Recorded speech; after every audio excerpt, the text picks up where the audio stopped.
24/7, 365 until I reach the heavens.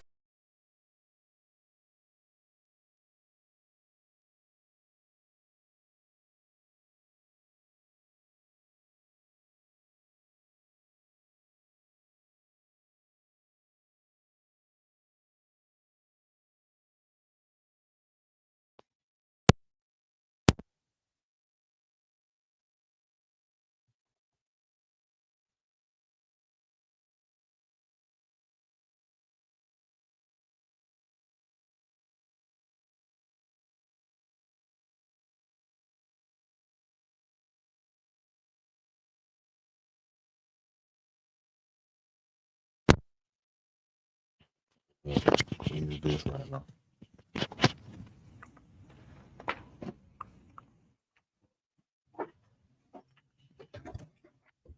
No fucking car.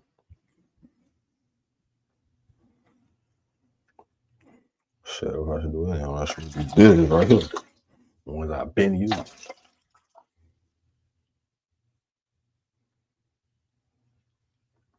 Because I know they were bitch they used. They're gonna give me a used price for them bitches.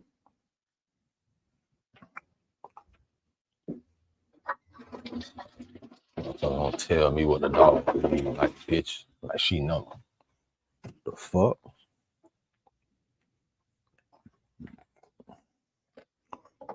That dog gonna die around the same fucking time. I'm gonna be free of everybody. Be free of everybody.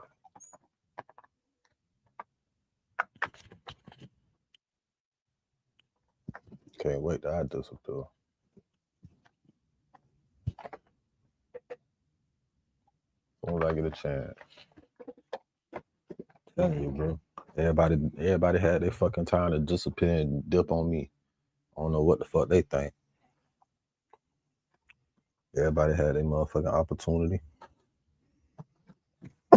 That fuck nigga left and went to Texas. And then I got another son he motherfucking don't want to own up to. Then want to talk shit about his daddy like he ain't the same motherfucker as his daddy. Bunch of phony ass motherfuckers. I can't believe these motherfuckers here, boy. I would never, man. Bunch of phony ass people. Bunch of hindering ass motherfuckers. Don't. Welcome back to the lit house, man. Fuck them. As soon as I get a chance, just put bitch, I'm gone. Everything I love, bitch, that's on my grandma. Fuck wrong with these people.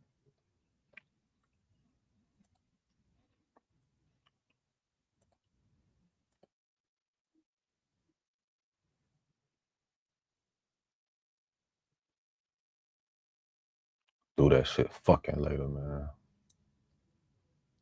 Shit finna piss me off. Oh, I need my medicine. That's what it is.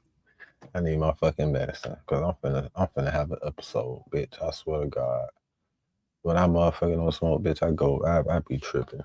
That's when my streaming character really kicks in. If y'all ever catch me when I need my medicine, I need this fucking dosage, bitch, it's gonna be really fucking entertaining, all right. It's gonna be really entertaining. You ever heard a bitch get cussed out at 0.5 seconds? You ain't never seen no shit like that. Nigga just snap out of nowhere. Or a bitch even got some shit to say, bitch, what the fuck is you even doing around me? Your motherfucking move around, bitch. Get the fuck from around me, bro. Shit be fucking gone. But we're gonna get into this reaction right here. Therapy moment, therapy session reaction, real nigga reaction, R&R moment. This is the lit house. Keep the light within you shining bright, you feel me? I am capital. Whatever you do, make sure you do it capital and create a positive impact today and later. Regardless if you got a motherfucking straighten the bitch or not, create a positive impact today and later. No matter how fucking negative you gotta be sometimes, just create a fucking positive impact. And this is an R&R moment. Real nigga reaction. Remember, real niggas do what they want to do. bitch niggas do what they can. Whole ass niggas gonna talk about it, and fuck niggas gonna hate, regardless. I promise you that. So do your shit to the motherfucking fullest, nigga. There's so many motherfuckers out here that can't do their shit how they want to do it. If you ain't got shit holding you back, do that shit how you want to fucking do it. All right. With that being said, we're moving on. Wack 100 gets confronted during this interview about some past statements he made about Atlanta, and things get heated. This conversation between Wack 100 and Loon on the It's Up There podcast was like a chess match, a battle between two people who know how to manipulate the narrative in their favor at a very high level. And what we witnessed was both people trying to manipulate the narrative in their favor, but they're doing it against each other. And I feel like both these dudes, they had their moment during this interview, but one person came up on top, and we'll discuss who that is towards the very end. Wack started off doing something that most people wouldn't have caught on. And so shout out to Loon, because Loon caught this. Most people wouldn't have caught this until it's too late. But Wack started off by going at media personalities in Atlanta while sitting in front of somebody who represents the media in Atlanta, which is Loon, right? So Wack starts off by going off on media personalities in Atlanta for giving soft interviews to 21 Savage and Young Thug and other Atlanta rappers who've been accused of snitching. Wack started off by bringing up Big Bank. Now, the reason why Loon caught on as fast as he did is because Loon also gave soft interviews to 21 Savage and Young Thug, right? Or to Young Thug. So if Wack 100 is criticizing or critiquing Big Bank for not really keeping the street or not really being thorough with how he interviewed Young Thug, then that essentially would be a diss towards Loon, because Loon arguably gave a softer interview to Young Thug than Big Bank did. And I feel like when Wack brought this up, most people wouldn't have caught on until Wack is already around the circle and they already spun. But Loon caught this very early.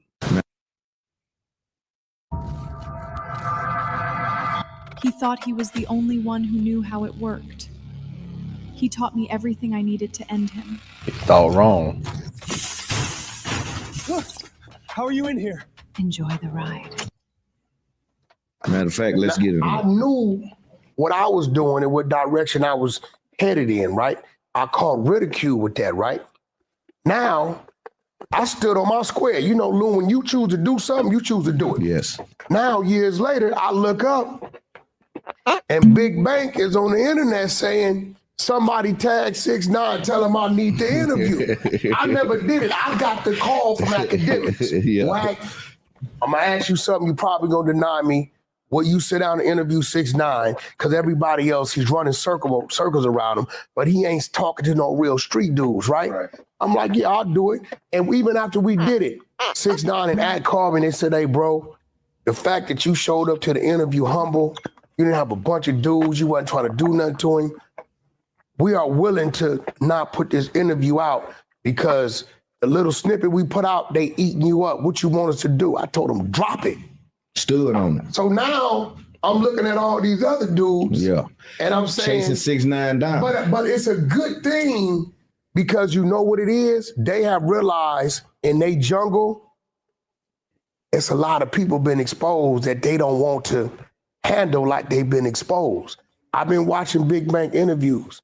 He handled 21 Savage, Young Thug, a few of these people, even Woody, he handled them with white gloves, right? So I kind of don't want 6ix9ine to do an interview because I'm like, if they wasn't with you when you was down. I think he probably trolling because you think he's serious. I want to see, I'm going to go talk to 6ix9ine and probably convince him to do it because I want to see how Big Bank gonna handle him. See, because 6ix9ine got the short end of the stick for one reason only. He wasn't black. He was Latin. They didn't like the fact that little Latin kid had the movement he had. Because every other black dude that been exposed is rapping. They talk about it, then they come up with excuses about it. Now, I don't know that Bank is handling. The reply to Loon saying, man, I don't think Big Bank is going soft that got censored was Wack saying BS, bullish. Wack is saying Big Bang went soft on Young Thug and others. Now, this interview was filmed before Big Bang did the 6ix9ine interview, which was like months ago. Now, obviously, we now know the result of that interview, and it didn't go well for Big Bang at all because 6ix9ine kind of came in and he reiterated the very same thing that Wack is saying right now, which is y'all pick and choose, right? Y'all are hypocrites. And 6ix9ine kind of poke holes in it. I feel like even though it was really, really, really bad for Big Bang, I don't think it was as bad for Big Bang because a lot of us got love for Big Bang. We think Big Bang is dope. So the backlash that Big Bang would have probably gotten or how embarrassing that moment would have been was not as embarrassing, but it was still wildly embarrassing for Big Bang because everybody on the internet, including 6ix9ine haters, had to say, yo, 6ix9ine kind of walked him down. 6ix9ine even got his famous catchphrase from that interview, walk him down. Me personally, I just think that all Atlanta podcasters or media personalities should just ignore or avoid this conversation at all costs. Now, Loon has tried this in the past because Loon even told Charleston, hey, I'm not talking about this. To me, that's the right thing to do because when you're forced to talk about it and you know you got to stay in Atlanta, you love the relationships you have with these rappers. You're not about to sit here and, right, and call a spade a spade. You're not about to sit here and tell the truth because why would you?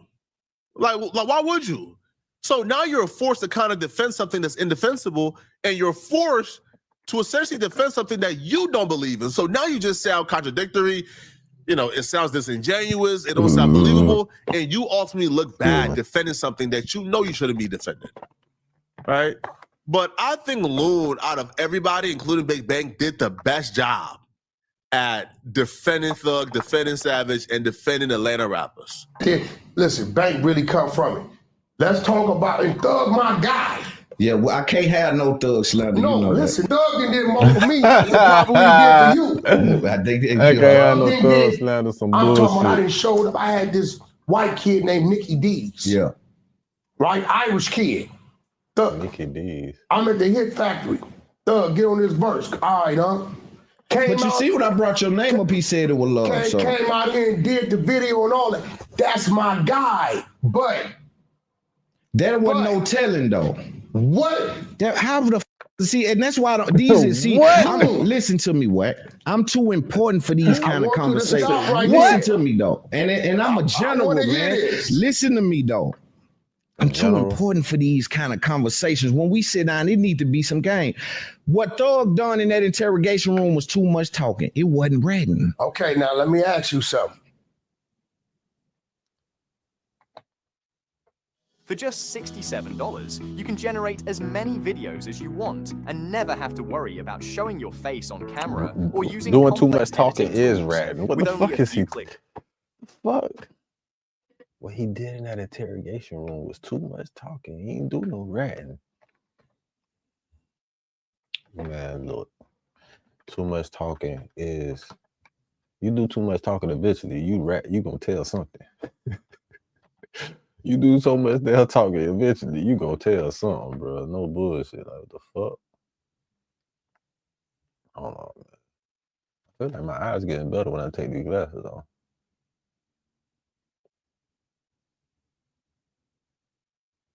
When I take them off, man, focus. My eyes definitely getting a little better. Yeah, my eyes getting better, huh? I might need to keep the bitches off a little more. Yeah, right. I like how I look, bitch. Dark mode on these hoes. These bitches don't deserve me. All right. I'm tired of bitches being in my face. When I get my other shades, oh, we been a gang. When I go get, when we hear what we heard, get the bitches soon. He's pretty much telling them, I'm willing to cooperate with you. Now, do we see where he cooperated against? Ain't no pretty much. No. See, you doing this pretty much talking. Listen, you can't do that. First of all, is it what I'm saying? I'm too high level for these. That's cool, but we gotta have this conversation. Listen, though, we talk about a high level. What I'm saying, but listen to what I'm trying to say. But I'm saying I can see through the veils. It's layers of bullshit. So you pulling the Big Bang too? No, I'm Loon. You pulling the. Now this is where if Wack 100 was anybody else, this interview is over. if Wack 100 was anybody else, for 99.9% of content creators and media personalities, this will be the part of the interview where they completely wither away. Like they just completely like unravel and break down, and they are lost for words and have nothing else to say. Because Loon did something very strategic, very intelligent.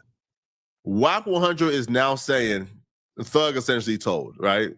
And there's no way, based on what Thug said in that interview, there's no way to say that he didn't tell, because how do you know? When Thug says, yo, take down my number. Anything you need, let me know. Just don't tell the world. Well, if that's what Thug did, then you don't know how many conversations Thug had with them people off the record that the world don't know about yet, right? So Wack is now saying Thug told, or at least Thug did bad, and Loon and these other media personalities in Atlanta should hold him accountable. Big Banks and others have been confronted with this exact same argument, and they unravel too. But Loon did something very smart. Loon brought up Wack own words against him to use it against him, because when the audio first dropped, Wack 100 was somewhat in defense of Thug because him and Thug had a relationship. So Loon essentially just brought up Wack own words. Now, for most people, this would have been the home run, the walk-off. Hey, bro, you got cooked, goodbye. But Wack was able to bounce back. And wait till you see how Wack was able to flip this on Loon. I'm Loon. I ain't doing. Listen to me. Let's talk about it. Let's talk about it. That checks, and we got a table of 20. First of all, seeing that checks out.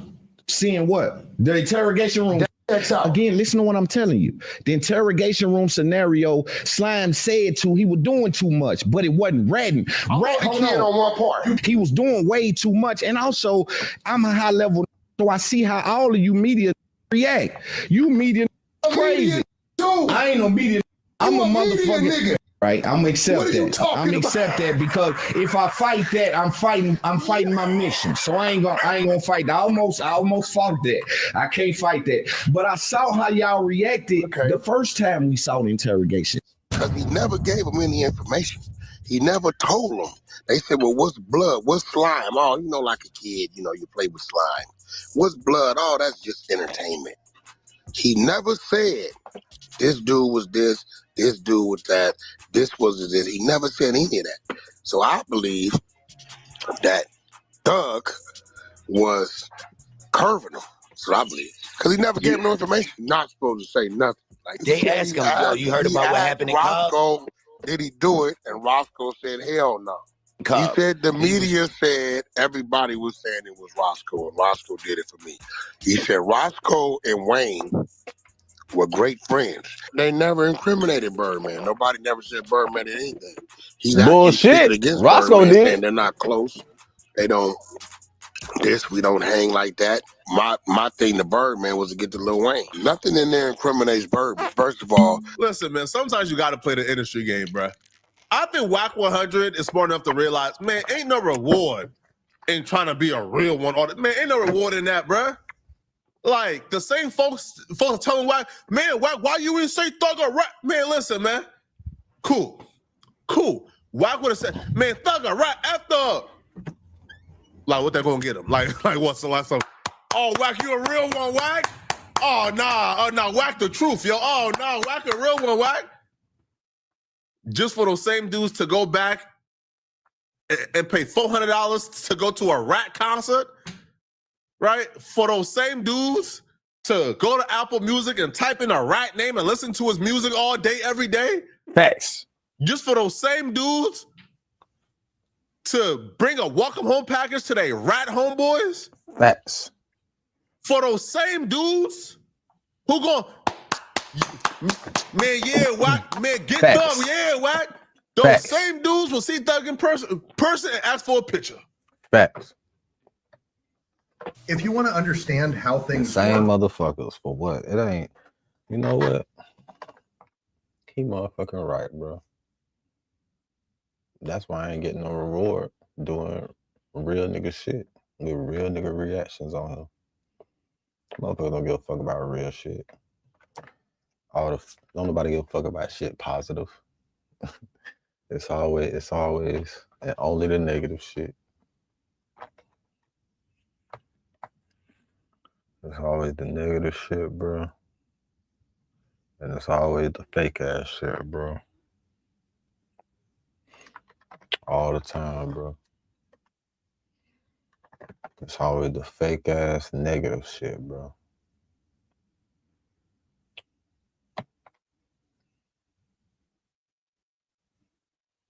It ain't no place for real people around this bitch, bro. It ain't no place for real, genuine people around here, bro. Nowhere. I don't even belong to this bitch, so I never belonged here, bro. I never felt like that. I never felt like I was supposed to be in this bitch. I never felt like I was supposed to be around this bitch. I never felt like that, bro. I always felt that, but I never felt like... Never.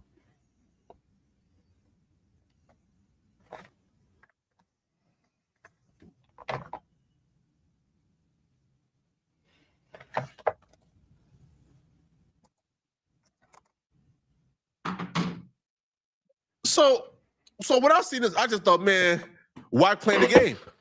But most people, when you bring something this 4K, man, that's a real nigga. Something this like just this clear of contradiction, when you bring this up, most people will fold.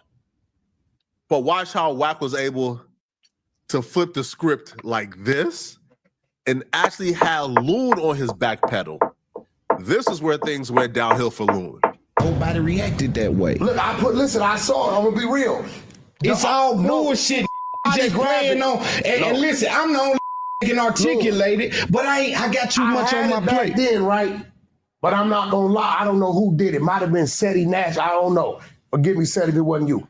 Somebody enhanced the audio because I never made it to the end of it. No, Wack, this room, Wack. I swear to God, Wack, listen, Wack. I never made it to the end. Hey, yo, Loon like, because no one can use Hey, listen, man. Hey, listen. I couldn't call him a rat because I ain't watched the whole thing. Nah. Again, so Loon like, nah, man, how you going? Nah. But now, that right there was enough for Wack to get out of like that, you feel me, like that tangle. That right there, again, is plausible deniability that you can't really like, because how do you tell Wack he lying? Like, how do you tell Wack, no, you did watch the full thing, right? Like how do you tell Wack that? You can't. So Wack got out of Loon's trap. Now watch how Wack walk Loon down after this, right? Now, do I believe that Wack didn't watch the full thing? I don't know, okay? But watch how Wack walk Loon down after this. No, listen. This us, man. This ain't no jumper. This ain't them. This Loon. I know for a fact you heard everything that happened. Please. Because it was on. I'm telling you, we ain't no way, Wack. We listened to it. Was prime time exposing. I couldn't really. We listened to like. I think we listened up to a part where Birdman name it came up, and I didn't like that. He had said too much even right then. Again, I agree with that. I didn't like that. I agree that he's saying too much. And I can remember that because I remember calling Stunner.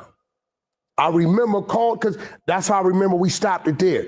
Calling Stunner, I said, hey, you heard this? He said, heard what? And I sent it to him. And he called me back. He said, hey, let me deal with it. What? He said, I'm telling you because I know you and how you are about me. Let me deal with it, right? So I left it alone. Now, I don't know who re-released it. So if you would have came down to the lobby right now like you just did, and you were standing behind me and I didn't know it, and I was telling some detectives, just take my number and call me when you want to know something, just don't tell the world about it. And you heard that and you standing 3 feet behind me, would you have looked at me the same, Lou? I'm going to tell you something. I'm a real street. I traveled the world with this game. Let me explain something to you. Yes or no question? I got you. It's more than yes or no because I got to put something. You're trying to take the people down the corner. No. Down the street. I'm gonna answer it. I'm gonna answer it. Just listen to me. And the reason I'm answering it this way because it's more complex than a yes or no. And the reason I say this is if you come up in the dope game, I come up in the dope game, and you involve yourself with Atlanta. They think they can finesse everything and everybody.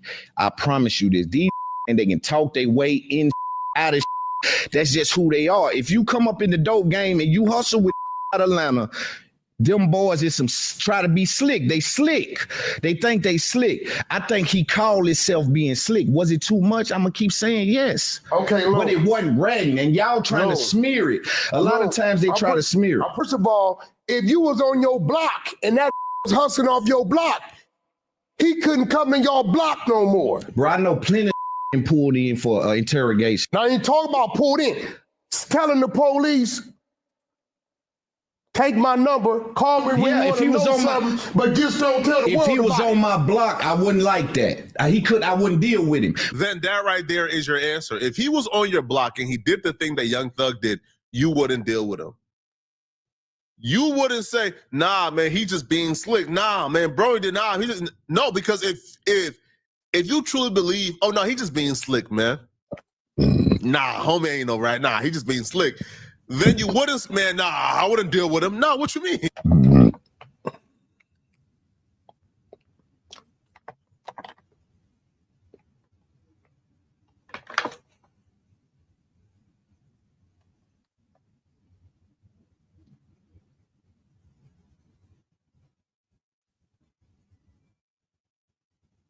Schoolie just started a war in Atlanta.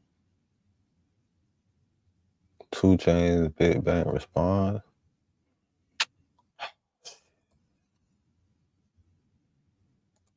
We'll be right back after these messages. Hey, I'm a hustler on a mission, grinding for that spot, a brand new pot to piss in. Trying to school my partners, I don't think they pay attention. I'm sticking to my vision, on the road to the rich. Every single day, I'm a hustler on a mission. Trying to get 100 M's, nigga, I ain't kidding. I'm on a mission, 24/7, 365, until I reach the heavens.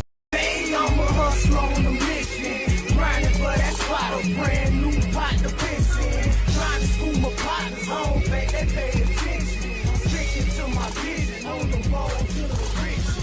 Every single day, I'm a hustler on a mission, trying to get 100 M's, nigga, I ain't kidding. I'm on a mission, 24/7, 365, until I reach the heavens. Hey, I'm a hustler on a mission, grinding for that spot, a brand new pot to piss in. Trying to school my partners, I don't think they pay attention. I'm sticking to my vision, on the road to the rich. Every single day, I'm a hustler on a mission, trying to get 100 M's, nigga, I ain't kidding. I'm on a mission, 24/7, 365, until I reach the heavens. Hey, I'm a hustler on a mission, grinding for that spot, a brand new pot to piss in. Trying to school my partners, I don't think they pay attention. I'm sticking to my vision, on the road to the rich. Every single day, I'm a hustler on a mission, trying to get 100 M's, nigga, I ain't kidding.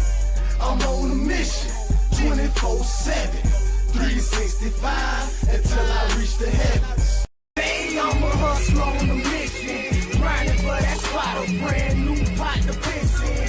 Trying to school my partners, I don't think they pay attention. I'm sticking to my vision, on the road to the rich. Every single day, I'm a hustler on a mission, trying to get 100 M's, nigga, I ain't kidding. I'm on a mission, 24/7, 365, until I reach the heavens. Hey, I'm a hustler on a mission, grinding for that spot, a brand new pot to piss in. Trying to school my partners, I don't think they pay attention. I'm sticking to my vision, on the road to the rich. Every single day, I'm a hustler on a mission, trying to get 100 M's, nigga, I ain't kidding. I'm on a mission, 24/7, 365, until I reach the heavens. Hey, I'm a hustler on a mission, grinding for that spot, a brand new pot to piss in. Trying to school my partners, I don't think they pay attention. I'm sticking to my vision, on the road to the rich. Every single day, I'm a hustler on a mission, trying to get 100 M's, nigga, I ain't kidding. I'm on a mission, 24/7, 365, until I reach the heavens. Hey, I'm a hustler on a brand new pot to piss in. Trying to school my partners, I don't think they pay attention. I'm sticking to my vision on the road to the riches. Every single day I'm a hustle on a mission. Trying to get 100 M's, nigga, I ain't kidding. I'm on a mission, 24/7, 365 until I reach the heavens. Hey, I'm a hustler on a mission, grinding for that spot, a brand new pot to piss in. Trying to school my partners, I don't think they pay attention. I'm sticking to my vision on the road to the riches. Every single day I'm a hustler on a mission, trying to get 100 M's, nigga, I ain't kidding. I'm on a mission, 24/7, 365 until I reach the heavens. Hey, I'm a hustler on a mission, grinding for that spot, a brand new pot to piss in. Trying to school my partners, I don't think they pay attention. I'm sticking to my vision on the road to the riches.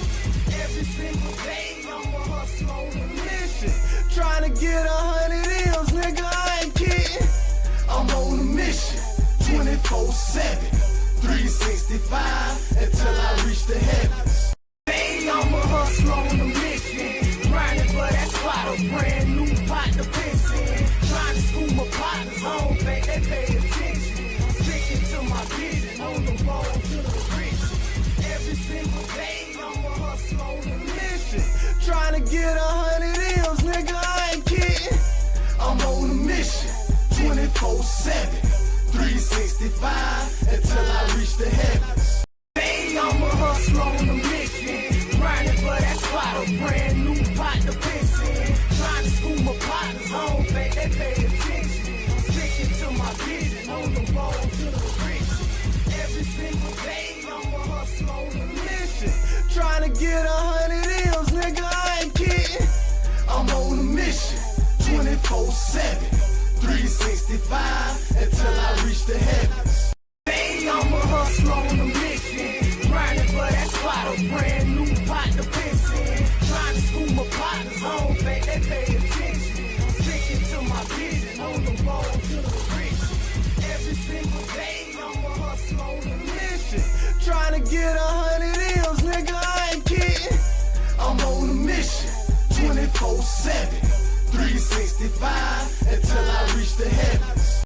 Hey, I'm a hustler on a mission, grinding for that spot, a brand new pot to piss in. Trying to school my partners, I don't think they pay attention. I'm sticking to my vision on the road to the riches. Every single day I'm a hustler on a mission, trying to get 100 M's, nigga, I ain't kidding. I'm on a mission, 24/7.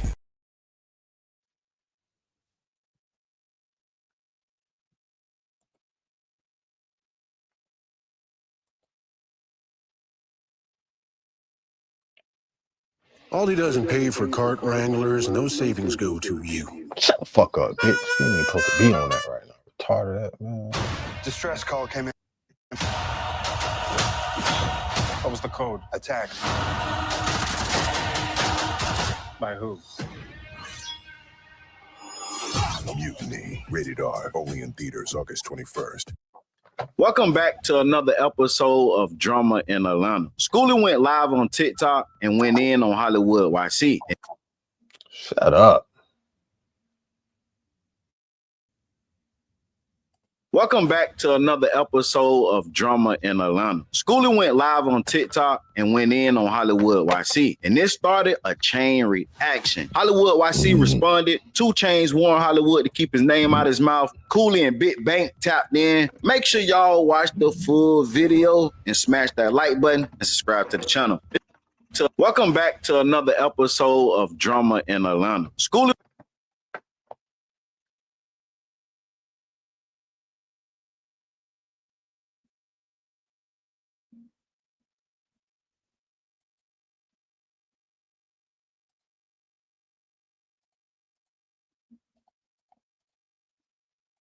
Schoolie went live on TikTok and went in on Hollywood YC. And this started a chain reaction. Hollywood YC responded. 2 Chainz warned Hollywood to keep his name out of his mouth. Cooley and Big Bank tapped in. Make sure y'all watch the full video. Welcome back to another episode of Drama in Atlanta. Schoolie went live on TikTok and went in on Hollywood YC, and this started a chain reaction. Hollywood YC responded. 2 Chainz warned Hollywood to keep his name out of his mouth. Cooley and Big Bank tapped in. Make sure y'all watch the full video and smash that like button and subscribe to the channel. It's your boy Music 101, the Street Reporter, and I'm back with another video. Let's get into it. You can't be like that and then popping it to me or popping it to the world. Like, I know you for real, boy. I know you for real. Like, no, we're not talking about Cooley. Cooley is the one-eyed Cyclops. We're not talking about him. He's the one. Come on, man. He's the poop put. You better be like out for your brother. Like, you better, your ass better leave me alone. You keep saying, I'm gonna get on your ass, all that gunplay, all that fake. I ain't trying to kill you. I'm gonna make sure. Listen, boy, leave me alone. I'm talking about the dreadhead that won't be Thug in the future, man. Here you talking about, man, all that old stuff, like all that old guy ghost, all that old, like, go ahead on. Like, listen, home. Like, bro, like, you don't got me fooled. You might got a lot of other folk fooled, but you don't got me fooled, bro. You say out your mouth and act and tell people that you want to be like Future, but you deep down, and you can't hide it, that you want to look like Thug. Teeth done, blonde dreads all the way. Lingo, talking lingo. Like, which you got that from, some of that from Flav too. And then you try to talk the words that you say and shit, like popping it, how you doing, even if you do this or something. You got that from Flav, big man, bro. You never was kicking that one. You never was on that one. You're Mr. Go, go, go, do it, go, go. And where the fuck you get that from? Y'all been singing, Tyler singing. And I love bro to death. This ain't got nothing to do with him. Just because y'all was in the group. This just you, my boy. Just you, Javi. This ain't got nothing to do with my boy. I just hugged him in the club the other night. He wasn't with him, right? Together, you feel me? This ain't got nothing to do with him, period. You know what I'm saying? I still ain't throwing no white tie, bro. You start lying to interviews. You acting like you hard week goddamn, wasn't acting like you want to, like, saw me and my brother and he tried to fix it. Trying to stay free. What did Drake say? You saw him, you saw my brother and you tried to fix snapping on shit, bro. You stopped me at a party concert up on the stage and say, hey, bro, like I told this boy, I'm really with mad at Shard for bringing up to me. Mad that I can't. I wanted to have a lady with you though. Bro. I don't want to embarrass you, bro. I can't really snap how. I don't want to embarrass you. I had a real Reaper right there.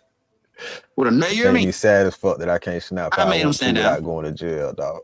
Cause I ain't finna be the bully out here. You not no competition. You feel me? That shit make me so sad, bro. Enough about the Buster, the Custer. You understand what I'm saying?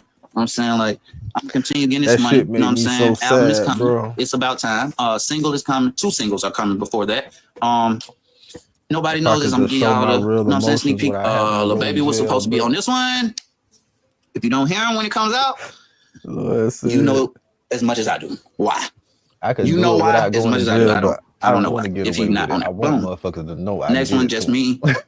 City's gonna love it.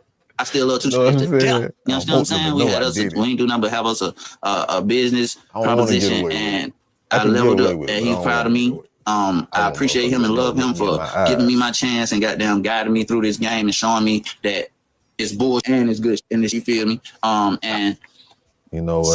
Some of the people that you feel like might be an idol ain't real idol. I learned a lot of that from Chainz. I learned all that from Chainz to be real. You understand what I'm saying? Like Chainz gonna forever be my big brother, my twin. We had a similar. We have like the most similar story, similar-ist story, if that's a word. I'm a little more compassionate, I guess. Because we both came from a group and a situation where we weren't getting the light that God. They say higher education. Fuck that shit, man. Education. They say it's a war in Atlanta.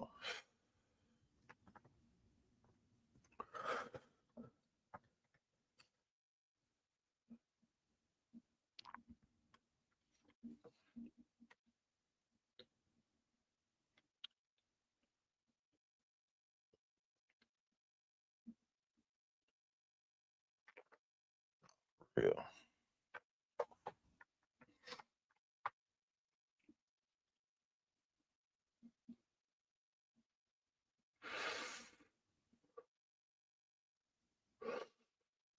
That's love, though.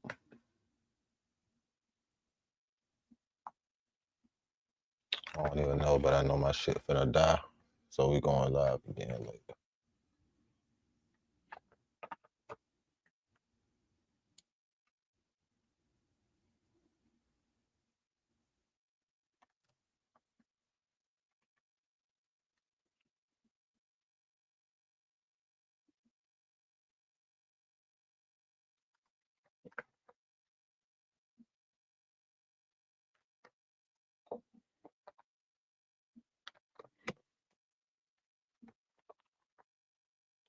get back to this weak ass shit.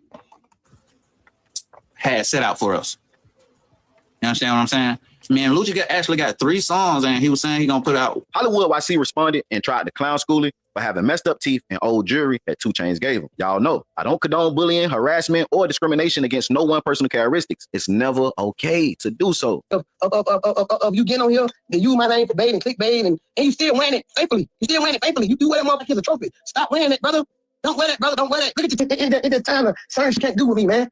Your teeth, your wearing other jewelry, 2 Chainz getting your true ring, brother. Stop it, man. I ain't even want to do that with you. I ain't even want to do that with you because I ain't want to. Because you my little brother. I got true rings like y'all little boys. Y'all grown man, he got y'all knees. Y'all grown ass man, he got y'all knees. Y'all wearing no round around, don't get it. AP man, throw that mother away from trash right now, man. Right now, man. I don't give a fuck. Throw that mother trash. I'll take you a weapon today, man. Let me call a weapon, man. I'll call a weapon, man. I'm calling Fez a weapon, somebody, man. Somebody pick up. Somebody pick up, man. I'm bringing schoolboy up there, man. Somebody pick up, man. You doing it with the wrong. I'm Fez it. I'm bringing I need a new AP. I'm bringing somebody up there today, okay?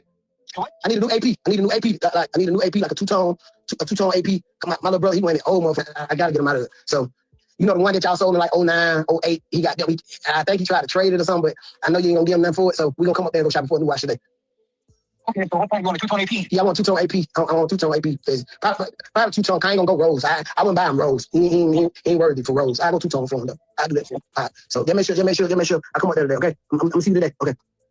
Hey, brother, keep me out your bracket. Keep me out your bracket, brother. I'm out your bracket, brother. Keep me out your bracket. I don't want to talk about it. Let's not talk about it. I'm out your bracket, brother. I know you went on TikTok trying to get your screens up, your lives up, and all that. Somebody give me 2 Chainz number. Call him and tell me you did that wrong for it. If I had 2 Chainz number on my mama, on Jesus Christ, I'll call him and tell him you did that wrong for giving the 09 motherfucker. When Rocco said, these here's Chromar. You need a key for yours? My auto start. You talk to the car talk back, then what? These here Automars. That's the one you wearing, brother. Hey, we're not in the same bracket, brother. We're not in the same bracket, brother. I'm just gonna say that. I'm not in your bracket, brother. I'm not in your bracket, brother. You hear me? I'm about to Google it. Wait. You ain't got to Google it. Go to his page. He probably been take them all down. He probably been take them all down. I ain't get a true ring for 2 Chainz. Man, what the hell going on in the world, man? Hey, man, I'm out your bracket, brother. I ain't get a true ring for 2 Chainz, man. Hey, I don't want a true ring for 2 Chainz. I'm cool. I don't want a two ring for 2 Chainz. You really stressing me out, brother. I don't want a 2 ring. I don't want a 2 ring for 2 Chainz, brother. I'm cool.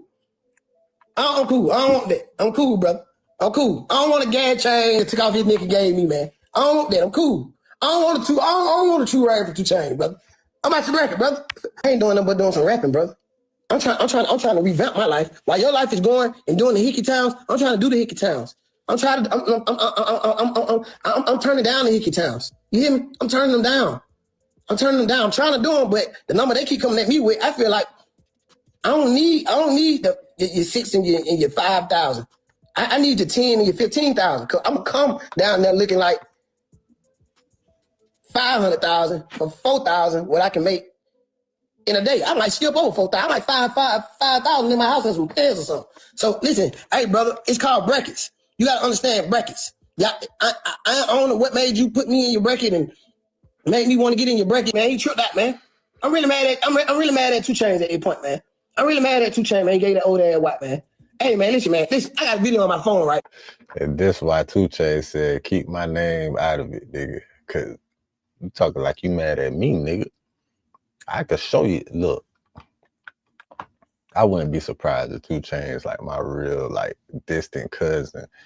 Cause I heard the way that boy snapped when he got mad. Cause he was the coolest fuck when he was on the phone at first. And then a nigga said some fuck shit. A nigga brought up a nigga that he ain't like. That nigga said, what? Who said, huh? Nigga said, who said what? That nigga snap. Hey, your mama a pussy nigga. You a pussy nigga? Your mama a pussy nigga?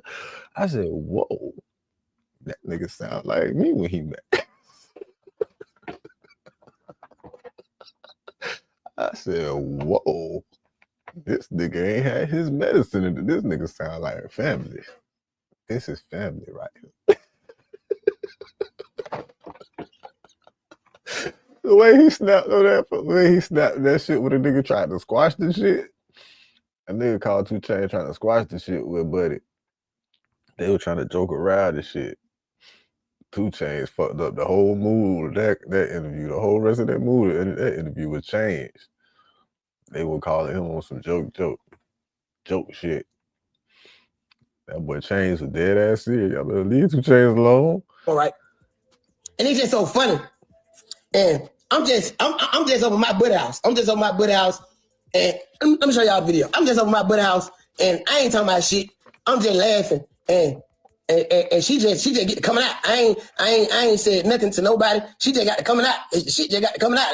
And you know, I'm looking at it like damn, like I don't look at him like that. She like, nah, you know, buddy ain't really, you know, I was buddy really ain't that ain't nothing right there. What you finna say? You just finna say that goddamn buddy. I'm like, nah, this is my little brother. You can't talk. You can't talk about him like that. I ain't gonna let you do that. 2 Chainz responded to Hollywood saying he gave Schoolly them true rings and watches like they was little boys. He also said that Hollywood didn't have that same energy for Pee Wee Roscoe. I just woke up in my suite. Since we want to do the cap, I just woke up in my suite, dropped my daughter off at college, just paid for her tuition for the year, and first class flight. Listen, man, I don't want to get caught up in all this y'all looking me talking about all this money you got with no assets, no properties, no businesses, no investments. I'm saying this to say, Schoolly's my little brother. I love him till the wheels fall off. I love him to life. But he is man enough to handle his own situations. But Hollywood YC, don't be bringing my name in and talking about a ring and all this type of stuff. But you know I'm bigger than that, brother. You know I'm bigger than that. I have businesses. They got their own businesses. So don't be talking about money and these tools you want doing all these clothes. I got about 5, 6 closets in different states. I saw you try to pee with them. They punk out. You shut the fuck. You're not like that. I don't know nothing about you. I think you're. Hold on, 2 Chainz now. Hold on, Chainz. Hold on. When he was talking about brackets, he understands that you in a different bracket than him as well. 2 Chainz, he talking about brackets. He know he not in your bracket. He want to talk about you.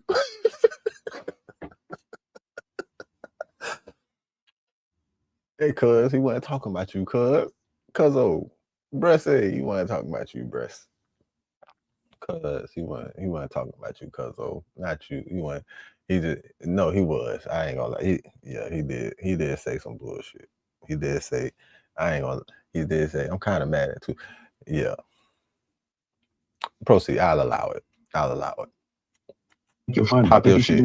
I think you do think you're pop your shit. Businesses, they got their own businesses. Pop your shit. Hello.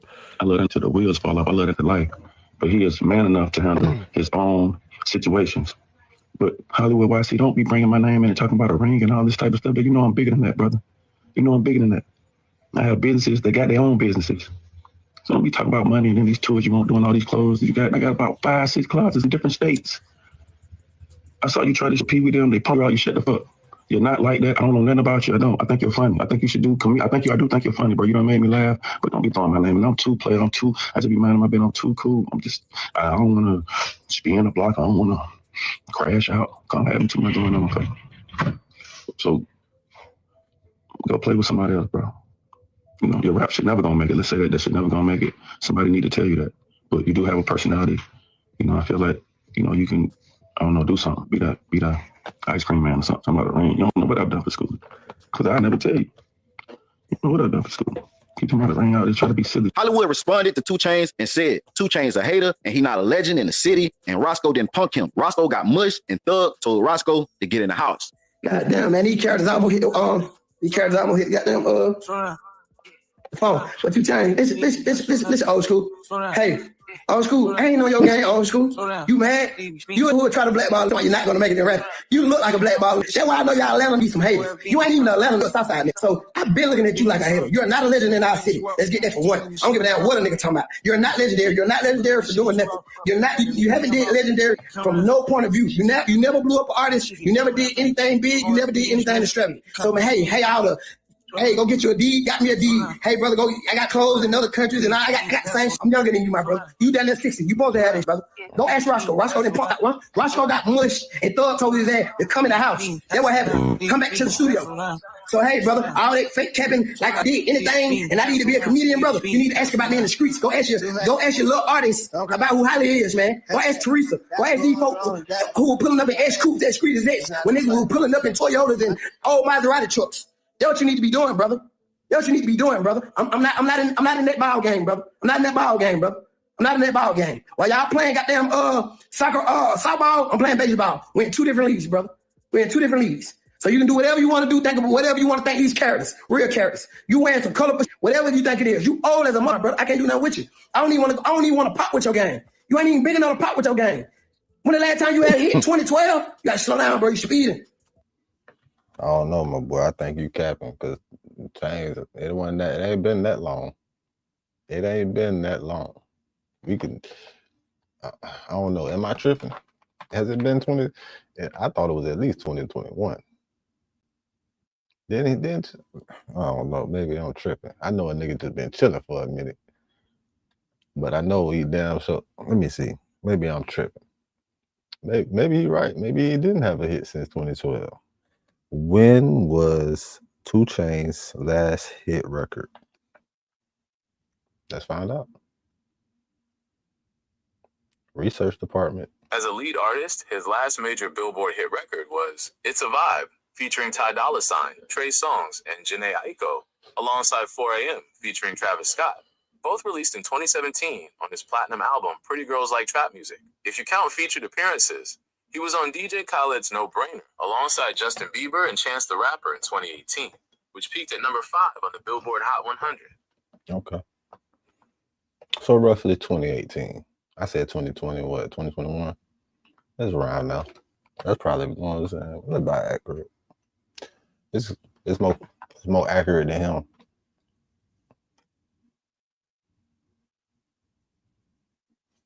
But still about 10 years. I'll allow it. You gotta slow down. You speeding, Chain. You slow down, bro. I want you to slow down, bro. I got respect for you. I got respect for you. You're a black man. You made it out. But this the thing. You talk about a nigga last hit. I don't even know who this nigga is for real. And he a rapper? He supposed to be a rapper for that. He talking about a nigga last hit. And he talking, oh man, he talking shit about Mr. Duffel Bag. Oh Lord. What's going on? But hey, don't get to coming on my game doing Lil Boy Lane, Lil Boy Larry. Don't do that on my game, bro. Don't do that on my game. You mad because I don't want a true Rain and a true Chain? That I want to go carry them? That's just my life. That I want 5 carrots in my ear? You mad? I'd be mad too. Who the hell is this? You talking about I'm a comedian? Yeah. Yeah, I'm a comedian. A comedian that got carrots right in it. Name one. Kevin Hart. You gotta slow down, man. You speed.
Pee Wee Roscoe tapped in and said he going live at 6:30 to speak on this situation. First and foremost, yeah, let's set the record straight with no debate. They slap me, they gonna shoot, man. He ain't never been no mashed potatoes or no mush. You know, there was a camera there. You feel what I'm saying? We finna get into all that. Whatever your name is, Holly Wonder, Holly Wannabe. Hey, partner, you know you ain't did no mashing dog about the. I know what I'm gonna do. The judge will tell you that. Call him. And then your brother got knocked. The Lambo ran off like your old White Sox. So on another note, you feel what I'm saying? Ain't no mystery in my history, man. With all this Fugazi, Patrick Swayze, you never been born that Grady, but you ain't Grady made. You ain't Atlanta made, man. You know what I mean? And so with this, man, you really souffle. Why? Because you just got on the platform and lied, talking about you mush me and mash me. You know better. You can't even look yourself in the eye and say that with the God honest truth, man. You was a little boy, man. I've been getting money longer than you been living, man. You know what I mean? Like, I've been doing this shit all my life, bro. You feel what I'm saying? Yeah, I've been doing this many years. You feel what I'm saying? And so, what I do, I need to add, hold on, what's that Drewski page?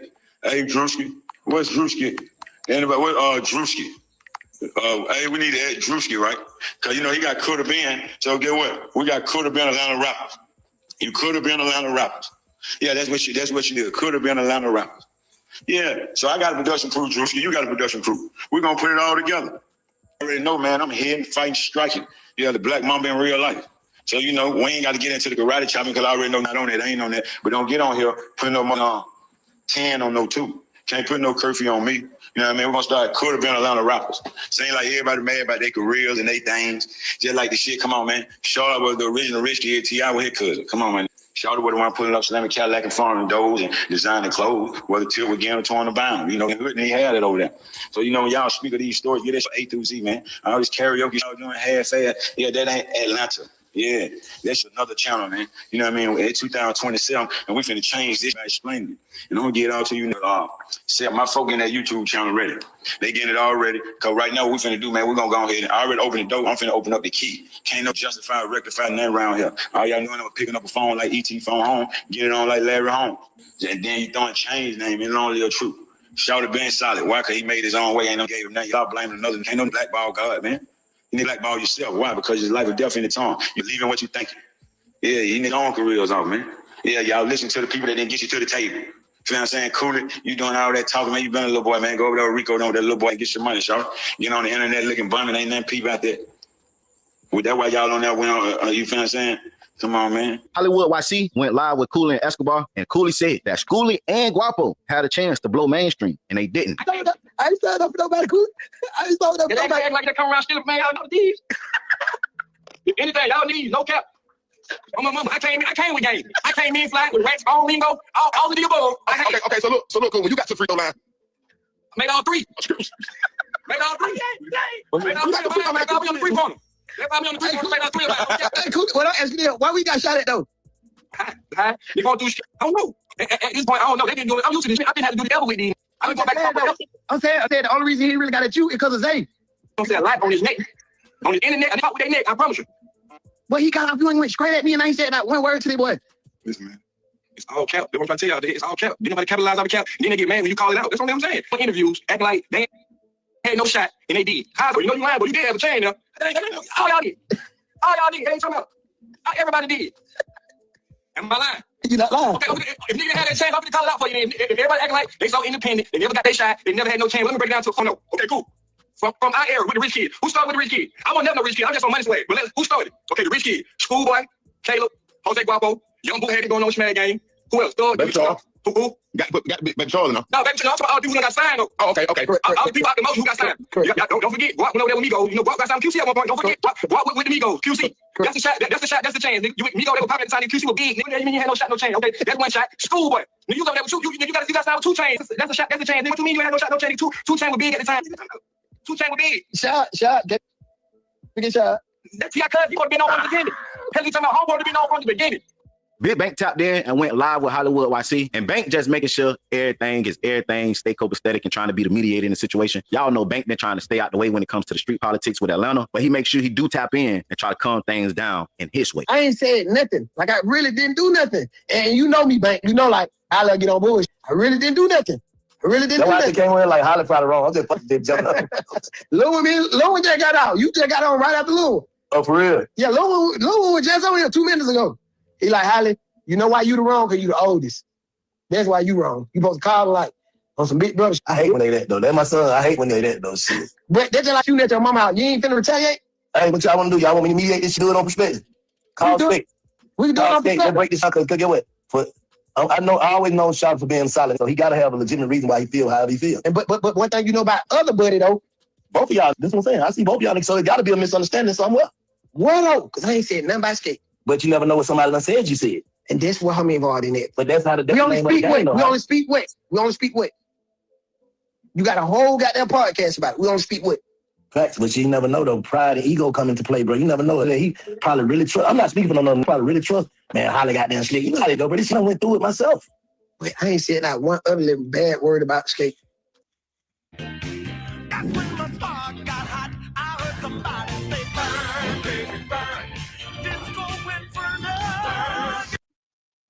I just know how they got them go further by responding. You get what I'm saying? I know, man. Y'all get in the comments and tell me what you think about this whole situation, man. And if you're from Atlanta, give me your point of view of what's going on. Why Schoolie started this big old back and forth. If you enjoying the content, make sure you like, comment, subscribe, turn on all post notifications. It's free. Do it for me. Promo alert, promo.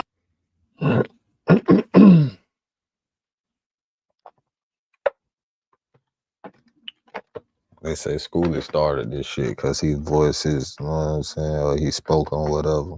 Well, I guess he did start it then.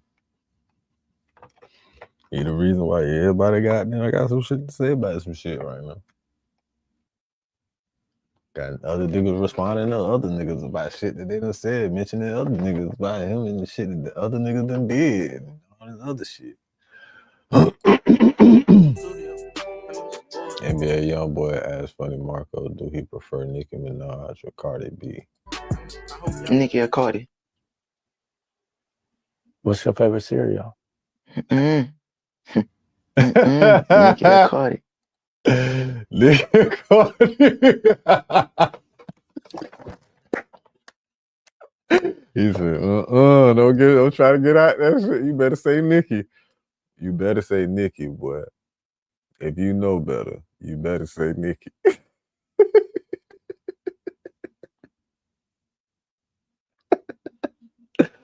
If you know better, you better say both. If you know better, if you know like I know, both. I cannot choose. I cannot choose. I refuse to choose. I would choose both of them if I had to choose.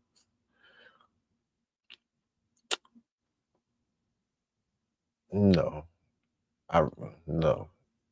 Did you see the way that boy answered that bit? Nigga said, what's your favorite cereal? Like, he ain't even want to ask that bit. You know he ain't going to answer that question. Nicki or Cardi? What's your favorite cereal? Nicki or Cardi? Man, this nigga Funny Marco got YoungBoy on this bitch. Man, this shit finna be platinum. This shit platinum. Where that shit at? Did this shit even come out yet? What the fuck?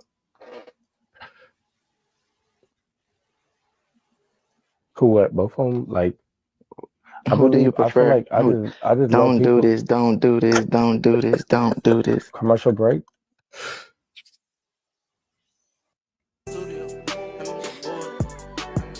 Nicki or Cardi?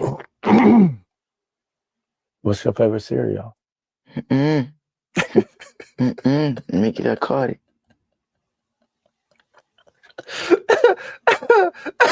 Cool, what? Both of them, like, who do you prefer? I just don't do this, don't do this, don't do this, don't do this. Commercial break?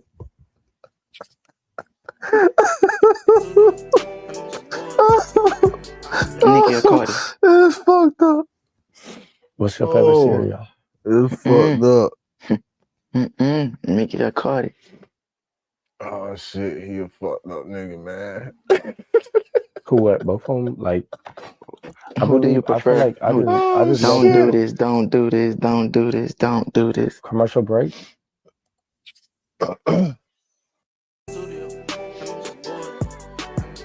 Nicki or Cardi? What's your favorite cereal? Nicki or Cardi?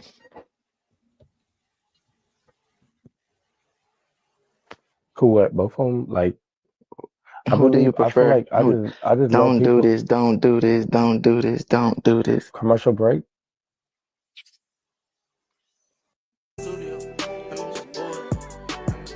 Nicki or Cardi? What's your favorite cereal? Nicki or Cardi?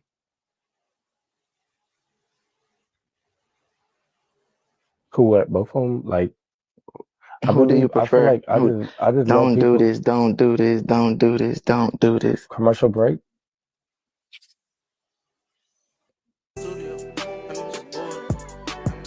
Nicki or Cardi? What's your favorite cereal? Nicki or Cardi?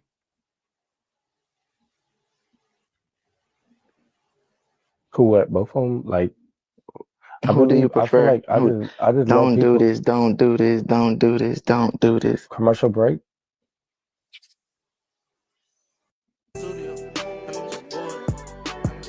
Nicki or Cardi?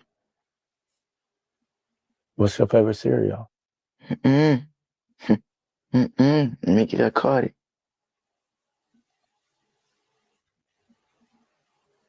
Cool at both.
This probably off topic. Would you be considered as a light skinned nigga? Me?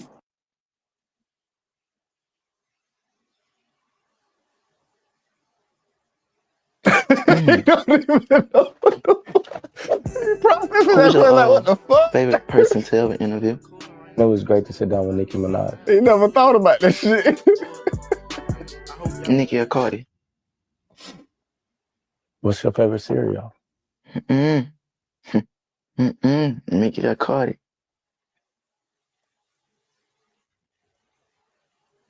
Cool at both of them. Like, Who do you prefer? I feel like I just Don't let do people this, don't do this, don't do this, don't do this. commercial break. This probably off topic. Would you be considered as a light skinned nigga? Me?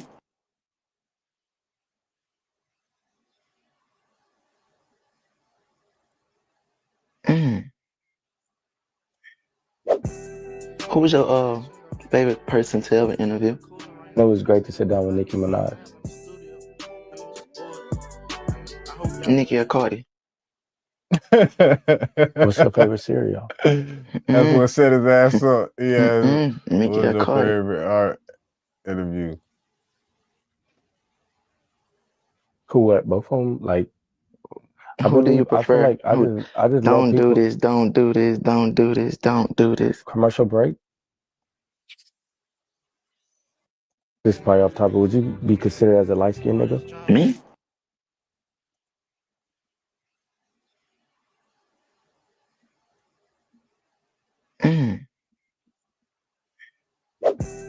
Who's your favorite person to ever interview?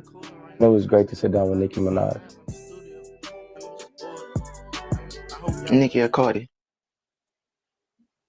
What's your favorite cereal? Nicki or Cardi?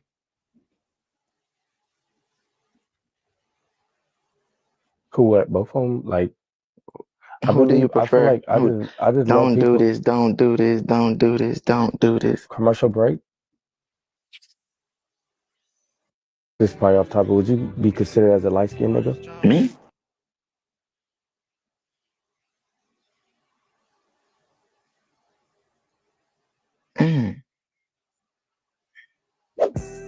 Who's your favorite person to ever interview? It was great to sit down with Nicki Minaj. Nicki or Cardi? What's your favorite cereal? Nicki or Cardi?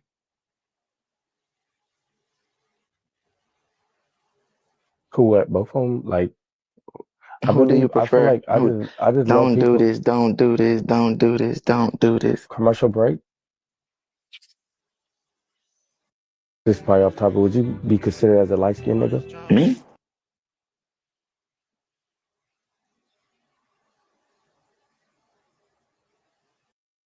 Nigga slap the fuck out you out here. Yeah. Nigga slap.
Come on in.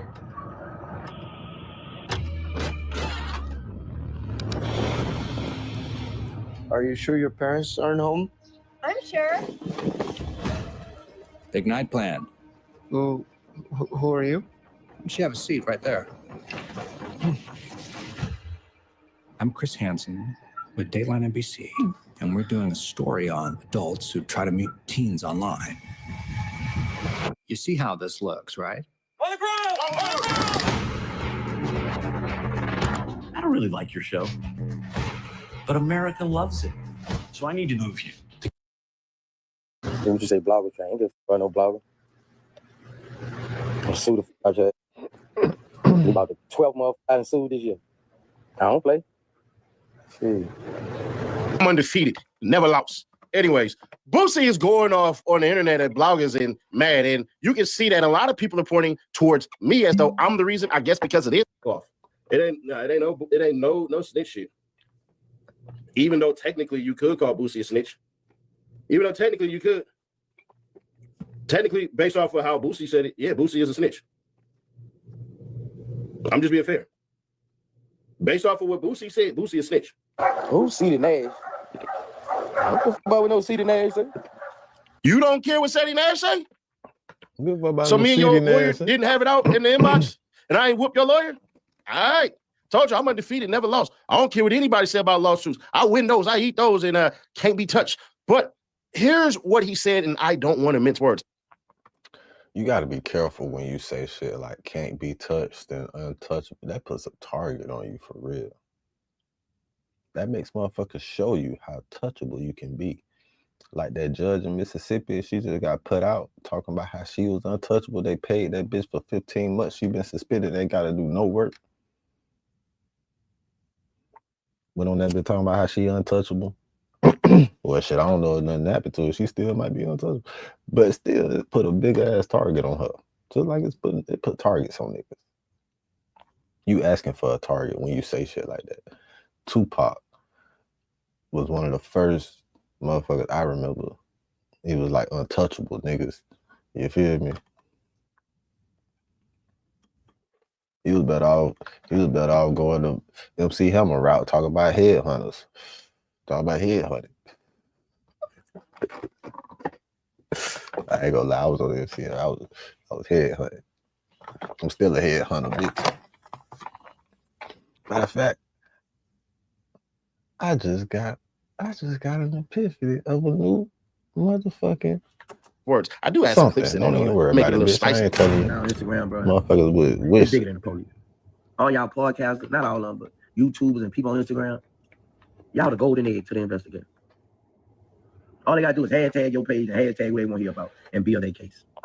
Y'all go into depth, into detail, saying names, saying Real shit. Nah, he ain't bullshitting. That's real shit. stuff about crimes. Like, it's sad, bro. And why is the question? The people y'all doing this trying to harm never harm you a day in their life. Y'all. That's speculatory. Because some niggas be having personal vendettas against certain niggas. And when niggas love they niggas, they have biases. They protect they niggas. So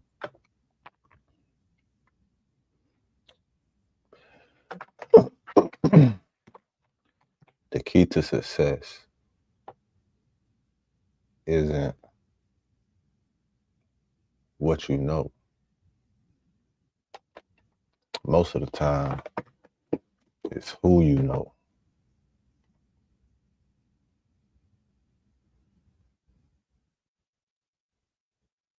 But see, it's the combination of your knowledge with your connections that creates ultimate success, right? It's similar with freedom.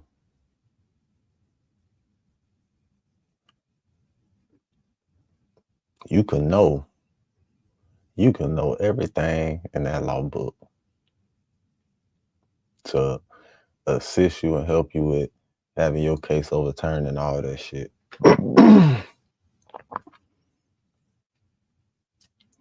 But if you don't know people, like the suspects in Nolan Wells case, know people that was gonna assist them with covering some shit up because the victim family didn't know people, or at least they thought they didn't know people. They thought it was just gonna be easy to sweep that shit under the rug, just like they do thousands of other cases like that.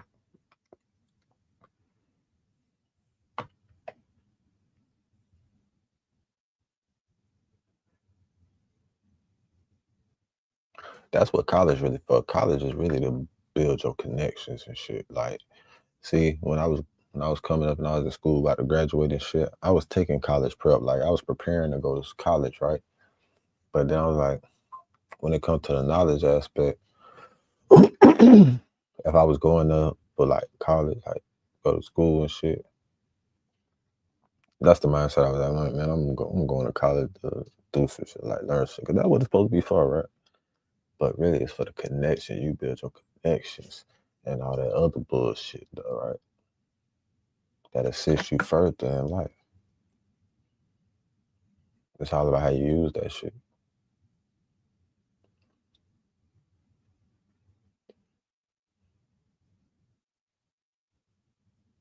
When I think about it, I still want to win college. Y'all never had words. They don't even know you. The people you doing this for. I still ended up on college campuses doing shit around like. If they family want a silver suit, no. you wouldn't get a dollar. So why is the question? Getting paid to be there, you know. I wouldn't think shit. Do it the same. I just do it more freely. That's the one. It sounds. Do it make you sleep better at night? Like, why are we so happy in the world with someone's downfall? And why is it always us doing this to us? You never see a white man doing this to a white artist. Why are you trying to solve a crime on the internet? You don't see it because niggas ain't looking for it, but it's happening. It's definitely happening. It happens. Look, man, all this shit happens to everybody. Whether you think it do or not, you don't see it because it's not in our bubble. It's not in our spectrum. It's not in the vicinity of shit that we give a fuck about. So we wouldn't know nothing about it, bitch. We don't know about country music beefs and rock and roll beefs, but they have issues within their own shit, just like everywhere else. But lawsuits and all that shit too. Wrongful death suits, all that shit. All that shit, bro. But it's not in our vicinity, it's not in our realm. It's nothing we pay attention to. It's not in our culture. That shit is not in our algorithm. Nigga. So we're not gonna know about that shit. That shit is not in our algorithm, bro. If they didn't People have that know social about media, the shit is that people in seem them like that would circles be and our shit, in job. they circle. I mean, go get a job as a detective. They're hiring.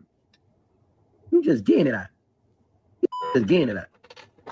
No, they not. They getting paid to do this shit on the internet. So they just get it out. No, nigga. No, they're not. The same reason you do interviews on this bit. Same reason the niggas look at your shit. Hey, you getting paid. Niggas pay you to do an interview because they put that bitch on YouTube because they finna get paid off that bitch off YouTube. Okay. Nigga, the same reason these niggas building cases and even got clickbait. Niggas be doing shit just to throw the police off for real. You don't think about that too. Like, it's both ways. Like, it's both. It's just like the officer fake him. The fuck nigga. You know what I'm saying? Like,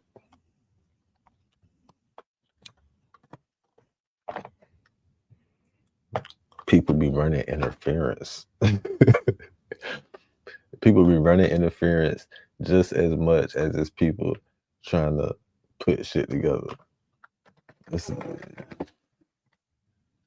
Hey man, you gotta take the good with the bad, bro. It is what it is. Like, I want to know why. Do it make you sleep better at night? Like, even you interviewers, like, why ask somebody a question they can get them murdered?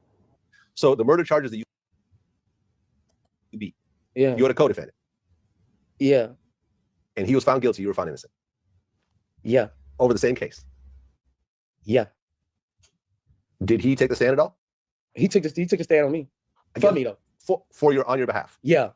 Yeah. Okay. And he got me indicted, but when it's time for court, what do you mean he got you indicted? Explain. He got me indicted. He said you did it. Yeah. And then he changed his mind? Yeah, when it was time for trial, he got on the stand and told the truth. Why ask somebody a question they can get them 50 years to life in prison? Yeah. So the question is, why did you feel you needed? He asking, why would I ask a nigga that could get him 50 years to life in prison? So now I see what he's doing now. He's going over shit.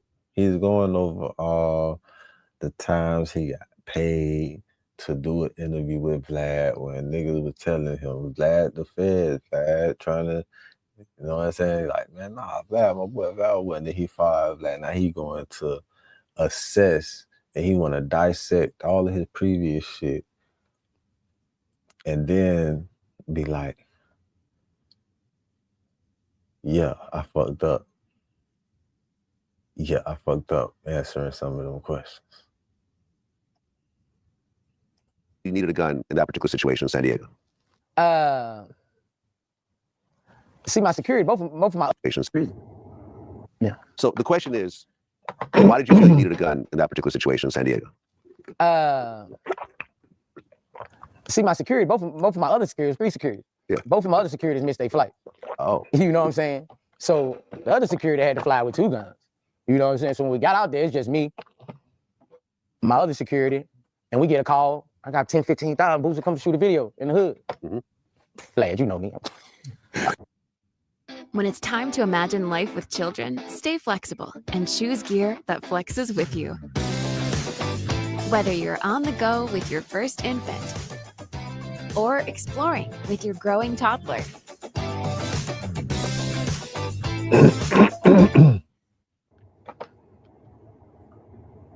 Give me a Ricky Smiley interview, bro. Like, this shit bigger than the police. Everything that goes wrong, if I've ever interviewed the person at any point, no matter how long ago, they will somehow connect me to whatever dilemma they're in at that moment. Yeah, I just had a talk with somebody in the airport, man. A guy walked up to me and said, Boosie, please stop doing bad TV. Everybody go there, go to jail. Woo. I say, everybody sign the Empire die. So we gonna have picks and choose. Right. Exactly. I mean, listen, I've been getting this from day one. Like, hey, bro, like, you know, that's what me. Long live Dolph, man. Long live Dolph, bro.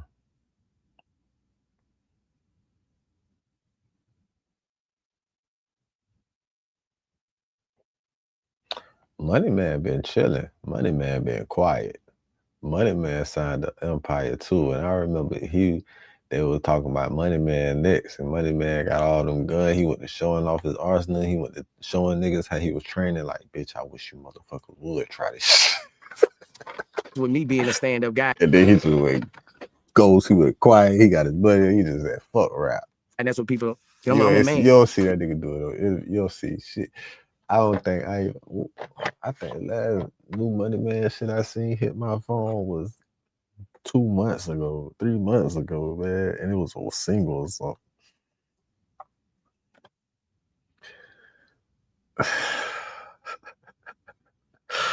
I don't like that statement. That's why I hate that statement, bro. That's what I do. Picks and choose. Right. Yeah, go airport, man. A guy walked up to me and said, Boosie, please stop doing bad TV. Everybody go there, go to jail. Woo. I say, everybody sign the Empire die. So we gonna have picks and choose. Right. Exactly. I mean, listen, I've been getting this from day one. No, we're not. Don't sign the Empire either, nigga. The fuck. Hey, bro, like, you know, that's what me being them. a stand-up guy, and that's what people. I'm a man. Yeah. I don't care what nobody has done to anybody else. I never judge. I judge on what me in a relationship I have with a man. Yes, correct. No one could ever tell me something bad about Boosie that I will translate into our relationship. Yeah. I don't know, man. See, that's where you wrong at, bro. That's where you fucking wrong at. Because if my day one nigga that I know got my best interest in mind, my sister, anybody, tell me some shit about a nigga that I fuck with to the fullest. It could be like,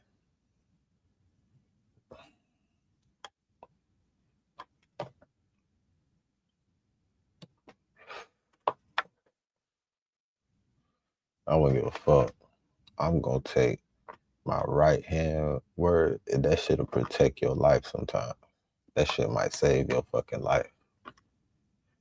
Even if you don't fully stop dealing with a bit, you still aware of that shit in your mind. You don't just write that shit off. Fuck no. Cause I know for a fact, right? I know for a fact if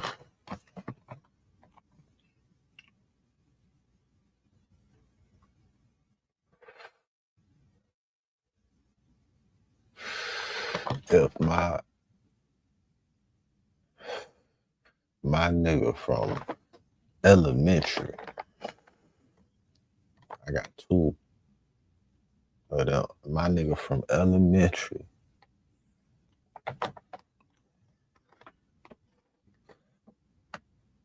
told me some fuck shit about a nigga that I've been rocking with since I graduated or some shit like that, like nigga hating or anything. Oh, I'm finna believe my right hand, cause bitch, nigga, this family for real. You know what I'm saying? This motherfucker ain't got no reason to lie to me about this. Ain't no point, ain't no reason for this nigga lie to me about some shit like that. You feel me?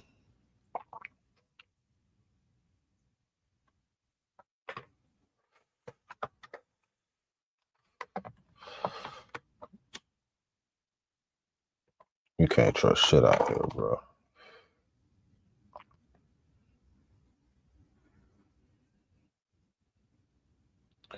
It's fucked up because if you know people character, right? Like say you can know a bitch before school, like your family, right? But I know this bitch character.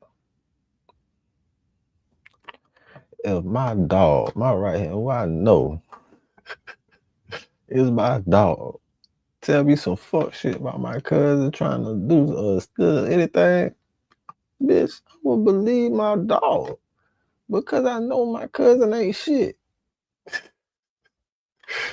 You know what I'm saying? Like, and I know, if I know my people been doing this shit to me our whole life, and then my right hand tell me, hey man, I don't even want to tell you this shit. Like, yeah, I know it's your people, this shit, but you know, like what?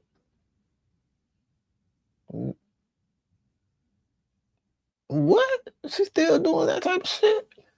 Oh, so she do that type of shit. All right, I'm just telling you. You know what I'm saying? I ain't want you to think I had no shit to do with nothing.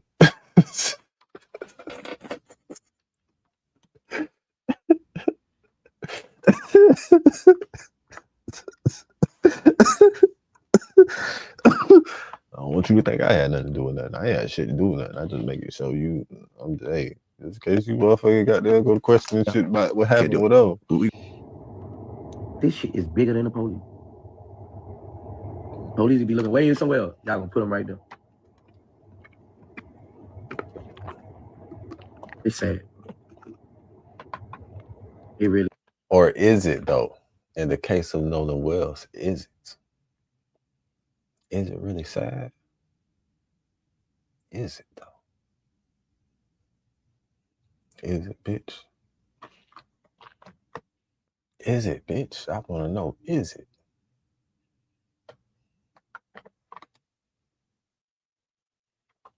In that aspect, because it ain't like no real niggas riding.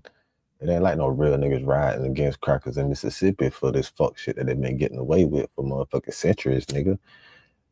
Nigga, 1860 something when slavery supposed to have been over. Why the fuck they just motherfucking filing that shit and getting that shit out the state in 2013? Nigga, because of administrative oversight? Get the fuck over here. What? Administrative oversight? Over 100 years, bitch. Nigga, my grandma was born and died. Well, no, she ain't died till after Mississippi. But still, bitch, what the fuck? It was 100 years, but my grandma was 96. My grandma was born in 1920, bitch. Slavery supposed to have been over in Mississippi.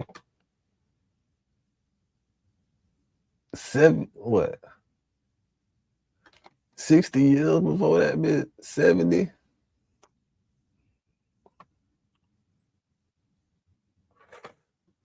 $58 years. Ooh, 58 years before my grandma was born, nigga. Before the last grandma I had died, nigga, was born.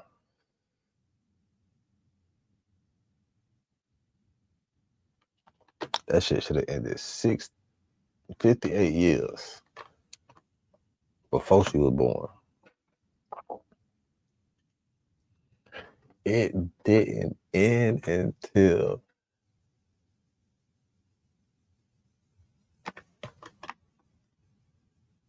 it didn't end until 10 years.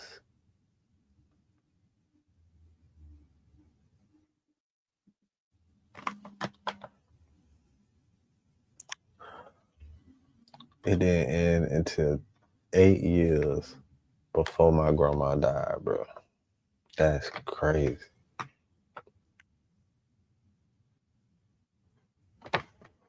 $10 years. That's 12 years. 11, 12 years. 11 to 12 years, bro. before my grandma died. That's when slavery ended in Mississippi, bitch.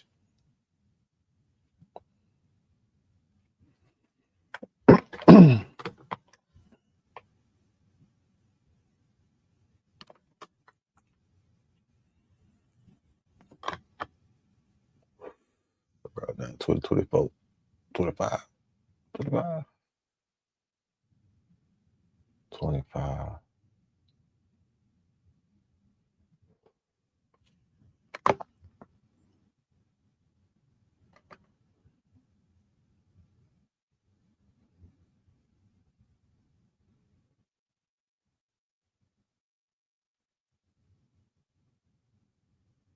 I'm 24, 25. I can't even remember, dog. My bad. This is a therapy session. It's just turned into a therapy session.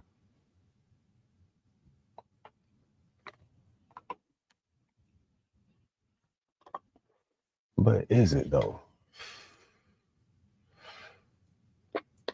Because niggas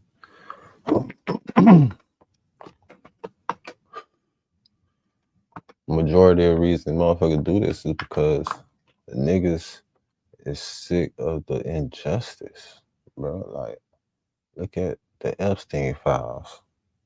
They not prosecuting nobody. They did all that shit for decades. Investigations for decades. Millions of pages of investigations over decades of time. And they said they wasn't gonna prosecute nobody because it's gonna collapse the fucking system. I say, crush this bitch. What the fuck you mean? So,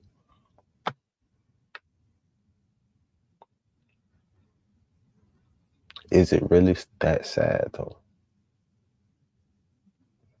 Is it really that sad? That's the question. Is it really that sad?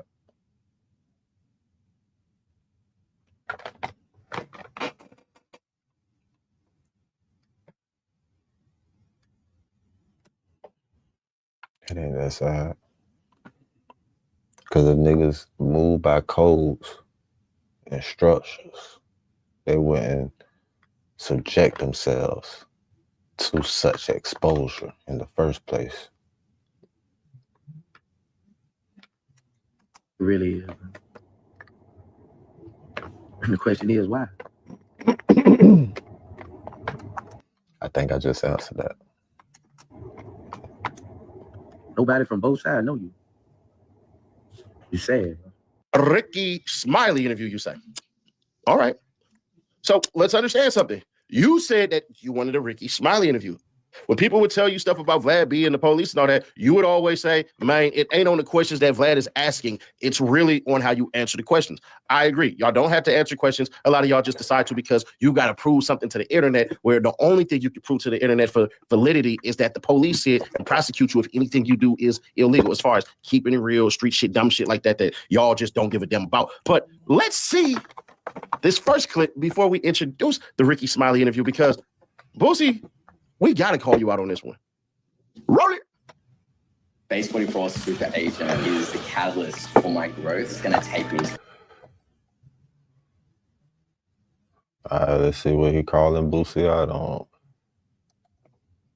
Yeah, Trump, they got Miss Alice to meet with me at the White House. Okay, who's and I was Miss Alice, she the black lady over the pardons right now. Like, he pardoned her, I think. He pardoned her. So yeah, they met with me, and I'm grateful they took that meeting with me. You know? Okay, but ultimately, Trump did not agree to pardon you. It's not there yet. Nah, it ain't there yet, but they took the meeting, so that was something. That was something. And I got to walk through the White House. That was like everything to me. Like, yeah, I thought I was in a dream. It felt like the pictures were coming off the wall. No, real shit. Like, it was weird. Now I was thinking, I need to write a movie, shoot a movie at the White House with the president's coming off the wall, killing you. I was just skip to. I got 3 months left, so my life is in the judge hands, right? And 3 months left on what? 3 months left until I'm going for sentencing. I wasn't gonna fight. I wasn't going to try to fight the George. I wasn't going to try to fight the George because at that time I did arm myself. Right. I'm in the gangbanging neighborhood shooting a video in the alley. I armed myself for 30 minutes, but I still armed myself. So I wasn't going to try to fight this in court. So now I'm gonna trust in God. Yeah. What they say 5 to 10 years, I ain't going nowhere. Yeah. So I got 3 months. So now I'm scrambling. What I'm gonna do? Right. That's when they came. We can do this. We can do that. Well, how much? Okay, I ain't tripping on the money because I'm gonna get that back. Yeah. I'm a hustler. Right. I sent them $600,000. If they didn't have the money back if they didn't have my pardon by January 31st, they had to send me my money back, $300,000. Okay. Keep $300,000 and you send me $300,000 back. Right. Right before that, right before the deadline, I went to court. God come through again. Wait a minute now. What you mean? Lady say, you ain't going to jail. Give him 3 years probation. Never heard of. Lady say, give him. Walk off this set. This the same lady threw the charge out at first. So the federal government picked the charge that she threw out and brought it back. So now you this lady in the courthouse. That's how God works. And they talk about mandatory. That lady say, 3 years probation. I try to talk. She say, I don't even want to hear, Mr. Oh my God. I'm trying to explain. I think I'm gonna go to jail. You know what I'm saying? I'm like, I don't know, but I trusted in God. I said, God. And that night before, I had You trusted in God, right? But if you really trusted in God that much, he wouldn't even try to pay $600,000 to them people to get that shit done. You feel what I'm saying? That ain't trusting in God, bro. You trusting after shit fall through type shit. Like, that ain't real trust, bro. That ain't real belief in yourself. You should have believed in the beginning. You ain't even need them. You the same nigga that beat the death penalty, nigga. You the same nigga that beat cancer. You the same nigga survived getting shot in Texas when them niggas had to drop on you. The same nigga, bro. The same nigga still fighting diabetes and shit, living with that. Bro, you the same nigga, bro. God been with you the whole time. What the fuck you feel like you gotta pay $500,000 to some motherfuckers when God always come through and you was doubting God in that moment, nigga. You was really doubting God in that moment. You was losing faith. And he just made you a believer again. Gee, shit. That's what he did. He just made you a believer again.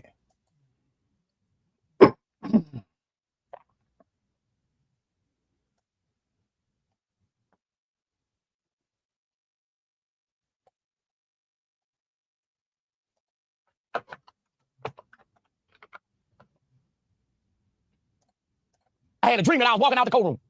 So when I woke up that morning, I put that suit on. I had a clean blue suit. Man, I put that suit on. I was smiling the whole time. I put my mafia glasses on. I was finna walk in there with the mafia glasses. Take the glasses off. Yeah. Nothing but gold. 3 years probation.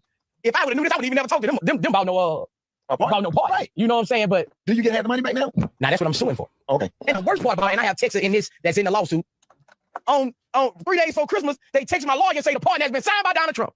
Got me running through the house with my shirt off. Got me running through the house with my shirt off. I'm jumping out on the bed. Donald Trump decided the pardon. Yeah. We just waiting on the news. Yeah. I'm about the news for 5 days. I ain't see I see the Trump bombing. I'm about, look, we finna throw a party at the house and everything. Yeah. I'm getting a balloon. We finna throw a party. Yeah. I'm about to news 5 days. Everything I'm getting mad and mad. I'm gonna punch you. Look like your granddad look at you in church. Now, let me say this again. What Boosie did as far as suing is not snitching. That's dumb. That's stupid. They didn't do a street deal, so you can't have it with street rules. Boosie signed a contract, which is law. If you break that contract, the same laws that would allow you to sue me, I can sue you. So ain't no snitching about that. I don't understand how people do that, but I guess when people are trying to get under your skin and saying you can't do shit, then it is what it is. But the ways in which Boosie tried to do that, I don't know. You can't really technically pay for a pardon. You can pay to have people lobby for you. You can pay to do certain things and have other people as far as billable hours, as far as working for you towards something. The way that they try to explain it to make it look like it's legit. Box me up, bro. All right, we're packing an order for Jared. What 4 cents did he get? Fresh powder, clean sport. Good choice, good choice. Mountain Breeze, coconut vanilla. C-Van, baby. Oh, Max. Carpe is actually a quick drying lotion that stops odor and sweat. It goes on super, super clear and it's hydrating on skin. Look at that. And unlike other deodorants that smell cheap, Carpe smells like premium fragrances. Jared actually got our free NeuroGum offer, so he's getting this pack of NeuroGum for free with his order. Free? NeuroGum has caffeine, L-theanine, B6, and B12 vitamins. How you like it? That's good. He also got a face lotion, a toiletry bag, and all that with free shipping straight from our warehouse right here in North Carolina for 67% off. That's insane. It muddies the line a little bit. It's like this, wherever you are. If I say, hey, can you talk to, let's say, I don't know. Let's say you got a homie that makes video games, right? He makes video game systems. Like he actually makes them and distributes them, right? And you know him, and y'all kicking and all that and everything. And you say, hey, man, can you talk to your homeboy about shipping me one of them systems and all that shit? Because I know he's very busy and all this shit and everything. And they say, man, I got a busy day and all this shit and everything and blah, blah, blah, blah, blah, blah, blah, blah. And all right, I'll do it, but I got to charge you for my time to go in there and talk to him. Which that's essentially what lobbying is. Basically, you pay people to go up to politicians, to talk to politicians about your plan and if and how your plan should work, how it will affect others, aka the American people in the counties, the parishes, the states, the cities, and the federal government, all in all and all. That's what it basically is. But you do have lobbyists that do certain things, because where people say it's wrong, you can say, well, anybody that's advocating for any type of rights, the people who are out there daily advocating, talking to the senators and all that shit, they need a place to stay. They need shelter. They need food. Well, I already said they were a place to stay. They need transportation back and forth. And how effective their planning is will get you the ultimate dollars. I just broke down. Man, I'm pretty damn good at this shit, if I do say so myself. But Boosie, you muddying the lines. And you not keeping it real.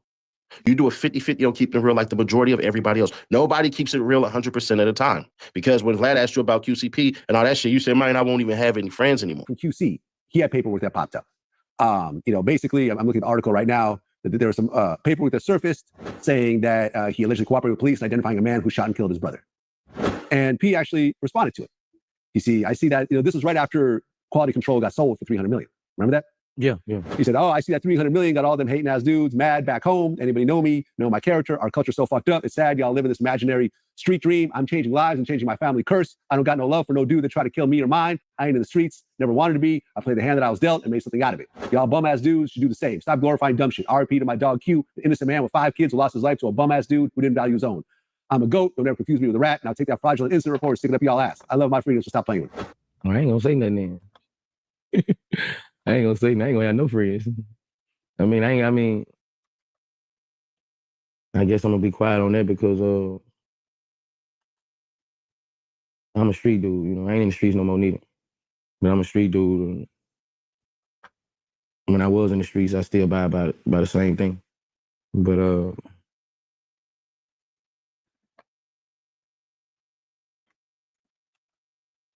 hey man, it is what it is, bro. Like, it is what it is. He's saying, basically saying, it sounds like he's saying he ain't never been no street dude. You know what I'm saying? That's what he basically saying.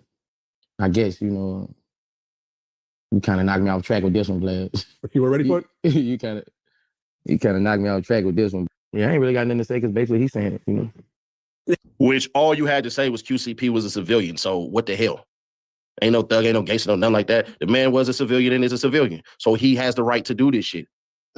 Like, what the hell is wrong with people? It's that simple.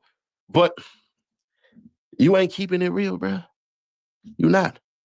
I ask you all, why not sit up here and call out the people who put the shit on the internet? And the same benefit that the internet is for the quote-unquote detectives and investigators and all this shit, it's the same benefit for people like Nolan Wells and all the travesties and shit that you don't see, like the George Floyds of the world and all of these things, all this police brutality. Hell, social media helped exonerate a young black teen from some photographs and shit. From a video that was taken from a cop lying, because it prompted investigation to the body cam of a damn cop to literally say, hey, he actually did not point a firearm at me. He actually didn't do none of this shit. And we do what's called call to action. See, Boosie, you can't have your cake and eat it too. I 1,000,000% can say this, right? There is a case against Brick Baby, right? And he's about to come about, I think, in a couple of weeks because it was supposed to actually happen, but it didn't, where he's going to get his sentencing, right? And the sentencing is basically 5 years, and the feds want 8 years. Brick is going to get the 5 years. And I believe that Brick is going to get the 5 years based on people like Boosie and based on people like Pee Wee Longway. Once you catch the feds, aka the prosecutors, lying, they go with the sentencing from what I've seen on what your counsel wants, what the defense wants. Boosie was the defense. His lawyers got him probation.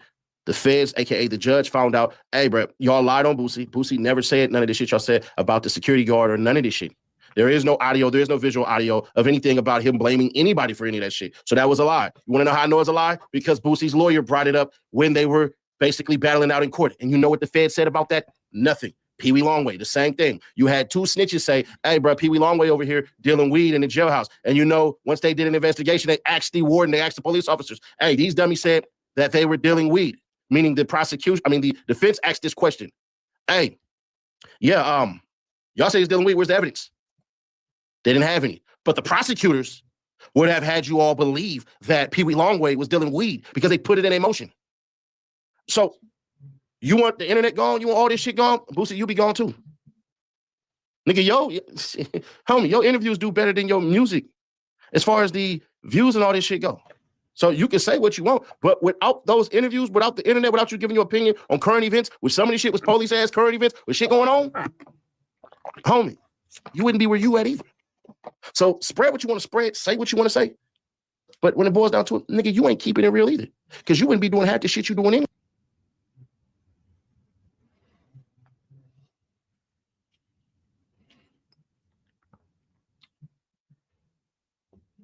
I mean, he kind of has a point.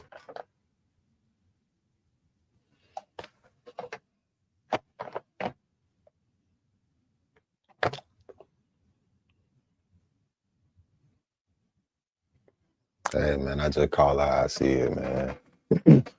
Real nigga shit. You know what I'm saying? You know where you at. You know where you at, bitch.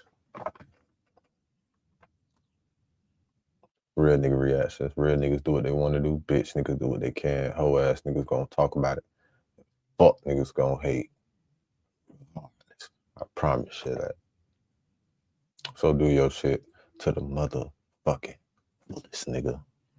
And I've been on the roll a little while. I've been on the roll a little while. And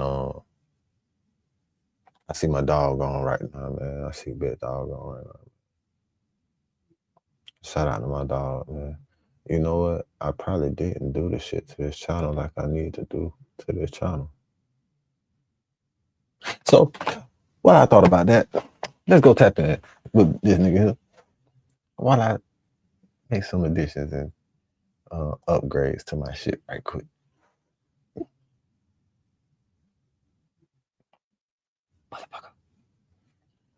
At Wawa from 2 to 6 p.m., get any size icy or Coca-Cola Freestyle drink for $1. Any flavor, every afternoon. The sips you're craving, just $1. Only at your all-day drink destination. Gotta have a Wawa. Tesla owners, you ever been driving around town and feel like you've got the exact same car as half the other Teslas on the road? We all have. At Allstate Auto, we're excited to announce the launch of infused paint protection films in over 50 Like, think about the Atlanta circuit. Like, the collaborations is very important. Anyway, excuse me. I digress. I do want to just stick on this one point. And as much as everyone wants to, like, whitewash it and just kind of, like, be like, no, there's no problem.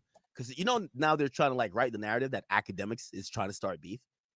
Does this sound like someone who is, like, very happy with Kendrick Lamar? This is the game. Guys, it's so of manicness going around, okay? But we finally got the expose on Rock Nation. Remember in the interview I did with Charlamagne the God, Charlamagne continually asked, well, how do you know? Seems like you're just losing it. Well, you know, I keep saying, as you know, I don't think Charlamagne is the sharpest knife in the drawer. However, I do think he's an expert in media.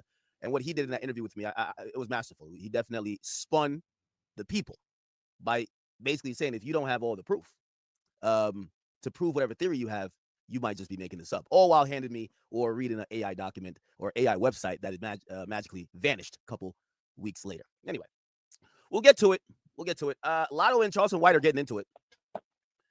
And Lotto. YG Drake, you're the ruler, Drake thing continues to evolve. But even more importantly, you know, these West Coast guys, it's so funny about the West Coast. The West Coast, they like to act like everything is like, you know, kumbaya. And there's like some togetherness there. In reality, I've never thought there was togetherness on the West Coast, okay? You know, it reminds me of like the NBA when all the players were acting like they were cool. Like, they're not cool. And I can tell there's some frustration starting. They're I see not. the West Coast podcasters. They're not gay. Actors trying to start beef. Nigga ain't trying to start no beef. Nigga, there is beef. Okay? Clearly, we know what it is, and we're gonna put some attention on this. This nigga Kendrick don't like Game for whatever reason. The Game been frustrated over years. Look like he's been genuinely trying to ask for a reason. Why don't you like me, bro? I helped pass the throne to you. I did a lot for the West Coast. We've worked together. You've rapped that you adore me. What happened? Now, you know, there's probably, you know, there's obviously two sides to this, probably three. For Kendrick, he's like, well, how could you bring that fuck nigga Drake to our hood? How can you bring him to Compton? He's dissing me. That's not a friend. That's not a mentor. That's a snake. Understandable. Okay? On Game side, he's like, well, it's not that big of a deal. I didn't know y'all beef was like that, even though I think that's cap. Game is a rapper. You know, Wack came on last night. He was like, yo, you know, I'm used to no Vaseline type of thing. No. The Game is one of the most, you know, even though he's a name drop rapper, he's always got flack for that, but he's one of the best rappers of all time. He's a lyricist. He knows about subliminals and all these type of like, you know, double entendres and shit like that. And if you're going to tell me that he has one of his biggest singles of his life with Drake and Drake is on there chatting and he has zero idea that's about Kendrick Lamar, this is after Control happened, this and third, where basically Drake even did a press run, even on West Coast radio saying, hey, listen, you know, do you guys even remember like how Control verse starts? Like he was constantly using the fact of, yo, that's just a conscious backpack rapper who just got his shit off on a verse, but like I'm like the rapper who makes hits. So like I'm not buying this whole thing that Game had no idea. So in that side, I'm taking with Kendrick. Here's my problem, and not really my problem because I really don't give a damn. The West Coast dudes have this utter reverence for Kendrick that I'm not saying they shouldn't have, but they sweep everything under the rug like he can't be held accountable, right? From what I hear from this, and by the way, thank you to Stack Quo who heated this up. All I'm hearing is that the Game feels shunned. He's a bit confused, or he's been trying to reconcile. Like even if Kendrick was mad about that particular situation, he's trying to reconcile. However, Kendrick has gotten to a place where he feels so above the fray and everybody supports it. That's what I think is wrong with the West Coast. No one actually thinks Kendrick walks on earth. They treat him like he's Jesus. He does the pop out. Well, if he's going to do the pop out, and this is all about, because this is a really selfish, I think he's a selfish artist. Every artist comes out to support him. He does the music video. Every artist comes to support. By the way, he could have done these things by himself. He didn't need to invite other people, but it looked better when the whole coast is rocking with you. All for the battle to end, and he's not supported one artist. He won't tweet something out. Like, these dudes are flopping left and right. Name a West Coast artist that hasn't flopped. Shit, even the first one. Everybody's flopping. Kendrick is the only one thriving. And that's the problem about the West Coast to me. I look at it, I'm like, y'all could keep acting fake, but it kills y'all down, like deep down low, right? At least, you know, not to make this a Drake Kendrick thing, but I guess I got to. At least you're going to see Drake at the World Cup with Sexy Red. He's going to give her a verse. He's going to try to make sure she's afloat out here. Kendrick utilize all the goddamn Infinity Stones. He's going to try to make sure she's afloat. You don't got to. Nah, that's not. You don't got to. He's you know, he goes away, he does his own thing. And I look at that and I'm like, this is hip hop music, people. From the Lil Durks to the Meek Mills to like countless amount of rappers, we've all seen them complain about, yo, I support you, you don't support me. Remember when Meek used to get online saying, Wale ain't tweet my album out? Remember when Dirk used to be like, yo, these guys ain't support me? So I think it's like, I think these niggas are just scared of Kendrick. You're telling me none of y'all could be like, yo, bro, like I came to the pop out, I'm over here crip walking, like blood walking, doing all this shit. Yo, you can't like, yo, nigga, I'm selling like 13K first week, bro. Like, yo, you can't give me a tweet, a shout out, a throw up on the story, nothing. That's where I always found the West Coast to be. It's like either they're scared of Kendrick to just kind of hold him accountable of some, like, you know, yo, bro, like you can support other artists, my nigga. Like, what's up? You get what I'm saying? But when it comes to Game, it's a little bit different. When it comes to Game, it appears that everyone is kind of siding with Kendrick to say, no, Game, you don't deserve an explanation. You don't deserve some type of respectful, you know, conversation about what has happened with this rift with someone who used to look up to you. So the Game goes for years, and he's tossing and turning, he's stirring. And by the way, shout out to Stack Quo, but he tried to remix the conversation. But we have the audio when he first said it. He said the Game would call him and would be like, yo, bro, that's what I'm talking about. Like, we could play the audio. The Game was upset that he couldn't get this guy on the phone. That doesn't seem like respect. That doesn't seem like a peer. That seems like someone who looks at you and looks down at you. That's why even when Wack came on, again, trying to remix the situation, because again, everybody coddles Kendrick. They're trying to remix the situation. Oh, no, Game could have got him on the phone. That's not what Stack Quo said Game said. He said he couldn't get on the phone with him. He said that's all he wanted.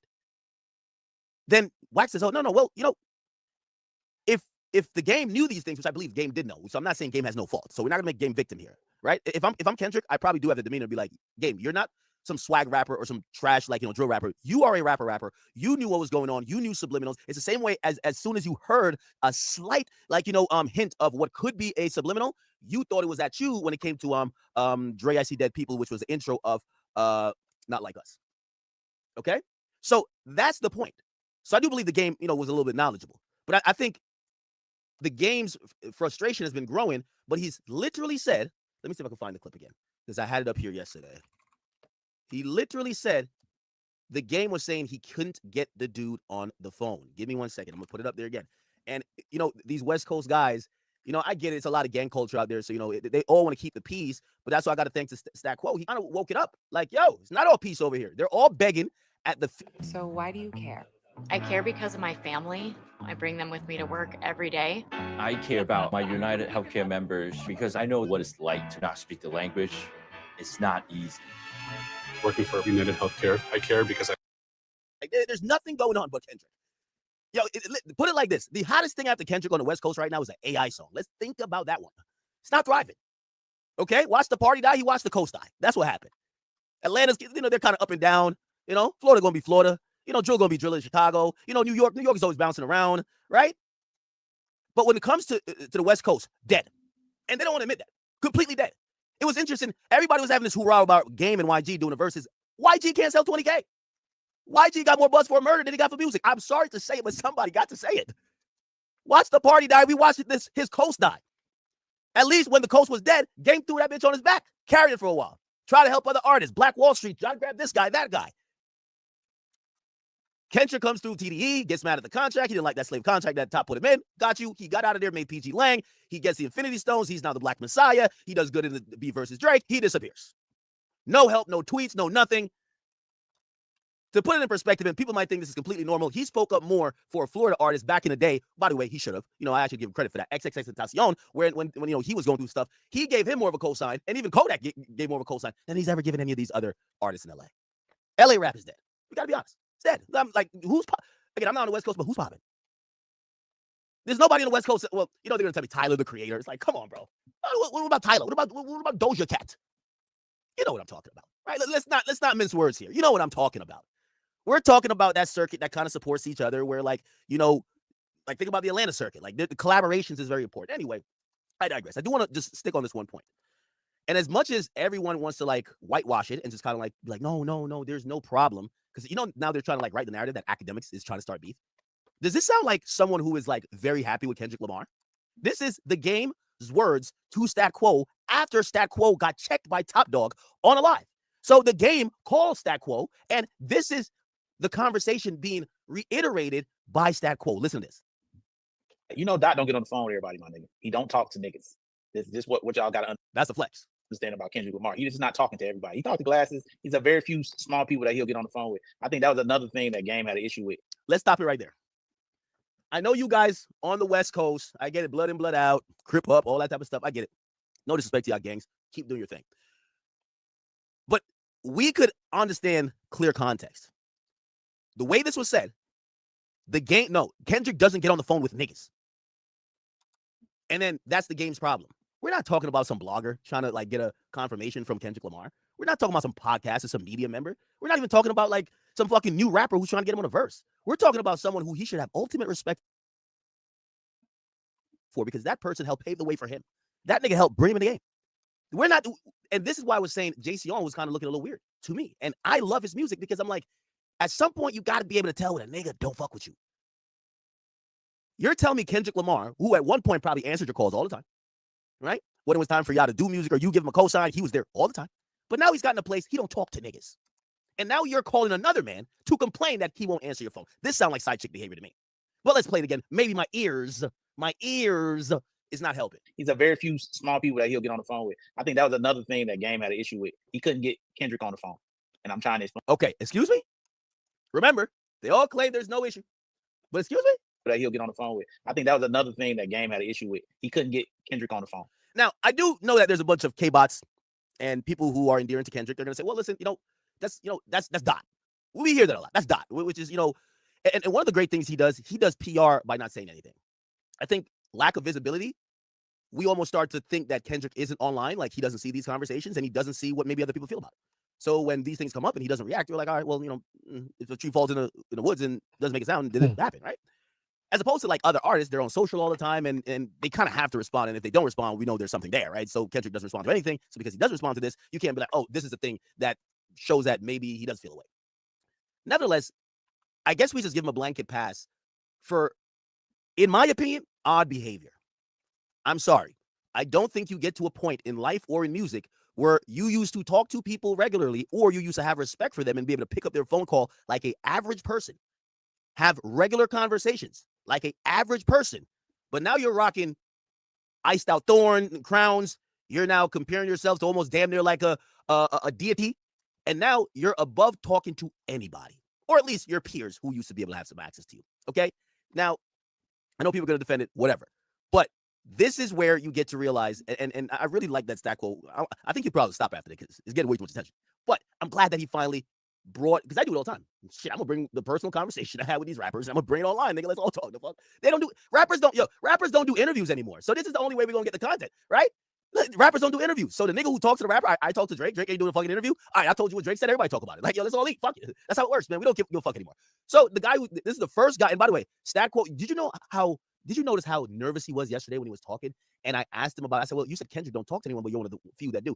He backtracked so much off it. I haven't talked to him in a long time. You could tell he knew his comments were at risk of probably getting cut from Kendrick's, like, he's going to be put on the D&D list. You get what I'm saying? You could tell. So, There's very few small people that he'll get on the phone with. I think that was another thing that Game had an issue with. He couldn't get Kendrick on the phone. Listen to this. And I'm trying to explain. Like, man, why won't he just talk to me?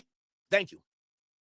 Imagine, and this is where I say Stat Quo owes Jayceon an apology. And really, bloggers like me, Flocko, and a few others, it feels like we're sticking up for the game. It's not even kicking Kendrick back, and it's nothing with Kendrick and Drake. It's like a human thing, honestly. It's a human thing. It's like a respect thing. It's like, yo, dude, like, yo, do you really think this highly of yourself where, like, niggas who you used to look up to are begging to even, like, have a civil conversation with you?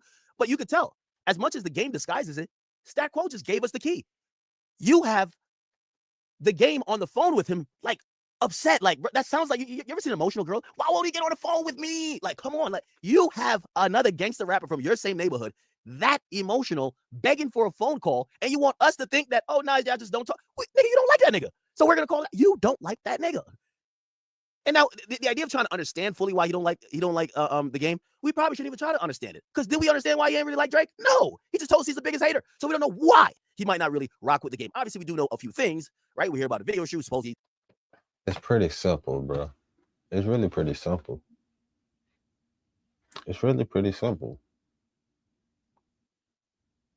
The moment he stopped fucking with Drake, and he said, he's like, fuck Drake, it was fuck the game, nigga. Cause he know how close they is and how cool they is. So the moment it was fuck Drake, he already understood it in his mind. Bitch, it's fuck all his partners, whoever cool with him, including the motherfucking game, bitch. He already let it be known publicly. So what the fuck? You know what the nigga know how to fuck, bro, rock. It ain't no fucking secret how to rock. When it comes to that shit, bro, that's exactly what it, man. Nah, bro. You cool with buddy over there. I don't even want to talk to you for real. I ain't talking to you. What the fuck I'm finna talk to you for? So you could go try to relay a message to your partner? Fuck no, man. Fuck I'm finna, no. Fuck, nigga. Ain't that your partner? That's your real partner, bitch. You ain't my partner for real. Fuck that. You ain't even come to the spot, man. Fuck that.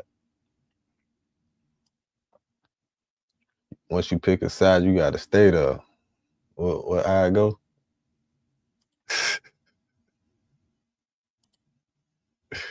I go. Once you pick a side, you gotta stay there.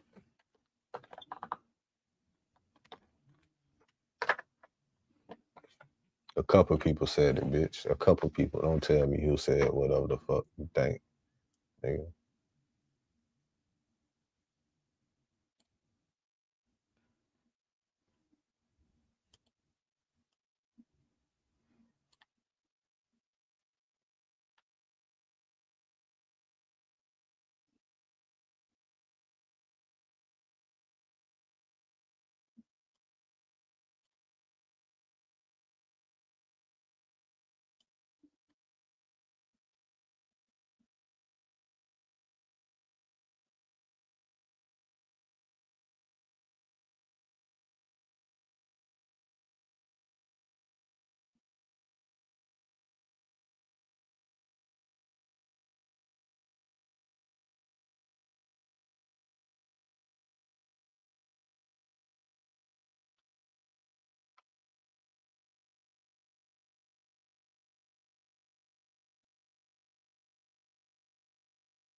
Like, come on, like you have another gangster rapper from your same neighborhood.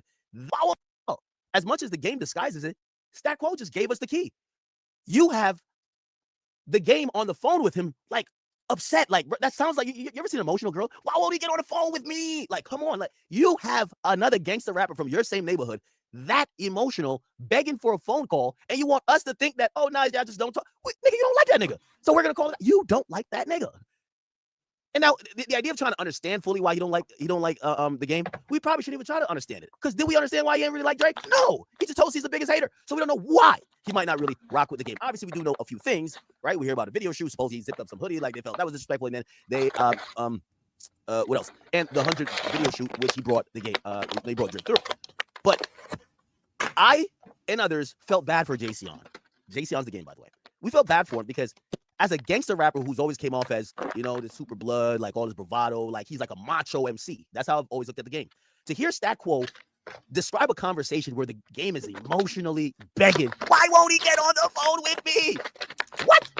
That's pathetic. That's pathetic. We gotta call it out. That's fucking pathetic. Now me, I take the version of saying the game. You need to like, Kendrick's gonna be himself. I do think it's kind of weird that Kendrick won't talk to you like a man or a human. Like, what do you think he is, God? But whatever, cool, whatever. But the game, you got to stop begging for this conversation 10 years later. Like, we're not talking about like 6 months or like a couple of months. Like, brother, it's like 10 years. Like, at what point, if you haven't talked to a man on the phone or you can't get him on the phone for 10 years, you're still saying you want a conversation? Nigga, fuck that conversation. Let's be honest. But let me keep playing.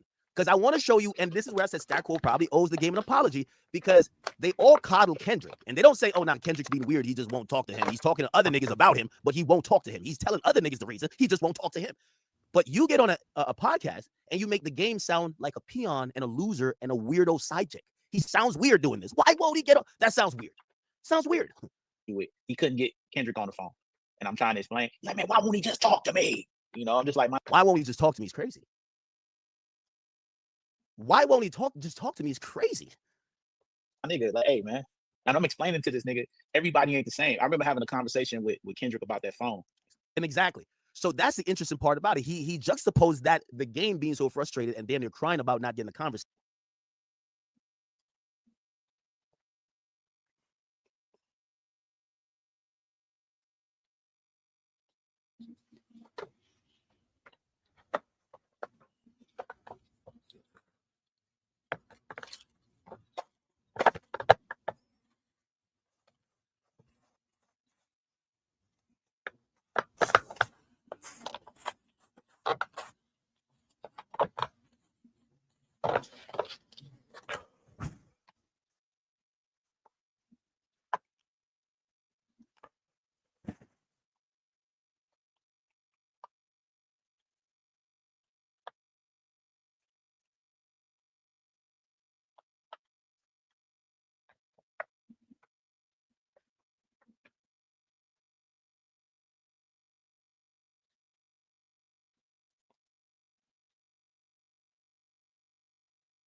conversation with Kendrick, right? To basically. For nearly 50 years, Kaiser University has helped students pursue career advancement. In waddling, but he talked to Kendrick about how he treats these other niggas. And just talking. He's like, that's his vice. Because we just talking about vices one day. And his vice is being away, like being able to cut things off and cut the world off and no one be able to touch him. Like some people's vice is shopping. He enjoys the fact that niggas just can't get to him. They won't that also was a little bit alarming. Kendrick enjoys the fact that all these niggas are dying to talk to him. They look up to him. They put him on the mountain. They literally are calling him like the Jesus of the West Coast. And he doesn't talk to none of them. They want access. He doesn't give it. A gracious king treats his constituents like shit. I like it. They want the access, and he enjoys. Dog, we all. That doesn't sound weird. He enjoys that he limits access to the people who all support him. Right? You don't think that's some fuck nigga shit? You can't get access to him. No, it's time to shoot. Not like us video. He needs you to come. He protecting his energy, man. He hit you up. He hit you up from a no caller ID number. You can't even call his ass back. Jay-Z type First time shit. he hit you up, you got to do something. Jay-Z type shit, huh? That's that shit they say Jay-Z be doing when he hit niggas up. Be like no call ID. Nah, but no bullshit. They say Michael Jackson used to do that shit. When Michael Jackson did it, motherfuckers kept hanging up on Mike.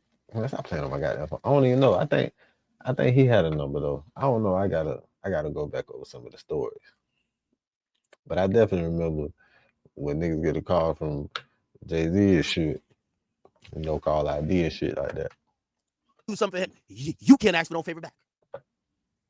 That's some West Coast friendship right there. Somebody says you're just talking with no proof to spit in the air, hoping that it hits someone. We're going off the that's what I'm saying. Stat Quo did us all a favor. He's telling us these people's conversation. We're interpreting the conversation. That's it. We're not coming with no new details. We have no new details. Stat Quo spoke with the game, and he's also mentioning things in the past about how he spoke with Kendrick. And he says Kendrick's demeanor is that he likes to starve the people who want access to him the most, which is most likely other rappers, other producers, and other people on his coast. He treats them like peons. Don't get that nigga on. You know that one person you don't want him to have your number. You be like, take my Instagram. It's like when a bitch tell a nigga, you know, a nigga trying to bag a bitch. Yo, can I get your number? You can take my Instagram. You can take my Instagram. You can take my Instagram. You can take my Instagram. That's it. We got limited access. We got limited access. Somebody says the game cries like, okay, that is true too. No, I'm not sitting here. Listen, we don't know actually Kendrick's real feelings. We don't know. Man, the game. We're just going off what Stat Quo said. That's why I said an emotional Stat nigga, Quo man. He's an emotional bringing gangster. to the public. I could tell he's more in the camp of trying to make Dot and TDE feel good about it because everything he said made the game look like a sucker. I'm sorry to say it. It made the game look like a long inside chick. Like, yo, when is it my turn? You said it was Saturdays. No, you ain't seen me the last 2 Saturdays. Wow. Like, nah, fuck, nigga, wait your turn. That. Like, it's going to be next Saturday. Catch you on the next. That, you know what I'm saying? That's kind of what it's coming across. And I just thought, I didn't think that people were going to co-sign it. Come on now. However, with Kendrick, people rewrite the rules. Now, we've seen some of these TDE guys. They've kind of also look like, wild. I ain't gonna lie. They don't fuck with the game either, man. Was it TDE Keemstar or something like that? TDE Keemstar, the game. Is it TDE Keemstar? Where's the guy at? Damn, don't nobody fuck with the game? No, it's TDE Keem. Man. Damn, they don't fuck with the game. Y'all niggas don't fuck with Jason? What? Hold on, I'll just find it on Twitter. Niggas in the West Coast don't fuck with Jason. Now, I've also said repeatedly, Mr. Chuck Taylor has been like, they've been telling him like, shoot, nigga, like they've been telling him to like go away, and he's still been trying to like, you know, speak out in the situation. Look, right, damn.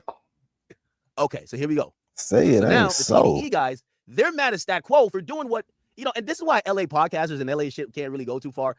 Y'all too much ganged up, my nigga. Like, bad enough these rappers don't do interviews and shit. Like, they act like it's a secret society. My nigga, if Drake tells me, Adam, whoever he talks to, Mealy Mall, some shit, we're bringing it to the net, my nigga. Well, not like on some snitching shit. It's just like, dog, we could tell you, like, because we have a relationship with these people. They treat like Kendrick like no one should ever talk about him, right? So this TDE Keem dude, like, I think he carries the bags for like TDE and shit. He spoke on Stat Quo revealing that the game, you know, Stat Quo had revealed that the game, you know, had thought that Not Like Us was a diss or something like that. And Keem is kind of, he's on some shit like, wait, Why are we talking about the King Dot? Like, none of his convos. Why are we talking about it? So they're mad at Stack Quo. Because remember, King Kendrick cannot be criticized, should not be discussed, and his name should not be besmirched. Listen to this. Shit, hey, you got to react to this tonight, though, today. Me, our dog, Stack Quo, he gave us the truth that we've been waiting for. Kane, what's happening, bro? Salute to you, King. What's the word? I appreciate it, bro. Ain't nothing to worry, man. We on this nigga game right now, man. Lying ass. Lying ass. And that's another thing I was saying. So this guy is a TD. Like, I don't know where he's in a TD ranks, right? Like, he might be the guy who watches the door. He might be the guy who crushes up the kush. He might be the guy who, like, you know what I mean, does the test lines of coke. I don't know what he does, okay? Some people told me he's like a brother of, like, wow, test lines. Oh, whoa. What? Hold on now, partner. Who is he managing? Yo, if these guys are managers, we got to start talking. Yo, hey, yo, other than Sister, ain't nobody selling no records over there. Like, who is he managing? Yo, Nigga not the food taste tester. He the coke taste tester. Yo, he's managing a Twitch stream. That's about it, okay? Cut it out, all right? Cut it out, all right? Let's get straight to it. So, Mr. TDE spokesman now tells us, right? He now tells us that, you know, he's telling us the real TDE feelings about the game. They start calling the game names. Liar. Oh, blah, blah, blah. Like, they start speaking negatively of the game. While every time the game is asked about Kendrick, Kendrick's my brother, man. Like, yeah, man, you know, like back in the day, like he's always talking about Kendrick, like they're long lost brothers, like Cain and Abel. Like he's talking about Kendrick, like yo, Kendrick is the best thing since sliced bread. Like but when TDE now talks about the game, still get they busy describe him with as exactly what you know Kendrick thinks about him. A fuck nigga. Okay, now I'm not saying that's what it is, but you got to imagine. Kendrick won't answer his phone call, and the other TDE niggas are calling him everything but a great guy. Listen to what Damn, Mr. that's crazy. Blunt Roller for TDE says. We on game line ass. This nigga been feeling away since the fucking song Not Like Us came out. Oh, shit. The line ass game. Holy. When Not Like Us dropped, oh, this shit blowing me right now. When Not Like Us dropped the first day, just think about it for us, though. Like, our first day listening to it, we was on Apollo. Shout out Dizzle AD, put up on us Apollo Legendary episode. Go back and watch it. In that same moment, Drake feeling how he feeling, right? Drake fans feeling how they feeling, right? Kendrick haters feeling how they feeling, right? And Kendrick supporters feeling how they feeling, right? Everybody's all good. But then you got that one nigga. He don't know if he love him. He don't know if he hate him. He don't know if he love him. He don't know if he hate. You know what I'm saying? He's just over there fucked up. Like, why won't you call me, blood? They're clowning the game for being a groupie. There's one nigga who's frustrated. Like, imagine talking about a guy who, granted, Kendrick's Kendrick, but this is why legacies get disrespected, right? When the game, like just imagine like this. Imagine, I don't know, some new rapper treated 50 Cent like this. You'd be like, what the fuck? Like a new rapper from New York treated 50 Cent like this. You'd be like, what? Would never happen. Like you see reverence. Would never happen. It would never fucking happen. It would never fucking happen. It would never happen. It would never fucking happen, bitch. It would never fucking happen. You know why? Because 50 still on top. Boy, 50 the top troll, man. It would never fucking happen. It would never fucking happen. It would never fucking happen. Bitch, what? It would never fucking happen. Don't even utter no shit like that. This nigga, what? I don't even want to hear the example to that shit. This nigga say, imagine if, what? Huh, sir? What? 50 Cent said, what? Imagine if, what? What? No. Fuck no. No. Fuck no.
G shit, that shit never happen, cuz.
That shit was funny. I'm sorry. I had to You don't see, and imagine the crew of that new rapper who got the wave at the moment. They're all laughing at 50, like, yeah, 50 a lame. Like, what? That's how they do the game. That's why the game's light in terms of its legacy. Look I dim. had to pause. It looks dim because his own coast, they're not even having, they got the reverence for Snoop Dogg. They got it for Ice Cube. But it kind of looking at the game like, yo, man, who invited this thing to the cookout? And why is he getting a play? Yo, somebody tell this nigga he gotta go. You don't see what's happening? The game is talking about Kendrick like he is the chosen one. He's King Kunta. He loves him. I actually have, to be honest, I really have this theory. I have a theory that because of how the game has been treated, I think that's why he's always gravitated towards Drake. I don't think these guys ever really fucked with him. And I think he probably like, yo, bro, okay, I kind of fuck with both of y'all, but damn, I don't really love you over here at all. I think the game kind of knows. But I think he always wanted to talk publicly positive about Kendrick, hoping it would come back around. It's just that I'm looking at it like, dog, you got the blunt roller calling you a liar, bro. Like, yo, come on, game. Like, yo, game, they don't have no respect for you. It's like, you put it like this. It's like Lil Baby. It's like me thinking Lil Baby got respect for me, and then his weed roller is swinging on me. Bro, like at some point you gotta realize they don't fuck with you. Niggas don't fuck with you, bro. So that's why I'm like looking at like other dudes from the street, the game, and I'm like, niggas bro, don't fuck with you. What do you think being in Kendrick's good grade? Niggas don't fuck with you like you thought they do. Niggas don't fuck with you like you thought they do. These niggas don't fuck with you like you thought they do. Had thoughts about robbing them niggas. They thought about robbing you too. Good graces gonna get them. Look at all the niggas that pop out. Collectively, they sold 40,000 records. No bullshit. Lump them all together. No bullshit, There's nothing. man. There's no movement from the pop out. At everybody who went to the pop out, Yeah, 40,000 thoughts records. about robbing them niggas. They done already robbed you. Not one feature from Kendrick. We want to talk about it? No, exactly. So, my thing is, it crosses the line when the blunt roller for the man you have so much respect for is doing, they're calling you liars. They're calling you out your name. God damn. Let me know. Let me know. You know me. Let me know. I'm Big Game still, you man. Big Game James. So then keep calling me Big Game James. This is what's going on here, bro. Niggas want to know if you love me still, man. Do you?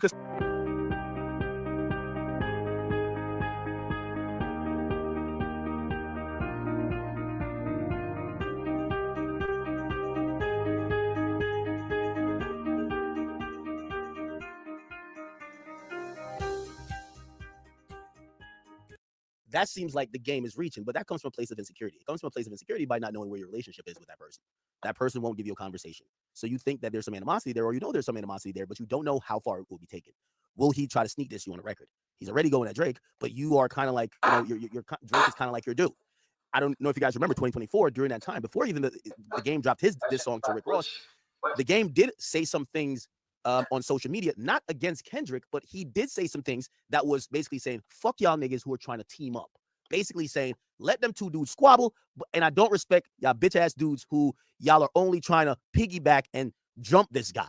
So he was already verbally saying some stuff, and I can imagine Kendrick was like, yo, pussy nigga, are you trying to be over there? Like, you from LA, that's all they do, jump niggas. What the hell? Kendrick was probably looking at him like, what the fuck? What the hell? Anyway, keep it going. See, once again, I don't know how that's a diss, but I don't know the origin stories of Dre even saying that shit. So he said it on One Blood, and he said it on the other song that did with Game. He said it on another song. You feel me? So maybe when they created those songs, Drake told him then, hey, when I say this shit right here, when I say this, I see dead people in front of somebody's shit, I'm gonna be dissing your ass. Unless he told that nigga, hey, I'll never say this in front of nobody else shit again. If you hear me say this on somebody else shit, just know this is to you. Why the fuck would that be the, like, and like I said, some things be above my pay grade, my understanding, my artistry, all that shit. Game could be right. All I'm saying is, why was his ass 6'5", 280, whatever he is, tiny size, Tiny Johnson that is, 6'5", 275 out here going on podcasts lying about the fucking way he felt. Nigga, you felt the way in your actions showed that, and everybody else is trying to tell you, bro, you look like you look like you wish Dot lost this shit.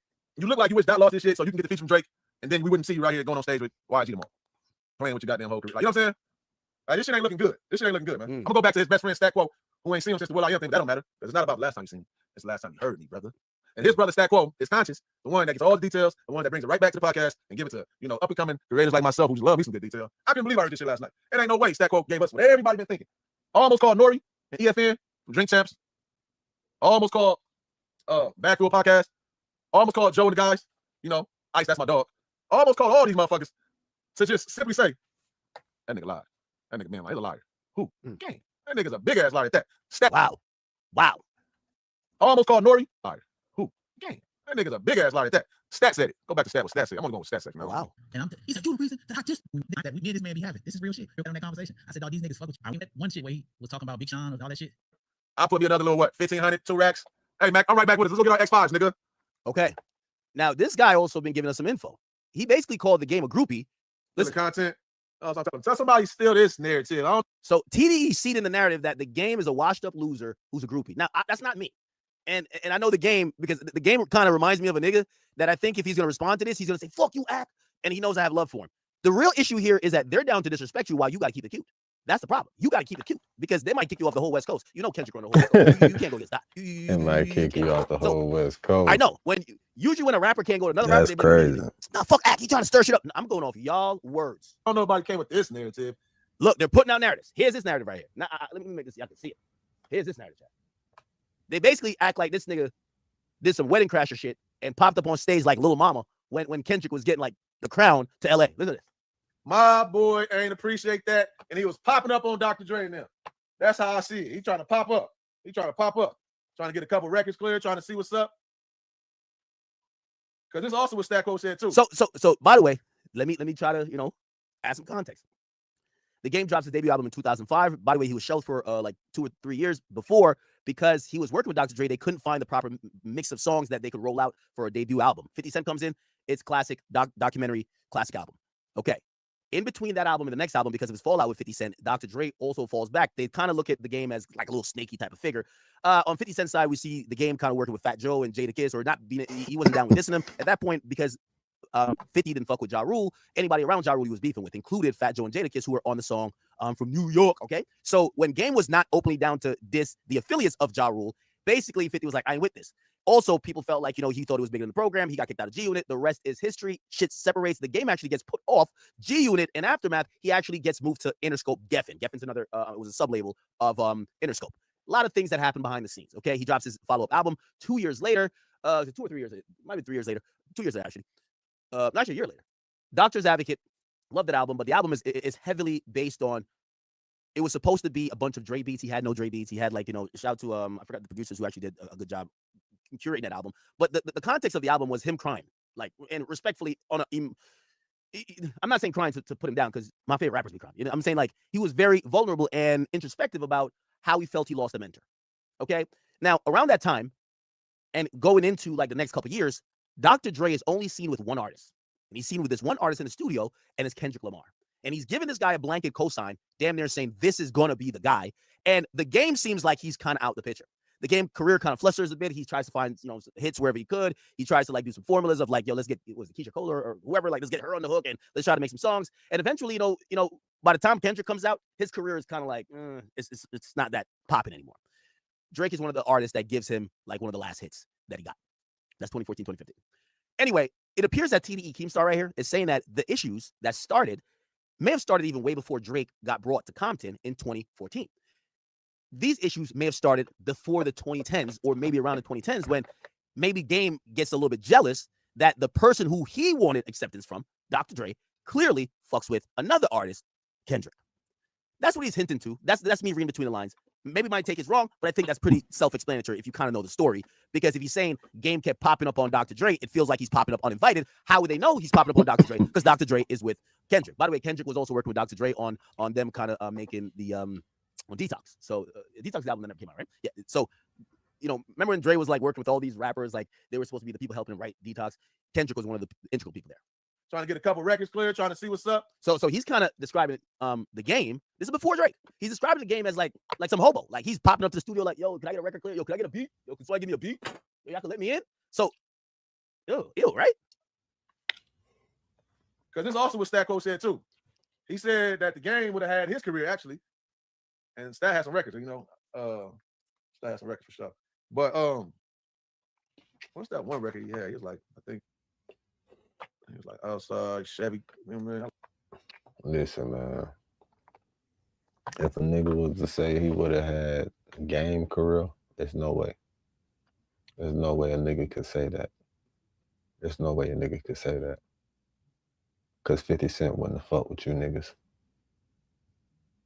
And you niggas wouldn't have been a worthy opponent to go against 50 Cent like the Game on some lyrical shit. Now one of you niggas would have dropped a diss record harder than 300 bars and running. I don't give a fuck what nigga. I don't give a fuck. Kendrick Lamar dropped Not Like Us. And that shit still, he called Drake a pedophile in that bitch. And it still was not as half as disrespectful as the Game shit was to G-Unit on 300 bars and running. Fuck what you niggas talking about. Fuck. If a blasphemy. You niggas.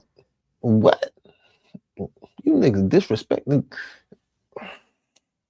I'm gonna turn this shit off. Niggas call it like that. But anyways, though. I'm finna turn this shit off. He said Game was outside the studio. I'm finna turn this shit off. Hey, nigga. Try. See? I'm Once finna again, turn this shit off. Game as Ashley Larry. He's like Tyrone Biggins. The fucking crackhead. Hey, y'all got something in there for me?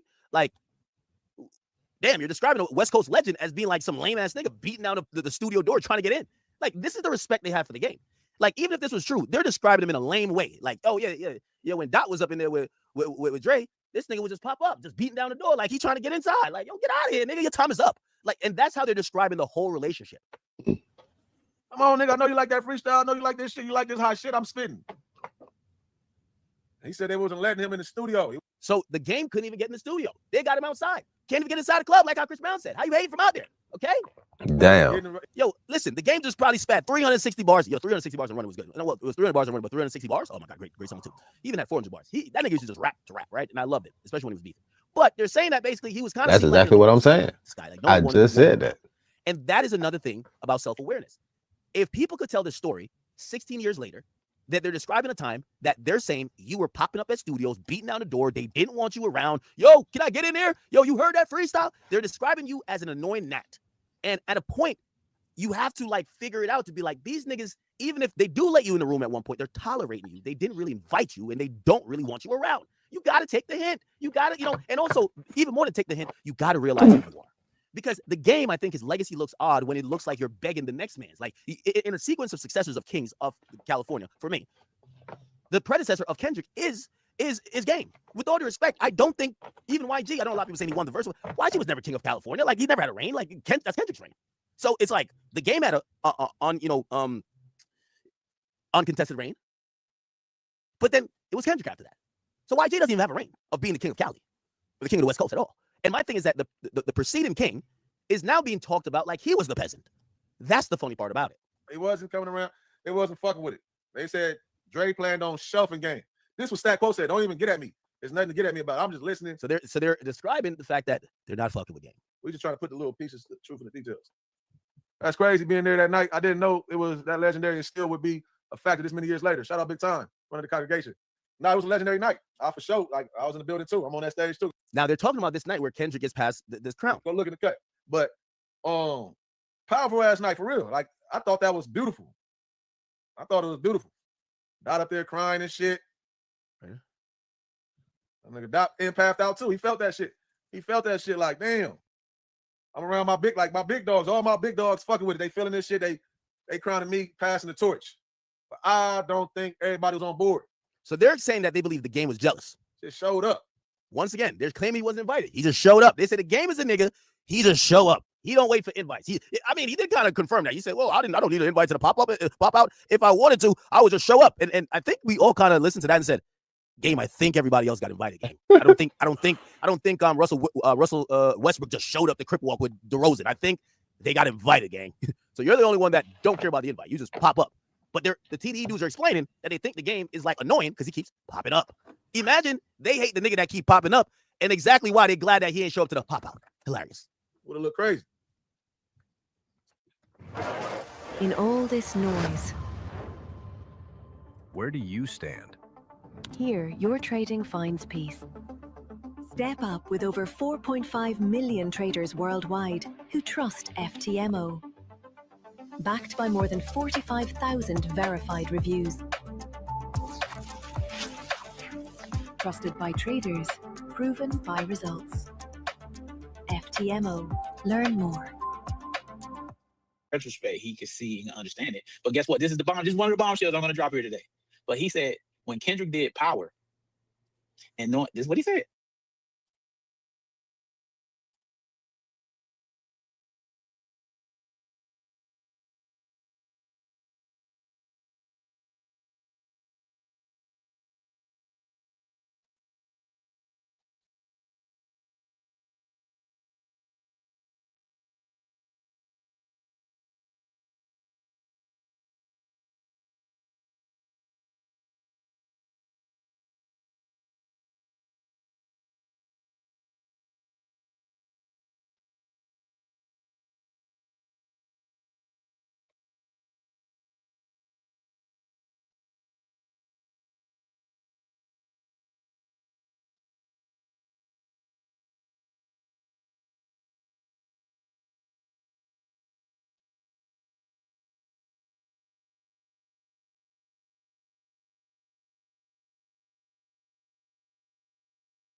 Hey, for real though, that's how I feel. Shit, I ain't gonna lie, you wouldn't, bro. You wouldn't fuck with you niggas, bro. I don't know. Yeah, wouldn't fuck with you niggas, man. Wouldn't fuck with you niggas. Nigga wouldn't fuck with When Kendrick did Power, and they knew that 50 Cent. Okay, now I see some people saying next topic. Listen, I know Yeah, some of let's those yeah. they're never usually this entertaining, so we gotta drag it for as much as we can. Anyway, I'm gonna pull the curtain down so you can see every clown in the circus.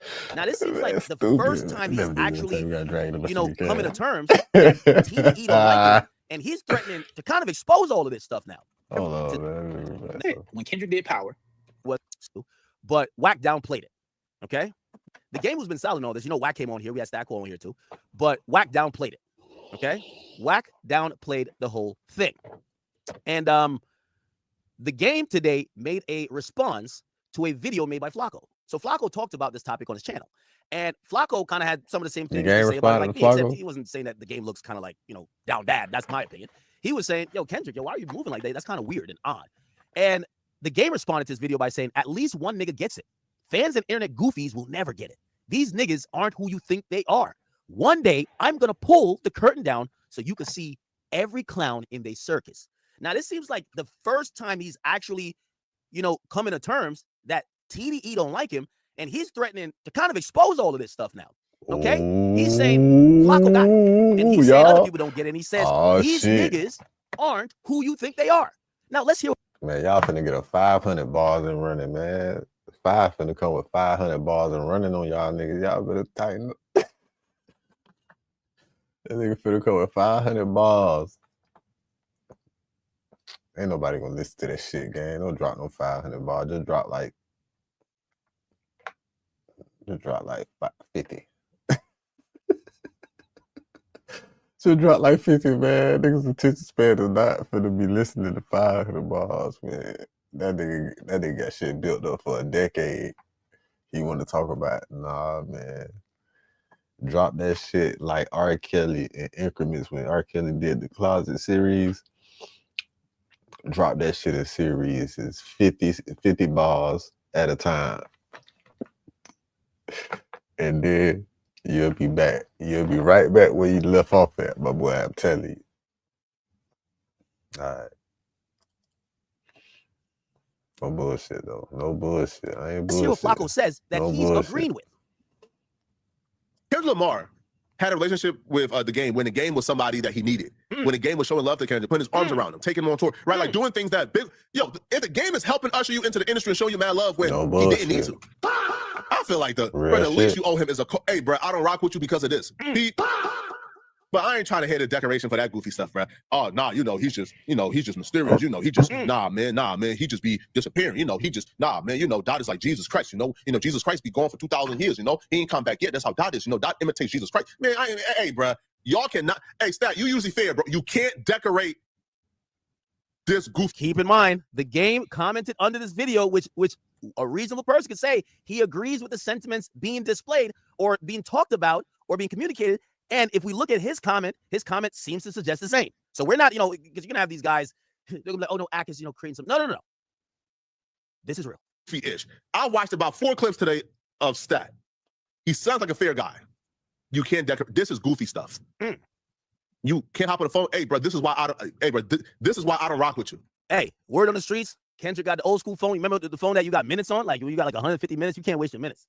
He can't waste his minutes being on the phone with no goddamn game. Okay, he don't got that unlimited data plan. All right, he can't get on the phone with this thing for 5 minutes and explain to him like, I don't fuck with you. All he gotta do is send that nigga a Big Sean song. I don't fuck with you, pussy nigga. I don't really. That's what you gotta do. Especially if y'all had a relationship in a rapport. I don't agree with that goofy stuff, bro, at all. That's just goofy and weird. And like, I'm sorry. Now y'all can't decorate that, bro. So after this story apparently went viral, they were live, and while they were live having a conversation, Top Dog tapped in, right? Top Dog is obviously, the CEO, owner of TDE. Is literally Top Dog Entertainment, right? So Top Dog called in, and Top Dog called in and finally gave the world the real reason Kendrick Lamar don't rock with the game or stop speaking to the game. The reason that they should have probably gave the game, I don't know, a decade ago that they didn't. So they kind of kept the mystery, kept it in the air, kept the game thinking, wait, am I crazy? Am I tripping? Am I not? And they told the world before they told the game, which I just thought it's just like, come on, bro. So here is the reason, according to Top Dog, why Kendrick Lamar don't like the game and why he stopped speaking to him. All was about Top was calling me to tell me that when these clips come out, Mm-hmm. we got to tell the whole. He said, I know you telling the whole story, but you got to tell. It got to be in the clip of the whole story because he want everybody to understand. Dot didn't just stop talking to him for no reason. After that video that dude shot in Compton, that changed everything. The 100 video. The 100 video. You know, I had spoke about that and told when I said that I told Wack and Game about that. And Top thing is like, hey, that got to be it. It don't need to be perceived that Dot just stopped talking to Kendrick out of nowhere. I mean, Kendrick stopped talking to Game out of nowhere. Right. That was the thing that, you know what I'm saying, that did it. And he reminded me that some of the younger guys, when they shot that J-Rock video, they went over to Game's house to do that part. And Game when he put that mask on, he said that the label or somebody said he couldn't show his face. But 2 weeks later, he did a Hurricane Chris video. Okay. You know what I'm saying? So these are the things that Top is reminding me on the phone. You don't like the Game because the Game did a song with Drake and allowed Drake to come to his hood. So you just run all of Compton now.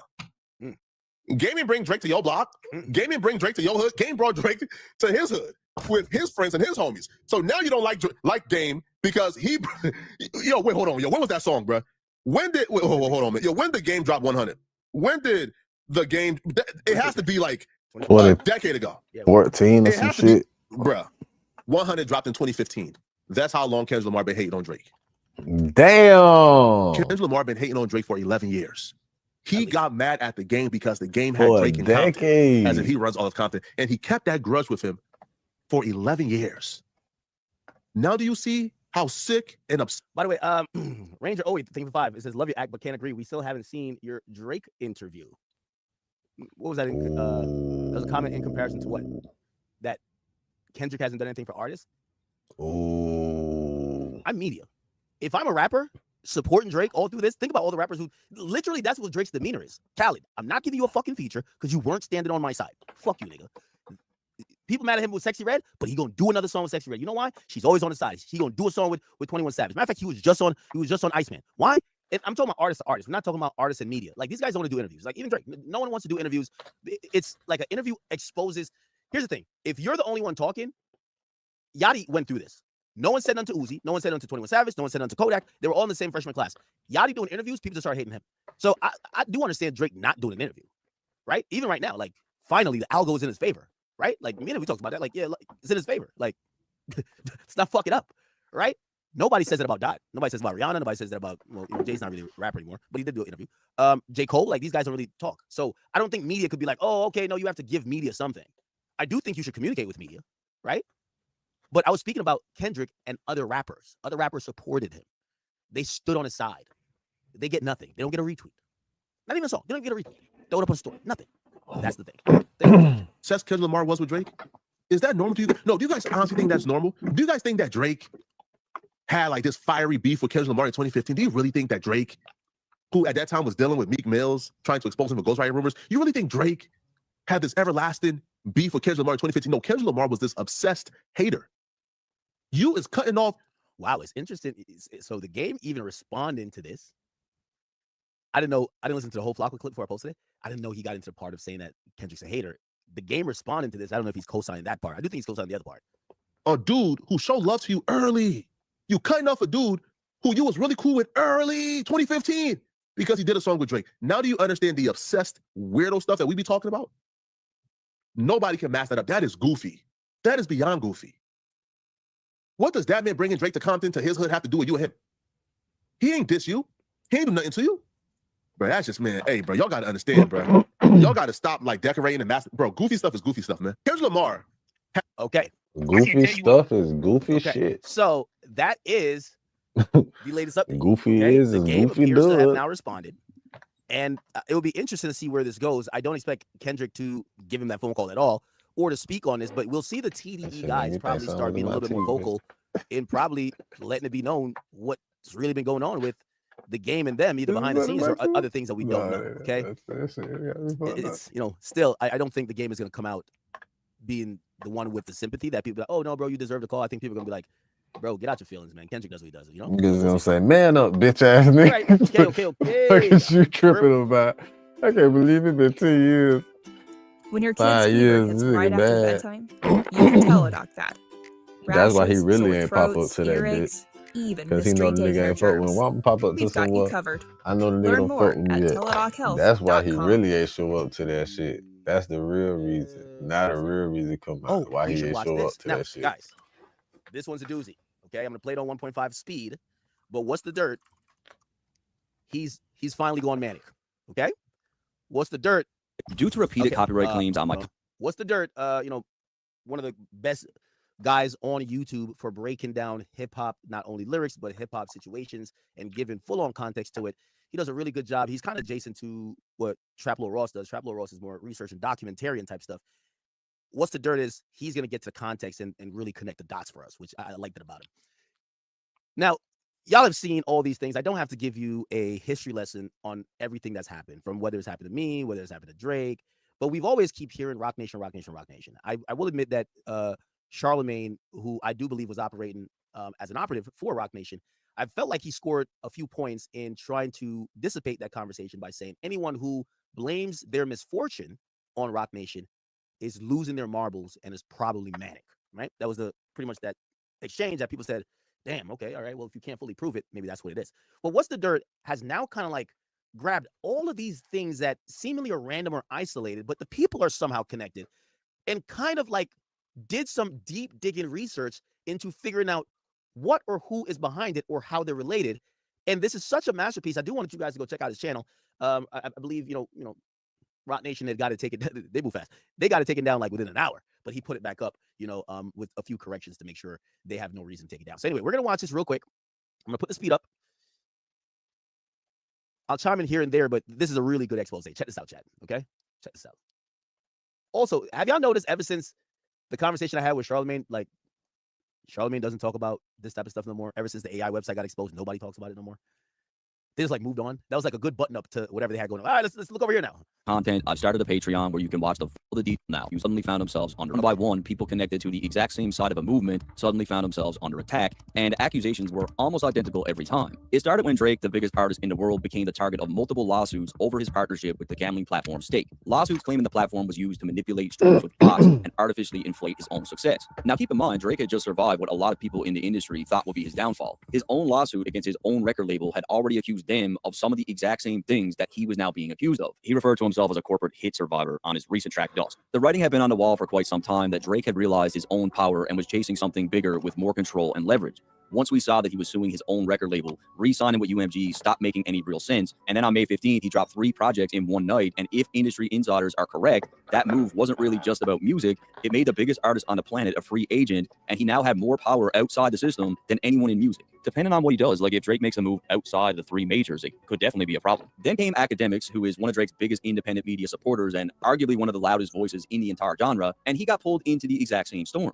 Suddenly, Academics was buried in legal troubles, depositions that stretched on for hours, with questioning that went way outside the scope of the actual case. Are you blindly loyal to Drake? Did you ever leak exclusive information from someone on Drake's camp? And just like Drake, it didn't take long before Academics was tied to the lawsuits involving Drake, while blatant AI-generated articles started popping up online, attacking his team's credibility. Then in April of 2026, Academics put out a video breaking down Jay-Z's GQ interview, and he was definitely very critical about it, but within days, he said Rock Nation hit him with around 10 copyright strikes across all of his platforms and affiliated channels. Rock Nation currently are using illegal means, for example, filing DCMA claims. They're abusing it on YouTube. I meant DMCA, sorry. Claiming that if you have an opinion about Jay-Z on any content that he's in, instead of acknowledging what it actually is, which is fair use, they're now filing claims if you're not right as dick. Because Academics isn't the only creator that this has happened to. Back in December of 2024.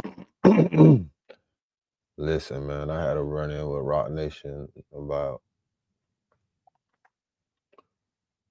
9 years ago. They was messaging me and shit, bro. And I think they really wanted to get in touch with a few artists that I was doing videos for. But I felt like they was playing on my goddamn phone. And I don't like motherfuckers playing on my motherfucking phone.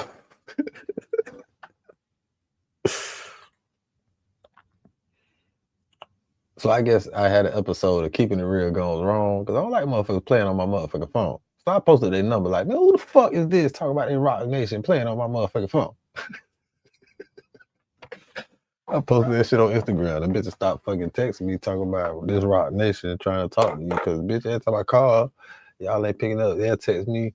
Man, I got like 5, 6 text messages from there. I'm like, who the fuck is this playing on my motherfucking phone?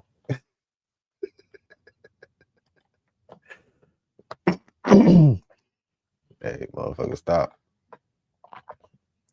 I never got that answer to that number. For I'm YouTuber like, man, Trent who Outloud got this said number two in their separate phone? Who the sources fuck is this told him playing that on Roc motherfucking Nation and phone? Jay-Z keep an entire team scouring the internet, making sure content creators don't step out of line, and that they'll fire off cease and desist letters the second they do. Two people told me that Roc Nation and Jay-Z have a whole team scouring the internet and making sure that content creators are not stepping out of line, and they will send cease and desist letters or illegal letters with the quickness. So Multiple users on X have publicly claimed they received copyright takedown notices connected to Roc Nation and their law firm Reed Smith. Another YouTuber by the name of BJ Investigates seemingly had the exact same thing happen. So I published the video to BJ Investigates, the channel you're watching here, and the video probably gets removed from YouTube because somebody, supposedly purporting to be from the law firm called Reed Smith, issued a copyright takedown request on the video, or a demand. So the video actually got completely removed from YouTube. A copyright strike was on my channel. I had to appeal it. The appeal worked because obviously it was fair use. But before I can go any further, I need to talk about today's sponsor, ZocDoc. One thing I've realized as I've gotten older is it's way to notice is you can do it all online anymore because you feel and for helping us all occasion where information was being posted. Thank you. I'm tired of having to appeal Then things shit, got man. even stranger. These Someone niggas be close on to some academics bitch became the ass shit. subject of a private investigation where information was being collected, photos were being taken, and spread through mainstream media. Speaking of wire transfers, I hear there's a real investigation going on in Australia into you and your boy George, otherwise known as the Asian man. Where you getting this information? Yo, George Wynn, how you? But this is where it gets really interesting because that's when Larry Jackson enters the picture. Larry wasn't just some random executive connected to Drake. He was a longtime partner who helped build some of Drake's biggest moments of his career, and Larry helped shape the entire streaming era. And while Drake was busy fighting for his reputation and his freedom, Larry was building something that threatened to change how the music business works at its core. 6% of new upcoming artists now want to sign to a major label. Wow. 6%. And I was like, oh, this is a shift. Larry's company Gamma was built under one simple idea. Artists should have more ownership, more control, and more power over the system that profits off them. And look, if you've been paying attention to Drake, whether it be through his music or symbolism, visuals, he's been saying a lot of the same things. I won't get too far ahead, but let's just say that there have been a lot of rumors about Drake, Larry Jackson, and Gamma making some big moves behind the scenes. Drake has become one of Gamma's biggest supporters, and on May 15th, he doubled down, putting Gamma-affiliated artists all over his releases. He featured Low Shimmy, and he featured Sexy Red, and they're both Gamma artists. And then when it comes to Molly Santana, she's not over there yet. This is a prediction. I got a feeling she's going to end up over there. But within just 2 days of the streamer Kitschka revealing the release date for Drake's album Iceman, Larry and Gamma got hit too. This time it came through two anonymous websites, LarryJacksonExposed.com and GammaExposed.com, accusing Larry of fraud, faking streams, and artificial growth driven by bot networks, the exact same accusations. And pay attention to how they did it, because that seems to be their weapon of choice. These were not articles in an authentic publication. These were anonymous AI-generated hit pieces, branding him as Larry Scamson and Gamma Scamma, and they didn't spread by accident. Hundreds of fake X accounts, a literal bot network, pushed the links all out at once, and now Larry is suing to find out who did it. So just sit with that. By the way, both websites were created. The DNS was registered 5 seconds apart. For a minute, the same people who are being accused of using bots to fake streams are literally getting attacked by actual bot networks pushing AI-written smears through fake websites and fake accounts. Basically, the entire campaign runs on the exact same thing that they're accusing everyone else of doing. Now, before I even go deeper, let me just show you the timeline because it is pretty tight. April 17th, Drake's lawyers filed their final brief in his appeal against UMG, pushing his defamation case forward. 4 days later, April 21st, streamer Kitschka pulls the book out of Drake's ice sculpture and reveals the Iceman release date. When that release date got announced, the internet was Drake. That's just what it was. He was everywhere. Just 2 days later, April 23rd, Larry Jackson and Gamma get hit, accused of fraud, bots, and streaming manipulation. And then 1 day later, April 24th, an announcement drops about a brand new lawsuit against Drake and Stake, but it's not a reporter breaking a story. It is a press release written by the lawyers themselves who paid a wire service called PR Newswire to make sure the whole world saw it. Remember that website because it definitely comes back. For whatever reason, this small boutique law firm out of Virginia wanted this new botting lawsuit against Drake blasted as far as possible right at the peak of his Iceman rollout. I mean, look at how tight that window is. We get a filing, a reveal, an attack, and a lawsuit, all stacked back to back, all carrying the same accusations, circling one man and the people connected to him. It's time to start asking some questions. Was this really one big coincidence? Were these really isolated situations? Or was there a bigger force connecting them? And if there was, who's behind it and why?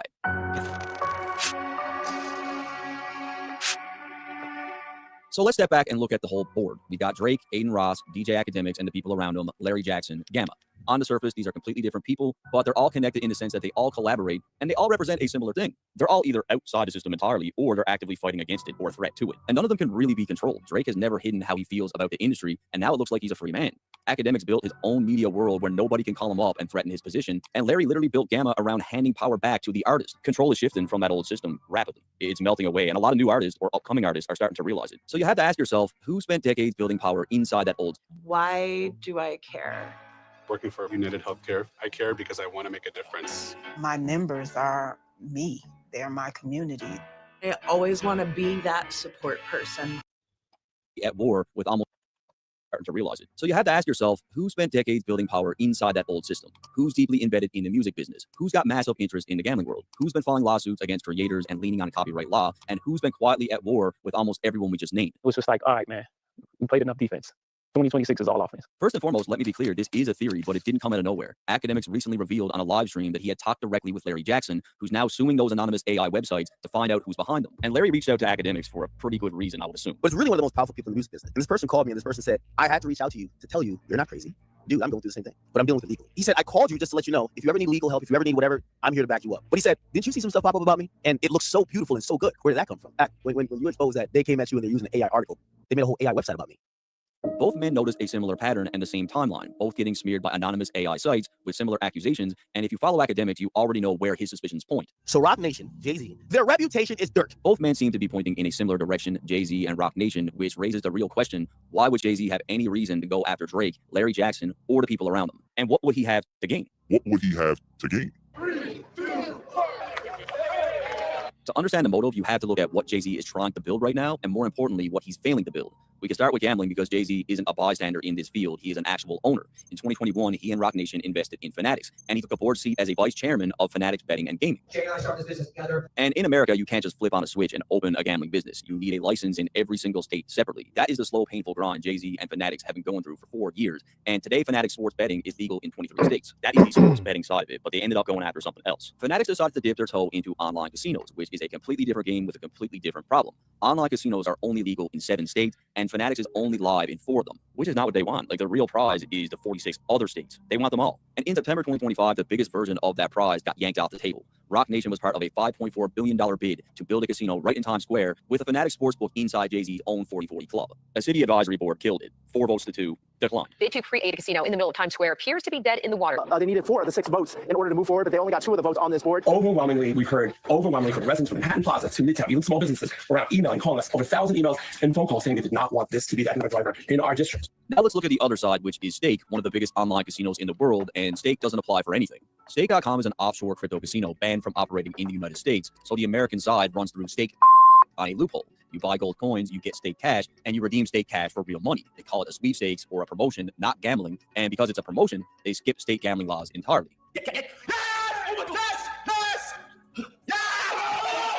And Drake is definitely a big part of Stake. He had a deal reported to be worth at least $100 million a year to gamble on stream, bet on sports, and drive players to the platform. And what I'm about to tell you next really matters, and it is not just a theory, it is literal facts. The licensed and regulated gambling industry has been openly trying to kill Stake's entire business model. The American Gaming Association has spent years arguing that sweepstake casinos are illegal, and they're pushing regulators to completely shut them down. They want to kill Stake. They want them gone. And they're not the only organization that feels that way. Fanatics Sports Betting, Jay-Z's company, is part of an organization called the Sports Betting Alliance, and the whole entire point of this organization is to 1, legalize regulated online casinos in all 50 states, and 2, destroy unregulated sweepstake companies like Stake. In fact, it's literally written directly on their website. Unregulated iGaming platforms like Stake evade U.S. gaming laws and safeguards that prevent minors from gaining access. It's literally in black and white. Like, Jay-Z's company, Fanatics Betting, is part of an organization, and that organization wants to destroy companies like Stake. I mean, the alliance that Fanatics is a part of even put out a full-on commercial called The Dangers of Unregulated Betting, and they literally feature Drake in the commercial. These unauthorized betting sites aren't bound to any of the normal marketing rules that prevent gaming advertising to minors. And what's interesting is how and when Drake ends up in the middle of it. Stake was getting sued all through 2025 by multiple states through multiple lawsuits,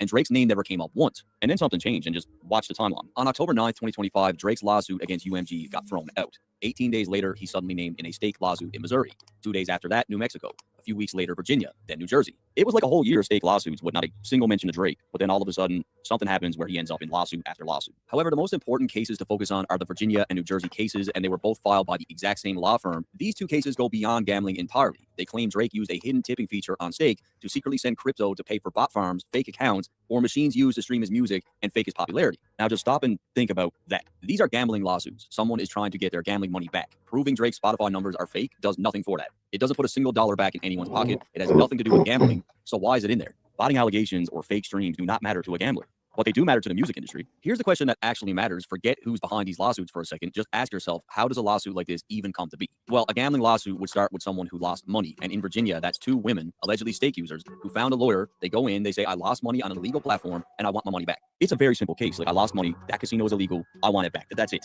So how do 2 random women who lost money on a casino app walk into a law office with detailed theories about Drake's crypto tipping with streaming farms and bot vendors, and then there's this guy named George moving money in the background? How did those women even get that information? How did they get that? that. Like, it just doesn't add up. And where it gets stranger is that these lawsuits also accuse Drake, Academics, and George of using Stake to go after music competitors and executives. Yeah, I heard it right. It is a gambling lawsuit that is worried about music executives and music competitors getting their feelings hurt, being talked about negatively.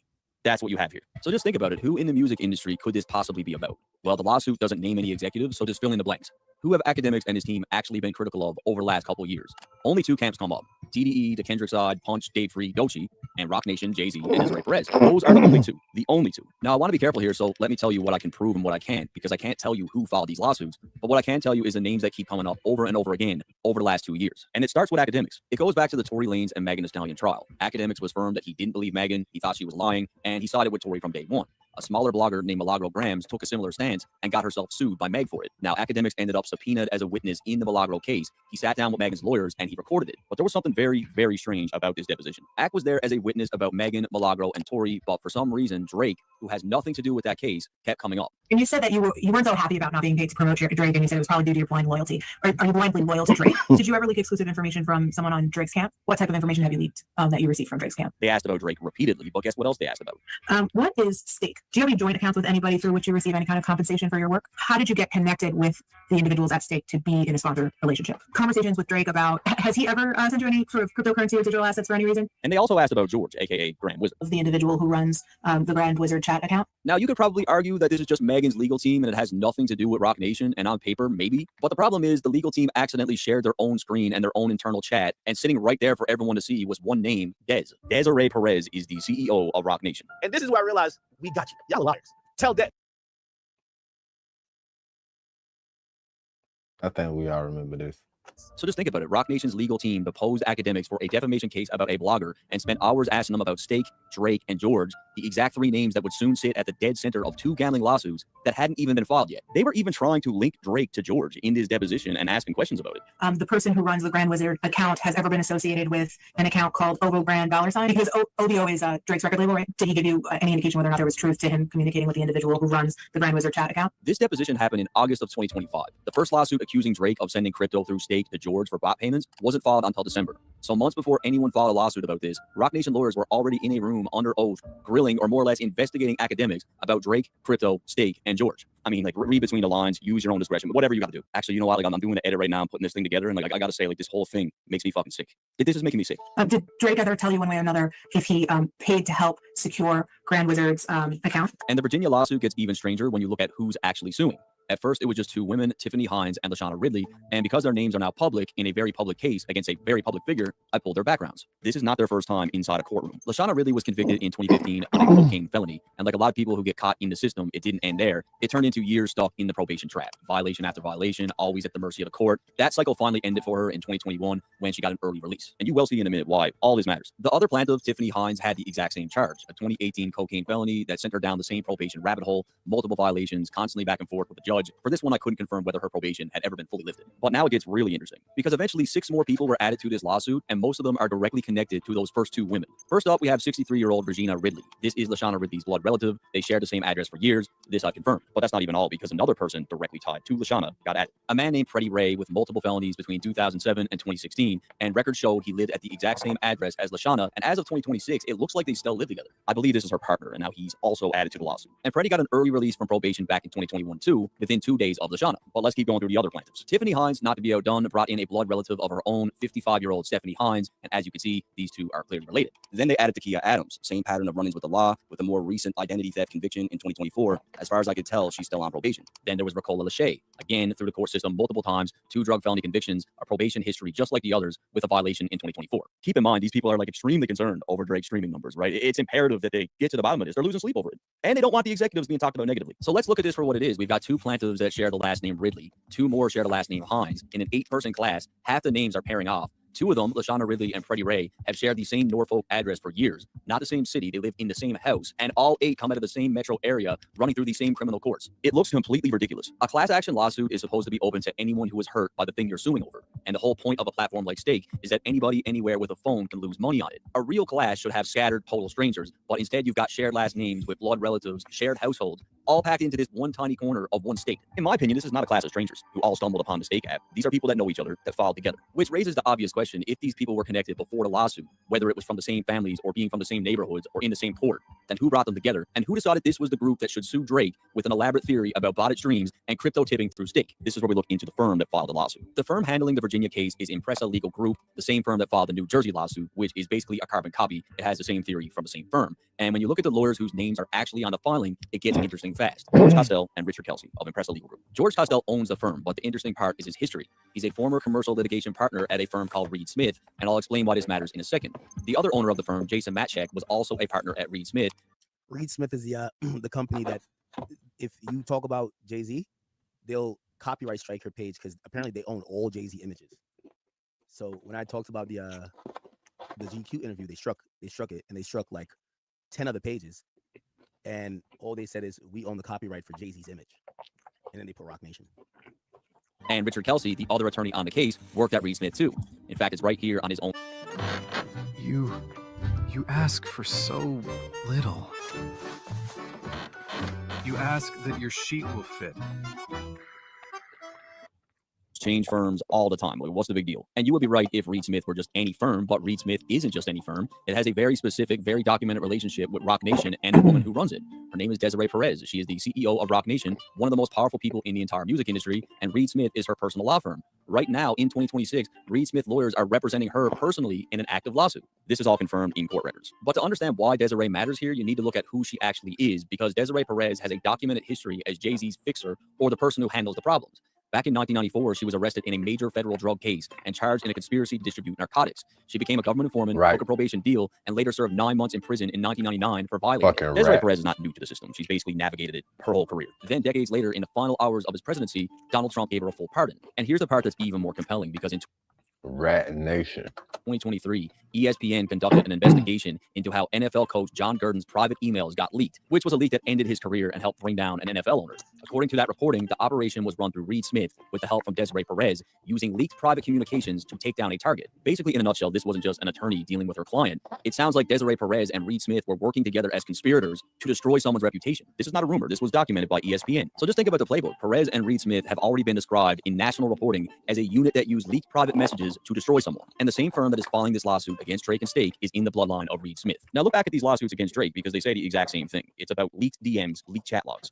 Do you know that his DMs were leaked? That what was leaked appeared to be DMs between the person who runs that account and Drake? And it even goes deeper. Reed Smith doesn't just represent Desiree personally, it represents Rock Nation, the company. Remember in 2024 when Megan Thee Stallion was sued by a former cameraman named Emilio Garcia? In that case, Rock Nation's lawyers were Reed Smith, and Megan's lawyers were Quinn Emanuel, the same Quinn Emanuel you saw in the Academics deposition. Basically, the lawyers who were questioning Academics worked with Reed Smith in the past, which is Desiree's firm. So let's just line up what we have. The two lawyers who filed the Drake lawsuit came out of Reed Smith. Reed Smith is tied to Desiree Perez and Rock Nation. Reed Smith works alongside the same firm that deposed Academics. We even mentioned earlier in this video that Reed Smith was the firm who was filing these false copyright claims on behalf of Rock Nation. To be from the law firm called Reed Smith issued a copyright takedown request on the video. But what does that have to do with this Virginia lawsuit? Well, remember, almost everyone in this case has a criminal record and a history of probation problems, which brings us to Rock Nation's nonprofit, Reform Alliance. Reform Alliance is a criminal justice organization co-founded by Jay-Z, Fanatic CEO Michael Rubin. Remember, he's in the gambling business too, and then Desiree Perez is on its board. The company's entire mission is fighting the probation trap, which is the exact system that kept a lot of our plaintiffs stuck in a cycle of violations for years. Then there's the fact that some of the plaintiffs in this case seem to still be on probation. One of the first states that they went into was Virginia. In 2021, Reform Alliance pushed to change Virginia's probation laws, and they won. They got a law passed that allowed early release for people stuck on probation, and it took effect July 1st, 2021.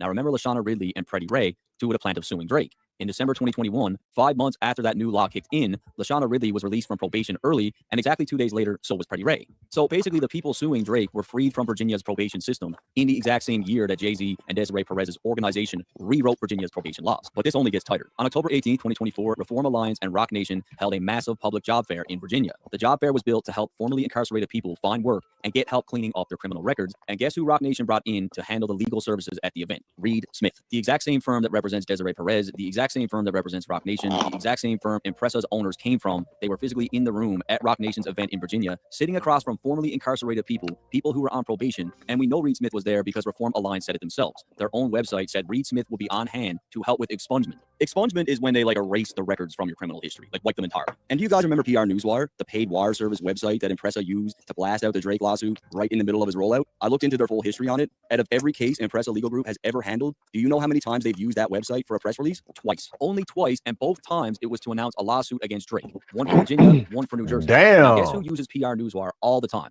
Guess who has a whole account for announcing their biggest initiatives? Rock Nation and paid wire service website that Impresa used to blast out the Drake lawsuit right in the middle of his rollout. I looked into their full history on it. Out of every case Impresa Legal Group has ever handled, do you know how many times they've used that website for a press release? Twice. Only twice, and both times it was to announce a lawsuit against Drake. One for Virginia, one for New Jersey. Now, guess who uses PR Newswire all the time? Guess who has a whole account for announcing their biggest initiatives? Rock Nation and Reform Alliance. Rock Nation.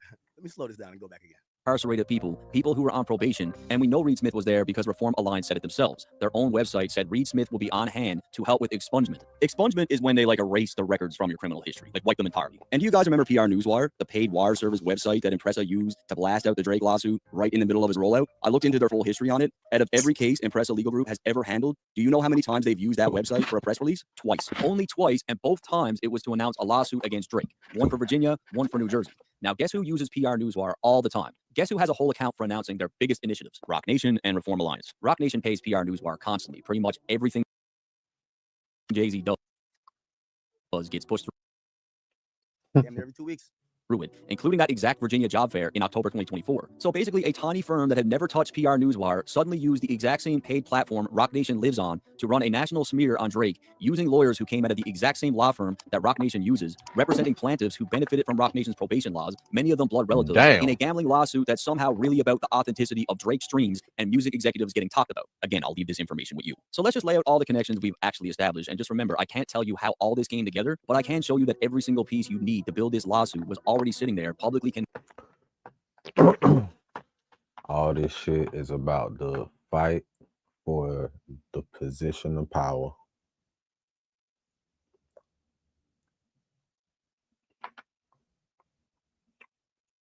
That's all I heard.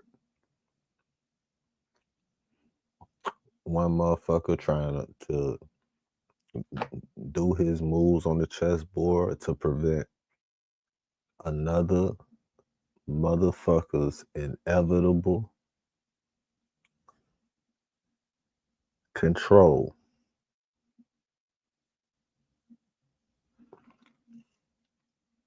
And conquer of power, conquer of the system. Man, he's a black Jew, bro. It's inevitable.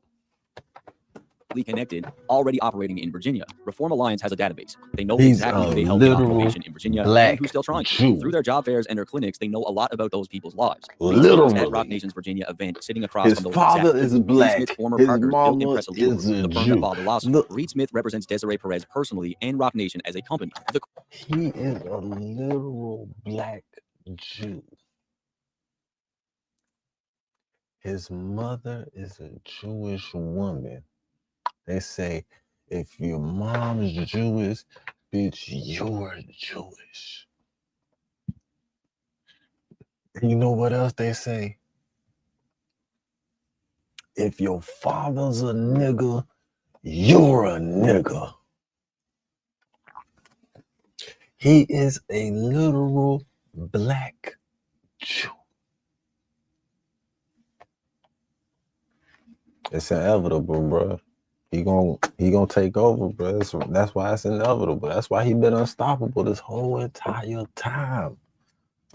The Quinn Emanuel law firm has worked right alongside Reed Smith and was asking academics.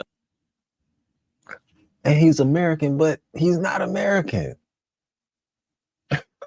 About Drake, Stake, George, and crypto months before any lawsuit even existed. Some of the plaintiffs got off probation in 2021, right after Reform Alliance changed Virginia's probation laws. Then we have some plaintiffs who seem to still be on probation, likely hoping it could end. Both Drake lawsuits were announced on PR Newswire, the only 2 times that firm has ever used it. Rock Nation uses it constantly. Then we have the fact that the lawsuits themselves are written to benefit the regulated gambling business and the music business. The people who win most if Drake and Stake go down are in gambling and in music. Jay-Z is in both, heavily. With that said, remember, Drake is not the only one, because around the exact same time, Larry Jackson got hit with almost the exact same playbook, and that's where this goes next. And once again, disclaimer, this is a theory, right? All I really did was take publicly available info. I connected it and presented it to you. With that said, I think most of us can admit at this point that there is something off about these lawsuits. It is very fishy.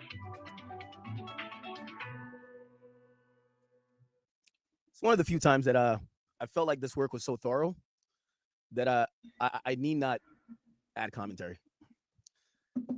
You know, at this point, you guys know I've been beating a dead horse for a long time. You're either gonna look at this and be like whatever, or you're gonna be like, no, I don't believe it. Or I seen a comment earlier. They were like, yo, you know, like, yeah, we believe in shit, but like, shit, y'all do the same thing. And well, I'll answer that person. There's nobody who's doing what Rock Nation is doing. Okay, absolutely not. Like this type of shit requires a particular type of capital, particular type of manipulation, a particular type of power that there's no one but Rock Nation has. So if you think that, you know, maybe, I don't know, let's say Academics TV, because they like Drake, posting something that's favoring Drake is equal to this documentary, what you just seen, bro, they created a fake website. They sent out, yo, Charlamagne the God is a $200 million man. They sent him out to go handle that. They have job fairs, all type of stuff. They have people online. I can't even use Jay-Z's pictures, well, like 80% of his pictures, because they're going to strike it. If you think that there's something tantamount to that, whatever.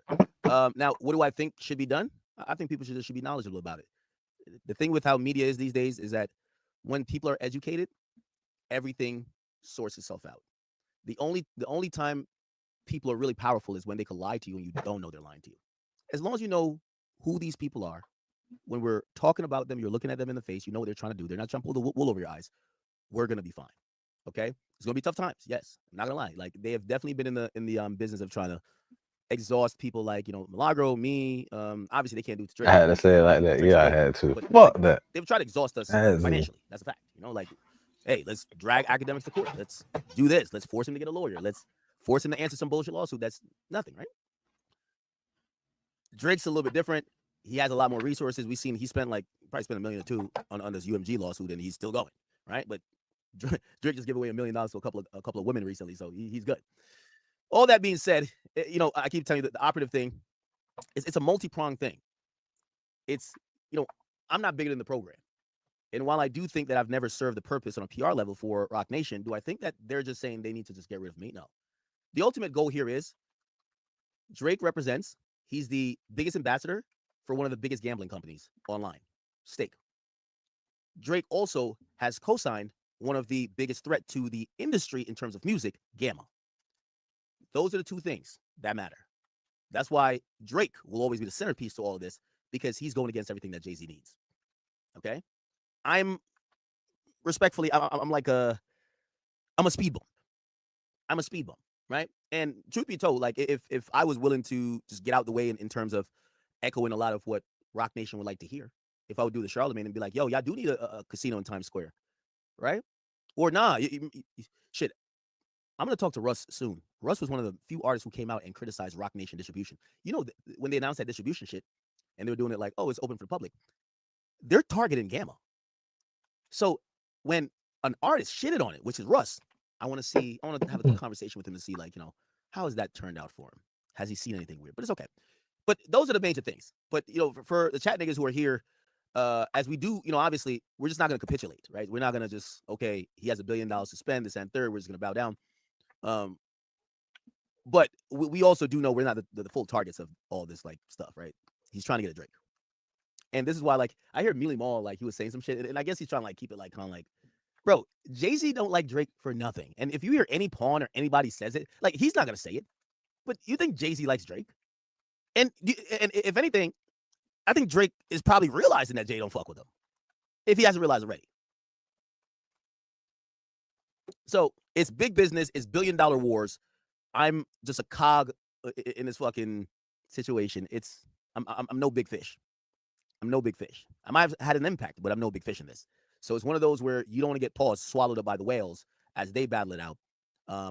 That's why when people say, "Well, what's the game plan?" I can't take on Rock Nation. They got $1 billion. They're funding like 30 lawsuits.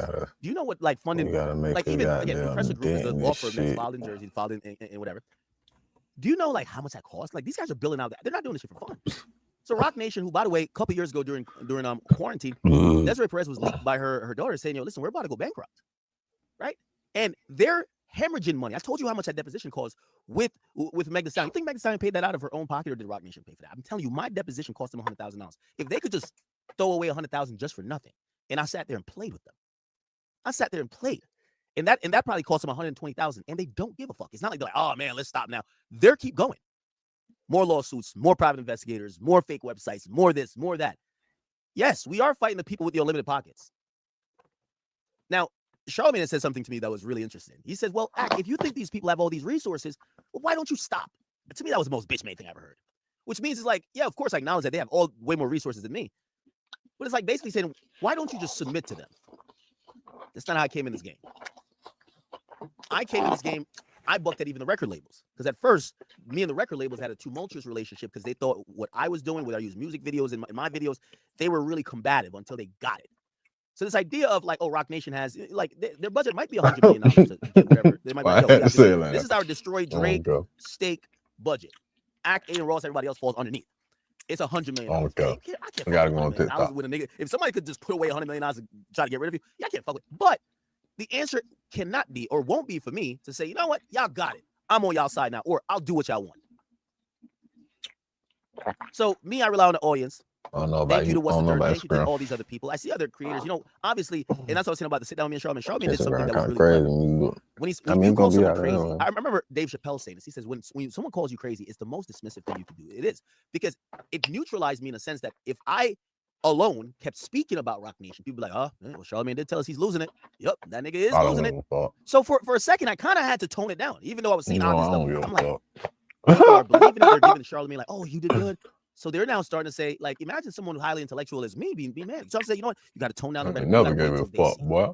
You got to wait for the people to see it. If you actually believe media is where it is, because we're not in the Charlamagne era no more. We're not in the era of you just like lie to people and you can just like get these blanket narratives off. People are smart. The reason why they hate the Flacos and Trap Lord Ross, they're not going to just report news on the surface. They're getting all the way into the weeds. They're bringing up the documents. They're bringing up the actual shit. And the fans are so smart. They don't want to hear just headlines. They want to read through the docket. What do we do on this channel? We read through the docket. We read through the indictment. We get to the shit. We don't just read through a headline. I just live here, man. We get to the indictment, right? At this point, most of you guys probably know how to pull an indictment, probably know how to get a body cam. Like fans are way smarter. So what I said, you know what? I just live here. Okay, this is chess.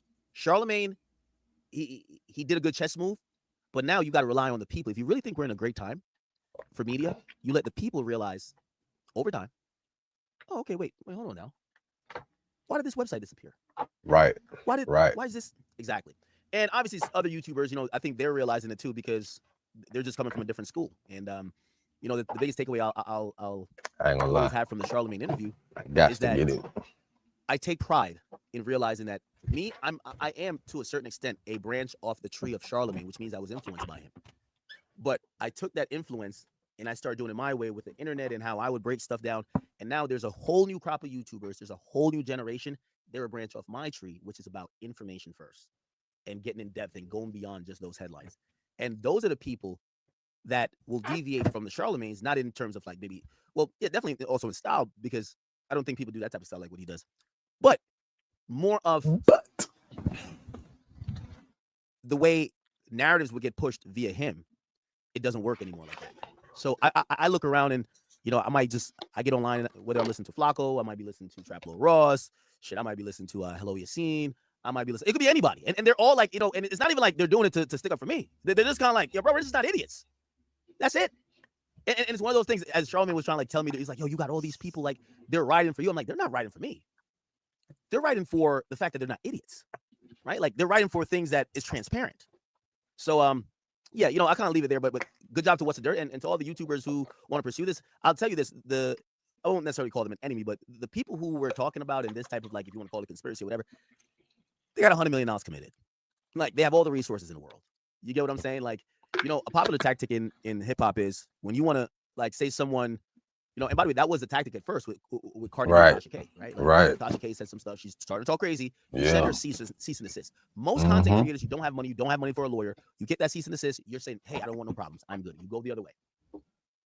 That's what happens. So that's usually the train of thought for like most of media. And now we're in like unprecedented territory because these people are saying, all right, shit, if we hit them, like, they're going to still hit you with copyright strike. So Reed Smith, if you guys ever got a copy written, right? Like we probably have 24 that haven't expired yet. 24 copyright. Think about this. If any label, imagine Drake. And if listen, Republic Era man. copyright struck me. I remember one time I got copyright by UMG. I called up the son of Lucian Grange. I got a and I said, strike "Yo, right listen, now, let's bro. get this fixed." I got 2 They know what strikes. I mean to the music They business. trying to take a nigga Oh, page, shit. Okay, man. all right. Let me call this. Like this shit serious, man. Look, this Because shit. I don't know if you guys know. One of my This shit is serious, man. They trying to take a nigga page, man. On some bullshit, bro. Like, damn, dog. I just got comfortable doing my little reaction shit. They trying to hit a nigga with some what? Just because I don't like motherfuckers playing on my motherfucking phone. Dirty motherfuckers. Don't be playing on nigga phone then, bitch. I wasn't a real nigga. One of my YouTube channels actually got removed. One of my YouTube channels got Look, deleted look what because he talking I about. think I did some little dirt content. Like it was. Look. At that time, I didn't have the relationship I have now with labels, so they had copyrights. Like it was some crazy shit. No, it was my Instagram. It was my Instagram. Okay, cause I finna say, man, YouTube Yeah, got so when I they would trying to post take music, my they YouTube would- right now. They didn't understand. It was so early. That's They like, fucked what the up. fuck is he like posting our song? Strike. Now, come on, imagine UMG hit me with a strike. Yo, I get on the phone like, yo, 5 minutes later it's off. It's not, they know it's a big act. But it's only one person and one company that I'm getting strikes from. One. It's Rock Nation. And it's not because they feel like, oh, okay, I'm stealing their stuff. They're doing it because they're like, this is a way we could weaponize and utilize the system to try to quiet you. Or if we can't quiet you, we could get these platforms to get you to stop talking about us. Anyway, I digress. Thank you guys for staying up with me. It's 3 o'clock on the East Coast. It's midnight on the West. And if you are in the UK, it's 8 a.m. So good morning to you. If you're in Indonesia, if you're in Japan, if you're in Australia, I don't know what time it is, but you guys can let me know what time it is wherever you're at. I appreciate you guys. Obviously we do live streams, but we also got to be cognizant that people have work. And if you can't make the live stream, always make sure you tap in with the broadcast. We do upload to Spotify, Apple, other places, but you can get shorter clips on Facebook, YouTube, and otherwise. Obviously, our full streams are always available on kick.com. All right. Have y'all seen what's going on with Lotto? So, well, you've been in custody. What's this? We're gonna talk about KPD afterwards. So Lotto has clapped back at Charleston White. So Charleston White came out trying to defend a black woman. What's the deal? Let me tell you. So it appears that, remember when we played this clip where Clarissa Shields got online and she was like, I'm gonna tell y'all why, Papoose likes me. People are really critical of their relationship. And she's like, yo, I got that good pussy. I got this. I'm a bad bitch, right? I think this was a clip right here, right? I think this was a clip. Check this out. I want to tell you the real reason why Pap is with me, because I don't think you know. I'm gonna tell you. I'm a badass bitch. Flat out. My ass is real. My body's real. I look good as fucking face. I'm successful. I'm young. And the things that my little Punama can do is amazing. That's why we're together. I want to tell you the real reason. Okay. Yeah. So I just want to let you know that while you did all that, now here's your viral moment that you wanted. Okay. So, Shanika, yo big fat ass. So fans have started to kind of get at her. They're really critical of her and Papoose, and whether it's about her appearance, whether it's about like people saying, damn, like, yo, why is Pap with her? Like she's starting to now defend herself. Sat up there and talk that shit to me. And then when I checked you, respectfully, I checked you respectfully in your face. In your face. You should. Now, I don't know who this is. Miss Shanika Richardson. Let's try to figure out what she's talking about. But apparently, Richardson and Clarissa Shields. Apparently, there was an inappropriate. Okay, here we go. I asked that question from a. Oh, it was a viral interview. Wait, can we go back to the interview? I've never seen the interview. Did anyone see the interview? Oh, here we go. Question from a place of care. I'm sitting here. We're interviewing a 31-year-old champion in her field. I'm feeling her energy. It's upbeat. Wait, I now want to watch the interview. I've never seen it. Does anyone have the link to the video? Oh, wow. I didn't know about this. Okay.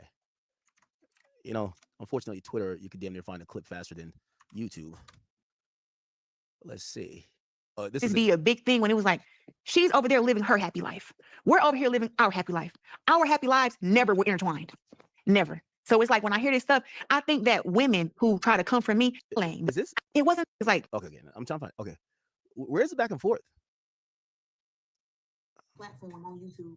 Who? Okay, come on now. Can we find the clip or not? Cam Newton. Oh, okay. Maybe this is it. New York, I have my place in Atlanta, but we're together all the time. Like he's on his way here now. Okay. And juggling the relationship, having not just the being public figures, having children. We having a baby next year. Oh shit. Yeah. Huh? Yeah, we having a baby next year. Hey, how y'all gonna have it? You gonna have a child? Who the fuck else gonna have a kid? Man, listen here now. Don't listen. What you mean? I'm asking you that you got. I'm not gonna have no surrogate. I Okay. can get pregnant like anybody else. I never thought that. I'm But- not asking But why'd you say that? Why that first thing came to your mind? because number one, you're a boxer. Yeah, I'm putting my career on hold. That's cool. And number two, I know you have a minimum fight, like you have certain fights that you have to obtain, Mhm. right? And number three, we're living in a day and age where surrogates are real, adoption is real. No, I'm not adopting no kids, and I don't want nobody carrying no kid for me either.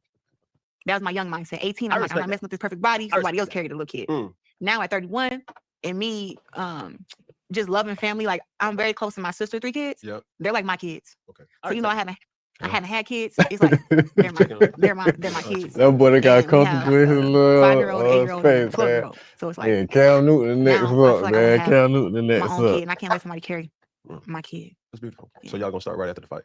No, we have 2 fights. I have this fight, and then probably one end of the year, January. Mhm. Then we'll. Then y'all gonna get active. And also too, he asked me if you would have asked me, was I ready to have? By the way, I will point out, you could tell she's been attacked a lot about her relationship with Papoose, because when she was asked a question about, having a baby, she even said, wait, you don't think I could have a baby?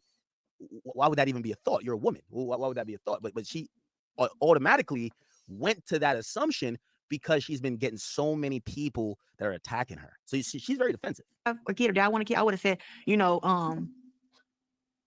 would have said, hold on to probably 35. Before I met him, I would have said, hold on to 35, because I feel like I want to retire at 38. So when I have a kid, then come back and have two more fights, and then be done.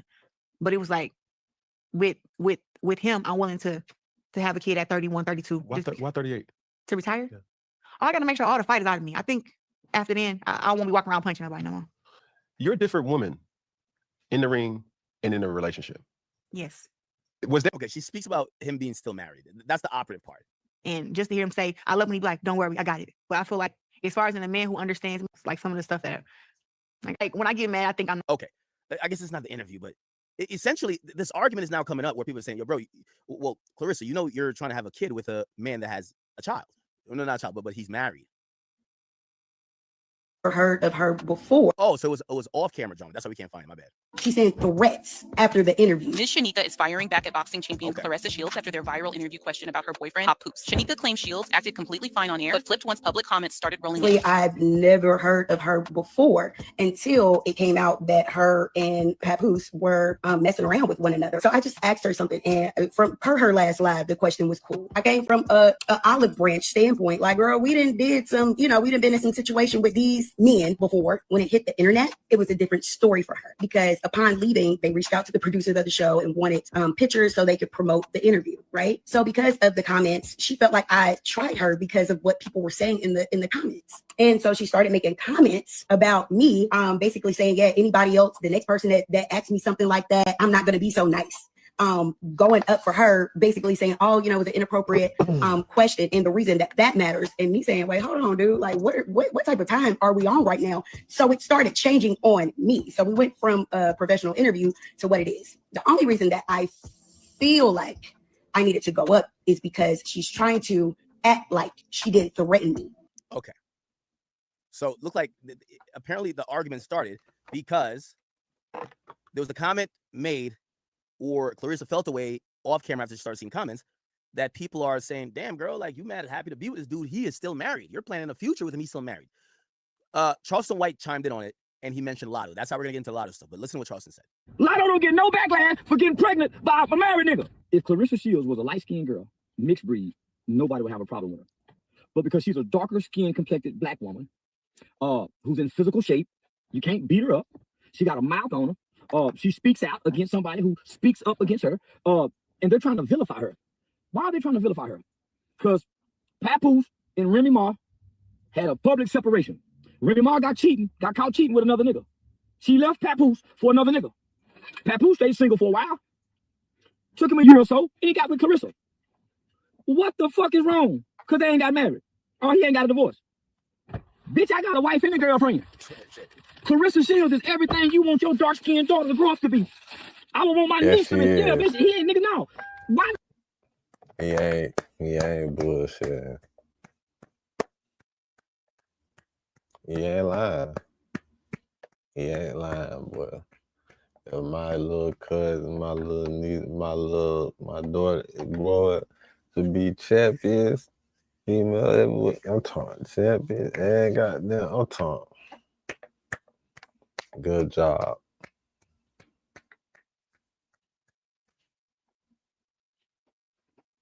Good job, champ. Straight up, champ. Straight up, champ. Hey, man, listen, hey. The nigga said a lot of fuck shit, and I said a lot of fuck shit, but I just gotta call it how I see it, bro. If it's some real shit, bro, I can't. You heard what he said? Just tell me if I'm wrong. Hold on. Just tell me if I'm wrong, goddamn. Why does she have to have a kid? What the fuck is wrong? Because they ain't got married. Or he ain't got a divorce. Bitch, I got a wife and a girlfriend. Clarissa Shields is everything you want your dark-skinned daughter to grow up to be. I would want my niece to be. Yeah, bitch, he ain't nigga now. Why do I can't disagree with that statement. I'm sorry. That's why I stopped and that's why I did it. Clarissa Shields, everything you want your dark-skinned daughter to grow up.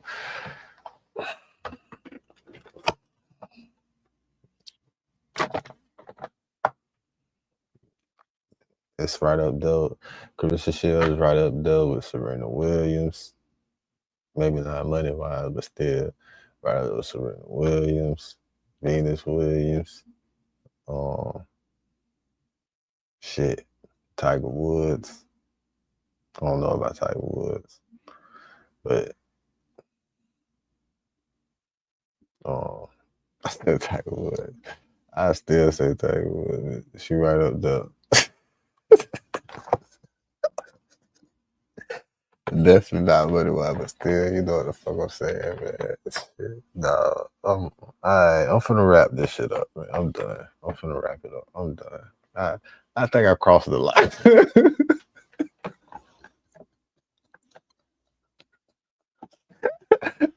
I know I crossed the line. So I'm finna cut myself. All right. I had to be. What time it is? It's 3. Yeah. All right. I'm tripping. Now I'm starting. When I start tripping, when I noticed I started tripping, it was a couple of moments I was like, I don't know. It might be time to call it. But nah.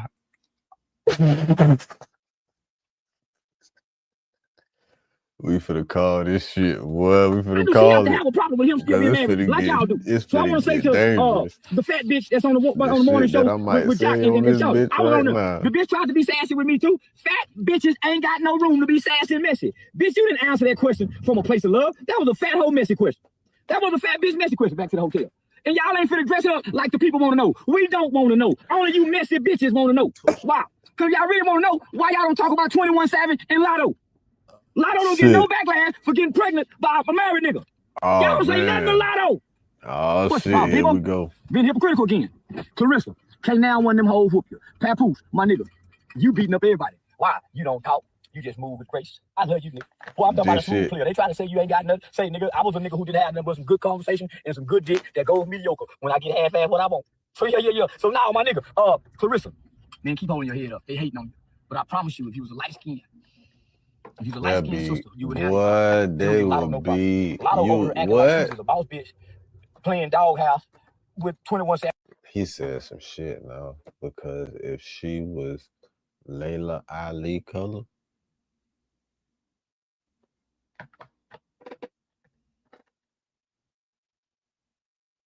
I'm not even gonna lie. If she was Gervonta Davis color,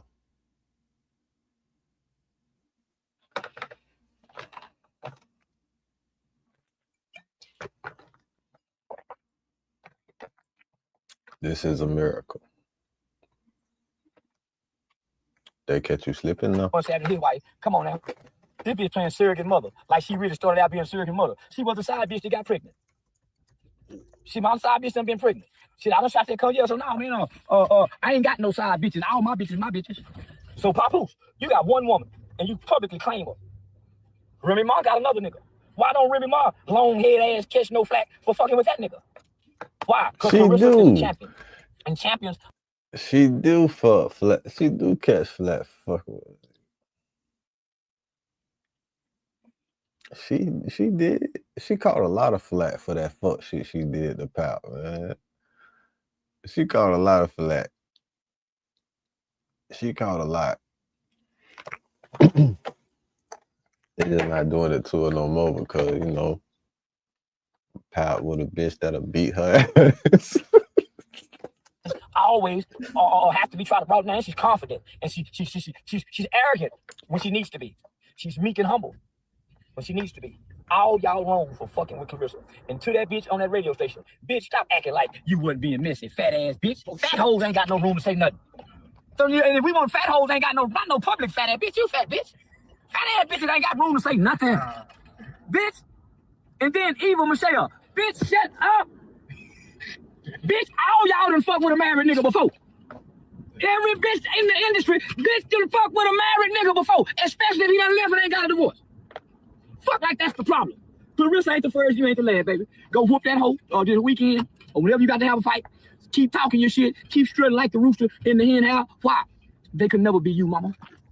These pretty assholes and these fat assholes with these faithful men and these so-called happy relationships, these hoes miserable. They ain't got the kind of confidence you got, baby. They ain't got the kind of confidence you got. Why? Because can't one of them whoop you. At the end of the day, can't nobody whoop you. So let them talk and you keep talking back. And don't you hold your head down and feel bad by shaming these bitches. By your nigga. That's your nigga. And you his bitch. So fuck who don't like it. Shit. Okay. Now Lotto got on live promptly and she was addressing shit. This is what she said. Listen here, you little. I'm gonna tell you one thing, bitch. You older than my mama and my daddy.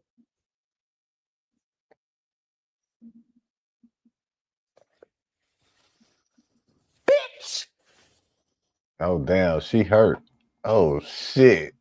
Oh, shit. Charleston White has struck a nerve with Lotto. Oh, shit.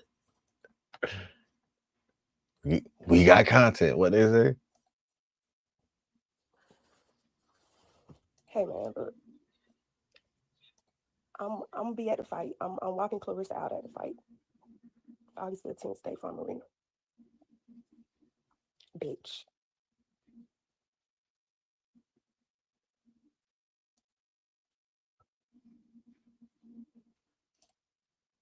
That baby.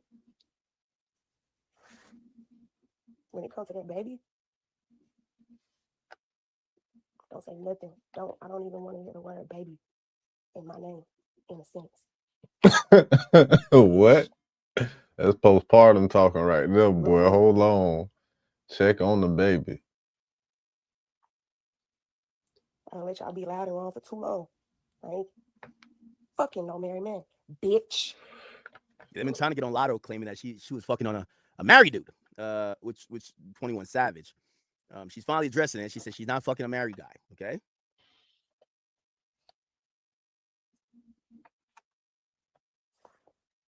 I'm gonna say this one more time when it comes to that child. Bitch. Bitch. Ooh. I'm walking Clarissa out at the fight. August 15th. State Farm Arena. You loud and wrong, bitch boy. Old ass, broke ass nigga. I am a boss. I am a boss.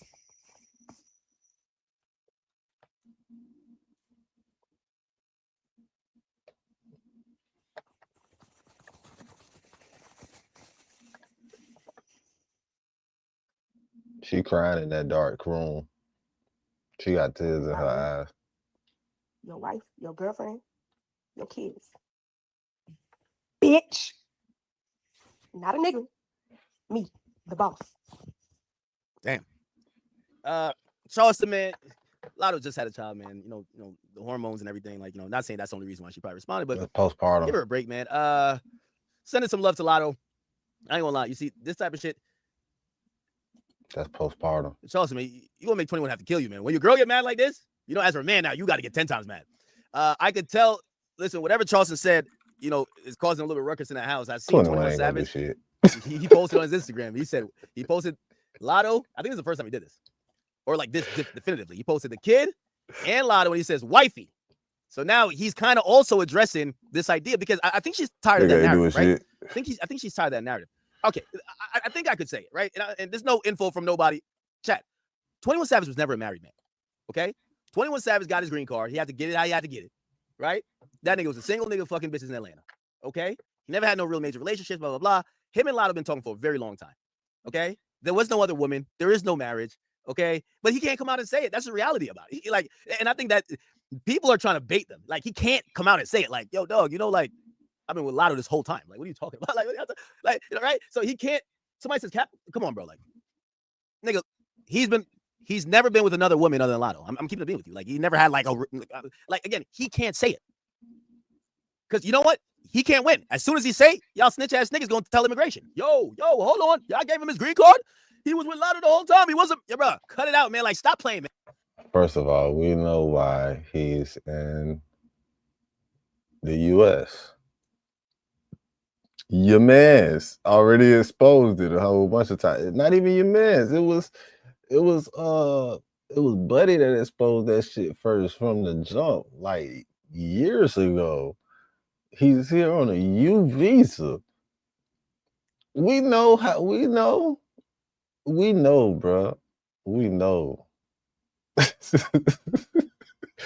know, man. Don't you like, bro? Don't be acting like you don't know, like you, like man. Man. That nigga, like you. Everybody knows what it is, but matter of fact, I think you the nigga that exposed it. You know, obviously, you know, Lotto just had a kid by him, and also she probably tired of that narrative. The reality of it is, I think you the nigga 21 that Savage exposed it. has never been with another woman while he's been with Lotto.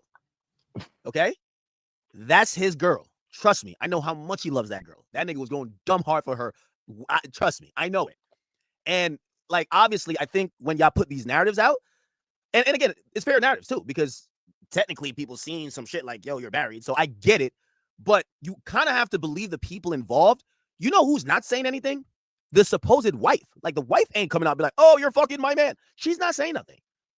So the understanding, and I get it, like, you know, the understanding that y'all want to get, it would only be valid if the wife was saying something. But 21 can't say nothing, right? 21 can't say nothing. And Lotto, as a woman of respect, she got her kid with him. They're building a life together. Yeah, she probably at times, like, and that's the thing with Charleston White. Charleston White he got a mouth on him, pause. It's super triggering. I could tell it triggered her. I could tell. She got on live just for that. I could tell she brought it up to Savage. Savage posted this just to let people know. No, hold on. Stop all the bullshit. Stop fucking with my baby. This is wifey. Stop it. Somebody said Ak is a liar. Wait, what do you mean? Wait, how am I a liar? The wife has said something about it? Bro, stop it, bro. Y'all have to stop it, bro. Y'all got to stop. The wife is not mad. Bro, stop it, bro. Why do y'all...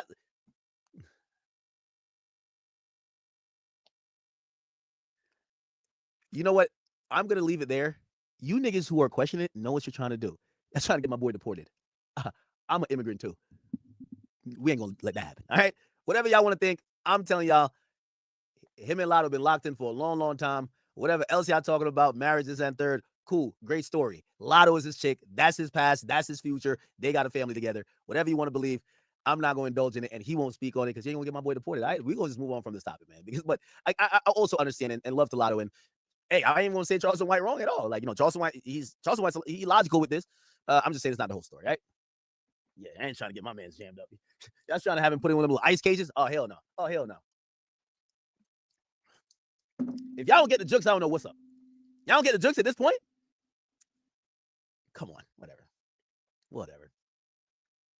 W Lotto, W Savage, but also still W Charleston White. I like the fact that he was sticking up for Clarissa Shields. I do like the fact. There is something about Clarissa Shields, and I don't want to say it because I rock with Pap. I don't really know him, but like, I got nothing against him.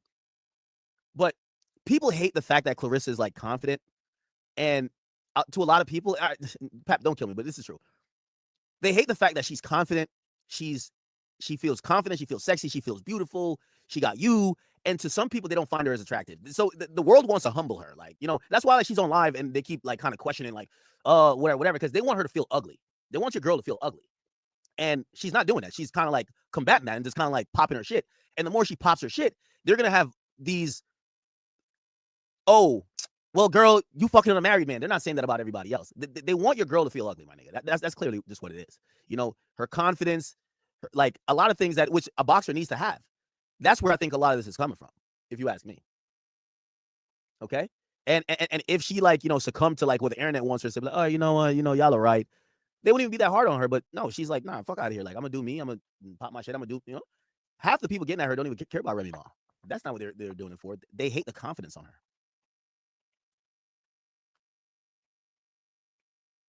Am I capping? Chat, you tell me. I'm reading the chat right now. I think Charleston White had a point, right? Like, obviously, you know, he kind of called out Lotto, and obviously a lot of situations are very different because I'm telling you, bro, just read between the lines, man. It's a jokes, gang. It's a jokes. Like, you know what I mean? 21 been with Lotto. Like, nigga, I remember when the first time he told me about her, nigga, like, that nigga was in love, nigga. Like, fuck out of here. I don't care what y'all niggas say. Like, yo, that nigga was locked in, bro. Trust. Like, whatever y'all are saying, trust me, it's bullshit. You feel me? Like, she loved the shit out of that nigga. Shit, I remember doing a video because they did a surprise birthday party for him, like, whatever, and I did a video just, like, you know, shouting him out. Bro, like, I don't even want to get into it because the thing with the internet, they won't be happy till you get jammed up. They want 21 to come out and be like, yo, I was never married. And as soon as they be like, clip, send to immigration, Trump, get him out. Hell nah, man. Let that man, yo, wifey. That's wifey, nigga. Yeah. Oh, yeah. That's wifey. Shut the fuck up, man. Come on, man. Listen, I was born in Jamaica, but I know the game. The fuck is you talking about immigration for? Like, niggas know. I know the game. Yeah, you better play the game right. Because you know that nigga Trump, he on some bullshit. He on some bullshit, man. Anyway, but to Charleston, I think Charleston. So it's fucked up because academics really insinuating that Buddy is only married on paper to stay in the country, so that U visa shit is really just a distraction and a throw off, because allegedly, technically, he's married in America on paper. That's the real reason he here. So academic niggas, what I said. This what I said. This what I mean when I say niggas be talking a little too much. This the shit right here that I be talking about. Also realizes about Clarissa Shields that she is kind of getting bullied a bit. And I'm gonna be honest with you, like, I gotta watch my words because these are people's wives. You know what I mean? Like, because I would normally say one of the very surface level Definitely problems do. that I see the internet have with Clarissa. Actually, I'll say, but Papoose, please don't get mad, bro.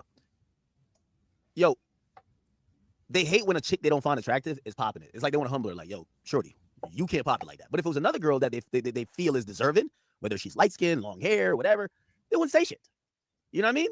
So that's kind of what's kind of coming out. And I like the fact that she's like, nigga, what the fuck y'all talking about? What you mean why Papoose with me? Nigga, Papoose with me because I'm bad. Nigga, the fuck is you talking about? So I agree with Clarissa, and I agree with Charleston standing up for Clarissa, throwing Lotto into the mix. I feel why Lotto will be singled out. By the way, I hope she's having you know, a great time bonding with her baby. You know, she feels like she was probably just like, what the fuck why you say fuck me for, right? But yeah, prayers to everybody involved. Okay. Righty then. Okay. Who's this? Is this Rihanna? Yo, Rihanna's outside still. Yo, baby mama ain't even. What? Oh, shit. That's that move that called ASAP right there. That's it right there. That's it right there. That's that move that called him, man. Yeah, let me tell you this, man. A Bayesian chick, she gonna hit even the most smoothest Harlem nigga with some shit, gonna have you grounded and floored. You can't even move. It is over. Over. Come on, man. Yeah. Oh, yeah. There you go. Holy. There you go. Yeah, catch that wine.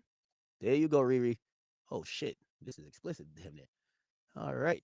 Yo, you seen how she was throwing it back on that nigga. She said, come on. Come here, nigga. You better catch that wine. You better catch that. Oh, shit. You see? He's trying to do that Harlem cool nigga shit. Nah, nigga. Let's get to it. Let's get to it. Oh, yeah. Oh, shit. Yeah, you got to put that one leg up. Okay. All right. There you go. There you go. Yeah, I'm happy for them. I'm happy for them. I'm happy for them.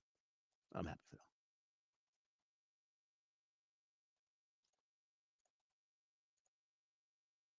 All right, here we go. Tell you the real reason why Papoose with me. Because your big fat ass sat up there and talked that shit to me. And then when I checked you, respectfully, and Wait, I still want to know what show this is. What show is Miss Shinika on? Let's see. Let's go to her Instagram. Miss Shinika. Oh, she's on a morning show? What's her show called?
Is it this?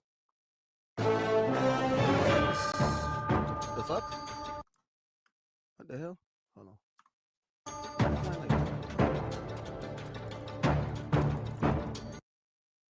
Let's look at her show. What's her show called?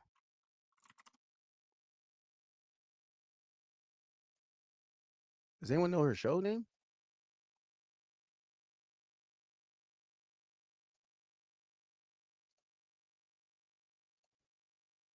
He is still legally a married It's man to Randy almost Moss. 4, man. Shit, I've been on here for 4, Now, during the man. actual So we finna broadcast, get the Clarissa fuck kept up it off relatively this cute, answering that Papoose filed for divorce and that he's serious. But after the show aired, Shinika hopped on her own platform on a completely checked Clarissa for having all this massive mouth on social media, but keeping it quiet on the actual microphone. Eva wrote verbatim, Massive quote, "Now mouth. wait one goddamn minute. Are we talking about the same interview? Because this is a whole lot of aftermath energy considering there was nothing but space and opportunity on air."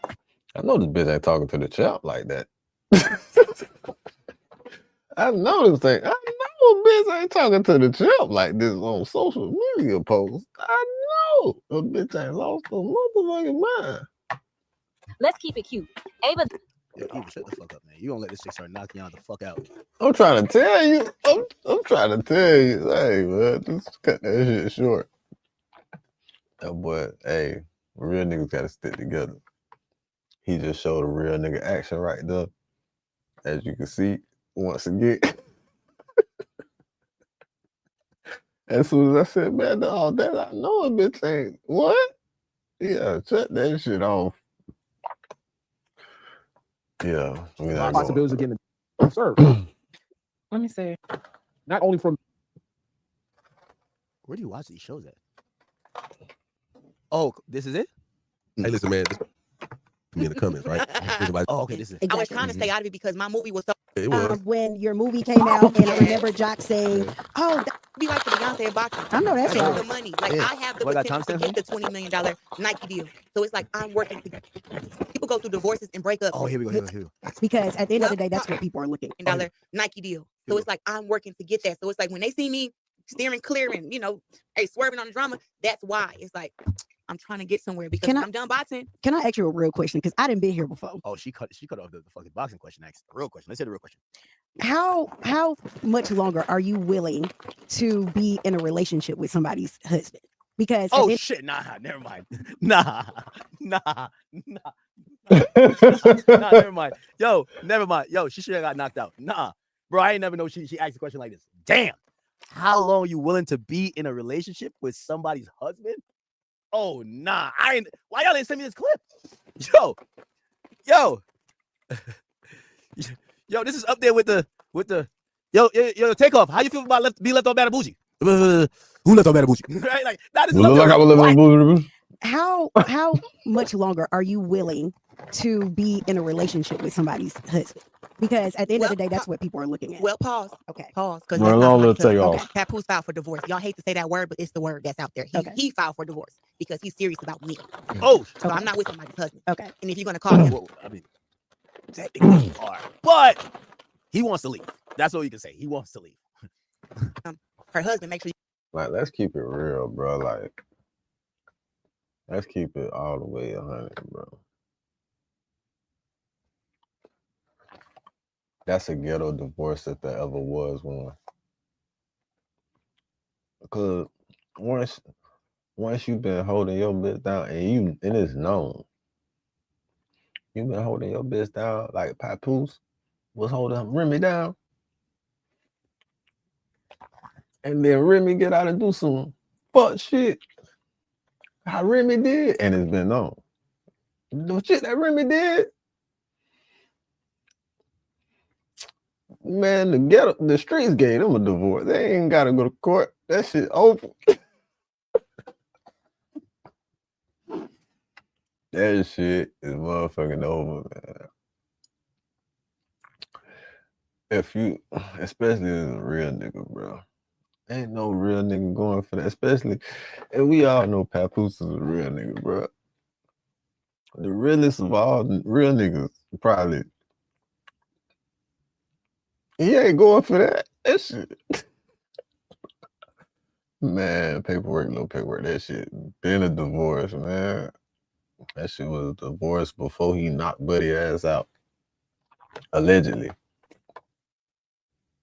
make sure you call her his wife, and also hold her accountable for what she's doing in her life. Ooh, because she has me, who she's big about. So don't make it seem like it's just one sided. I'm not with somebody's husband. I'm with the man who filed for divorce. No, you would. Yo, stop it. Stephon Diggs is with Offset wife too, nigga. Like the fuck, like we gonna call it. Yo, listen, why y'all getting a marriage and then marriage might happen this quick, but it takes a while to dissolve. Like again, when you get married, that's what the title entails. We're not gonna like dissolve the title before the courts dissolve the marriage.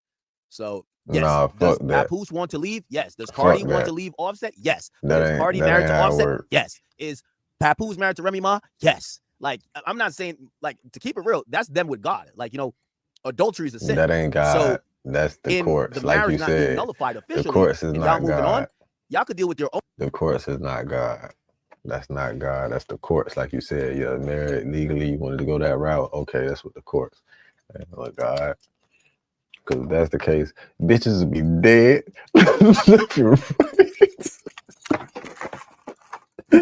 Bitches would be dead, left and right.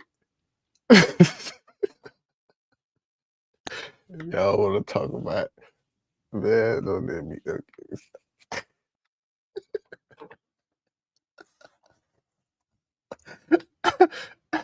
Bitches would be dead, left. Your own and morality with that. fucking But if right, someone man. actually spoke on your relationship or No spoke on the fact bullshit. that you're dating a married man or you're having a baby by a married man or you're married and you're having a baby with another guy, nigga, it's facts. What the hell? That's why y'all shouldn't have got married if y'all don't want to wait until the shit gets nullified. Marriages could get nullified in days, weeks, or even years. Who's serious about me, who has done things for me that I've done for him. So that's not what it is. They say that because they want that to You be can tell when she get mad, her nostrils get mad big. It look like the Lincoln Tunnel. I ain't gonna hold you. the narrative. Papoose, don't try to knock me out like Easy the Block Captain now. But that's not it. People go through divorces and breakups more than anything in the world. That's why it's such a big talk. Oh, we know. Oh, I just got Oh, I'm in one right now. The block chapter. Why you saying it like You're that? going through the process and you've been through the course. Nah. It is what it is. Clarissa, I went through that. Bro, I was on Love and Hip Hop. I was Oh, we already. saw you go through. But I'm saying, look, I'm talking about to the point where it was just like that. Everything was cool. Then they found out my divorce wasn't finalized. And it was like, oh, you got a wife and you on TV? I was like, whoa. We got separate homes. We have the paperwork. We're waiting on the decree, the finalization. So Yeah. I get it. It's a process for sure. So we got a new fight coming, right? August 15th, What? Atlanta. Is that the only time? I've always had that kind of mindset of like to seek and destroy. Okay. So let me ask you about your opponent on the 15th. Stand up. You stand up. I gotta ask her a question. Come on. Stand up. Tana, in your mind. That is not. Clarissa. Man, he ain't I'm gonna have to give it to Jock only because I don't know if Saucy if he's doing. Saucy ain't doing push. I mean, you talking about me admitting that I know I have an anger problem is like something that I'm like, at least you accept it so where you can work on it a little bit. But like working out keeps me like able to work on that. You know what I'm saying? Like working out, I pray a lot. I listen to music. I do I do music, and so it's just like that's things that I do. And also too, people don't know, but I take social media breaks. Okay, all right, there you go. I ain't gonna lie, Clarissa should not sure. Nah, no, I'm not trying to encourage violence, but that was a wild question. Yo, how long you gonna keep fucking another chick's husband? Damn, yo, that was brutal, chat. That was brutal. Okay, chat. It's 10 minutes before 4 on the East Coast. Could we get a little check-in? If you are still up, I know you might be just laying back. You know what I mean? You might just got some head from your shorty, or if you know what I mean, if you a chick, you just laying in the bed, just waiting to go to sleep or some shit. Just type yes if you still up, because I be thinking at a certain point, like, everybody's sleeping, ain't it? Just type yes. Y'all up? If y'all up, okay, people in the bed, huh? Oh shit. Oh fuck. Okay, good. All right. See, that's very encouraging. Thank you. No, thank you. Very encouraging. Thank you. Because sometimes I'm not even that tired, but I'm like, I feel like I'm talking to bots. Bots, as in like people just fell asleep, their computer is still on. All right. All good. Let's jump over this Keefe D thing real quick. So Keefe D is going on trial real quick, or in a little bit, but he's done 2 interviews now.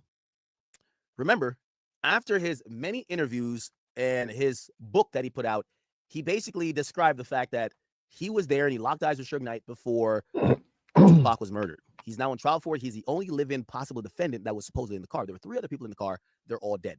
Okay. What's the guy's name? Was it Anderson or whatever, the guy who Pac had beat up? He had gotten killed later, and there was 2 other guys in the vehicle. They got killed. Let me see.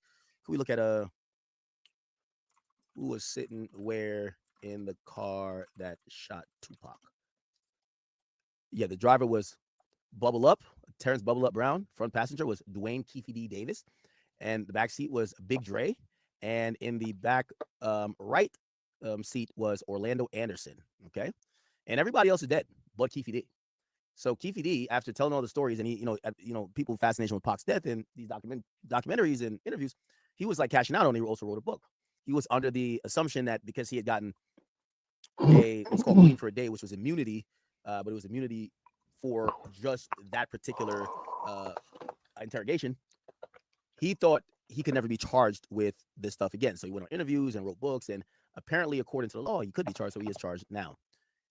His trial's about to start, and he's been on interviews trying to kind of like, put out a different story because he's an elder guy. There's no plea that will get him home before he dies, so he has to beat the case or whatever. Anyway, let me play this. Since 2023, your trial's coming up in a few days. How are you holding up? I'm doing good. I'm doing good. Best I can. Yep. So how you doing? Getting ready for the trial as well. So I read your book, Compton Street Legend, that you co-authored. Why did you feel the need to tell your story? And when you wrote it, did you ever imagine the situation you'd be in now? I didn't write that book. I just told him 10 things in my life. And I gave him some pictures. He did research and stuff like that. Him and my lawyer did that book. My lawyer died, and I just went on to sign on to it with him. I never read it or nothing. You were never handed a manuscript to sign off on? No, I never read the book or nothing. I never. It was already. And him and my lawyer was doing his name was Dwayne Higgins, and he passed water in his yard. And they was friends, and he got in contact with me. Then I just signed on to him. He gave me like 10 pictures, told me like 10 things that happened in my life, and he added all the adverbs and stuff like that. He did that He did his own research. So yeah, I never I didn't write that book. Well, I did read it. It mentions some interactions you had with Tupac Shakur. How would you describe your relationship with Tupac before September 1996? I prefer not to talk about that stuff. I bet you do. My family's in danger and stuff like that, and I wasn't even in Las Vegas. I wasn't in Vegas when this stuff happened. So I just said that stuff to get out of trouble. So you were not in Las Vegas. You're saying September 7th, 1996? No, I wasn't. They can't prove all that. My family is real danger. You said no, I wasn't. You said no. There's some dangerous dudes. Like they said, my son put out a hit on one of them. His name is Dante Lee. He's the one real dangerous. He killed 3 guys out there in La Mirada, California. Okay. And he said my son put out a hit on him. I wouldn't want my son nowhere near him because he get to kill people for free and get out of jail for free. You know what I'm saying? And, they gave him $5,000. Well, we just played them out of $5,000. He's wrong, you know. He's wrong. And then that Reggie Wright Jr., he's threatening my son on the internet. The last few days, he didn't threaten him on the internet. You know, it's wrong. It's wrong. Could you describe back in the 90s the tension between the Southside Crips and Death Row Records? There wasn't no tension between us and never because maybe about 2 weeks before September, in August 96, we was at the House of Blues and they had a concert with the Loonies. Suge, Tupac, and Snoop pulled up in some Rolls Royces. And they came and said, what's going on here? I said, the concert over with. And he said, let's go up to Paradise. We got up there on Santa Monica and Hyatt, right there in Hancock District in LA. We was never at odds with each other. Me and him as friends. We've been knowing each other since we was 8 years old. I played football with him, and his daddy and uncles was our coach. Yeah. I was never at odds with him. I do want to mention, you had said that you were not in Vegas the night that Tupac died when there was the Mike Tyson fight. Again, I read your book, this book. He's using his book against every single page. You included a picture of your sister and yourself at the fight. That wasn't no fight. Why would I wear an overcoat in September? That's what I had no fight. Why would I wear an overcoat and I had a suit on and an overcoat? That was a New Year's party. That was a New Year's party. So it says over here, me and my sister at the fight. I didn't author that book. That dude just put that stuff in there. He ain't had no fight.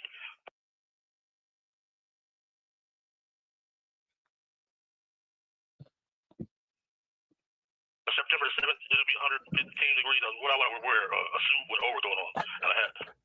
Don't make sense.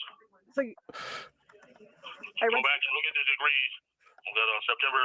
You think I'll wear that September 7th? Come on now.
A suit with an overcoat on and a hat.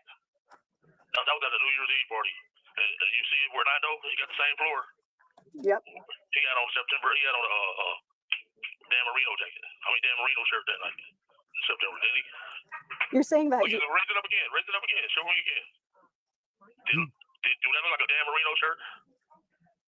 Come on now. Think about it. He can change that quick. He can change up that quick. why was this picture included in the book soon after your description? I did not write that book. A ghostwriter wrote that. He just put that on there. And he never ran anything by you? you think I would run wear a suit, a two-piece suit with an overcoat on? Come on now, cashmere overcoat. Well, Orlando can change his clothes that quick. I've watched some of your other interviews. You came out with a few. There was a Vlad TV interview as well. They pay me money to say that stuff. Pay me money to say that stuff. You were publicizing the book. Were you publicizing it knowing that you didn't write it? I was just trying to make my family some money. That's all it is. But you get where I'm coming from? Why would I wear a suit with an overcoat on and a hat September the 7th? Come on now. Think about it. Orlando can change clothes that quick. He can change clothes that quick. Honestly. You think he's a magic man? He got the clothes in the lobby. He can change them clothes that quick. Orlando was a kid, and that picture was 2 years later. That was on a New Year's Eve party. I did not write the book. That's going to show you that I didn't write the book. Why would I have on a suit? You know what I'm saying? I did not write that book. But the book has been a center of discussion in the prior court proceedings, and it seems like it may be brought up in trial. Your name's also associated with it on the front cover. One more time. I said that the book has been. It's interesting that he's trying to do, like, he's basically defended himself without his lawyer just on an interview. Why do this interview? Brought up in prior court hearings, and it could be brought up in court as well. Your name is on the front cover. So why not stop the book from being published if you knew it was going to be published, if you didn't write it? I didn't know that. I never read it. I didn't know that book was going to be published. They gave me money. I just did for money. That's going to prove that I wasn't, that was no, why would I, September the 7th, you know what I'm saying? Why would I wear a suit, overcoat, and a hat? You can check out, it was probably 100 some degrees on September the 7th. So think about it. Why would I wear that? Orlando, he's a magician or something. He can change his clothes that quick.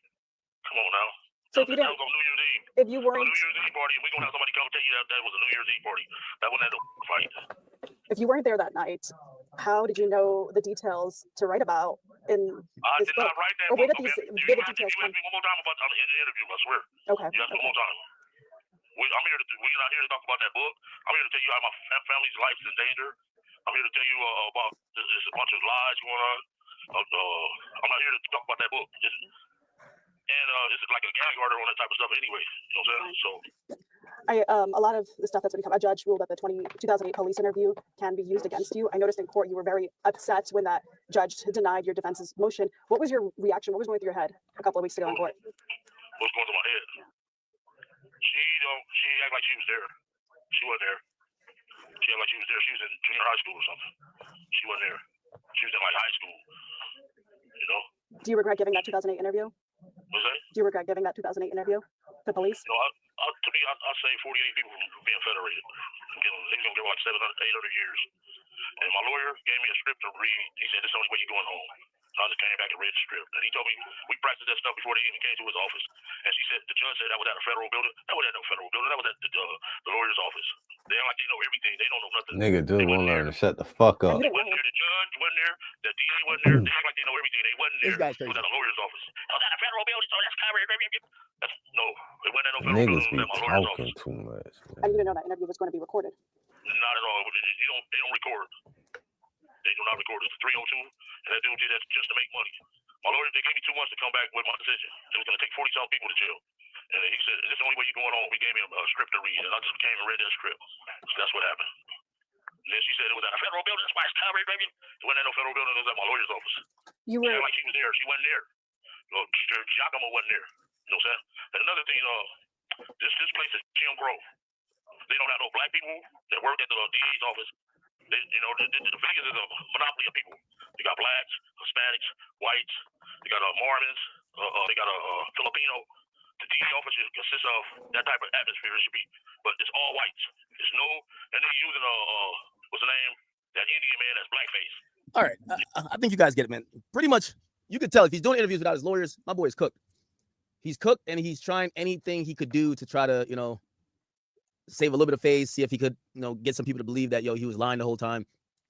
Hey, I was just down on my luck. It's the only way I could get money. I could just say, hey, I was a living witness of whatever happened. So I sold a book. I charged for interviews, but not gonna lie, I don't think people are buying that.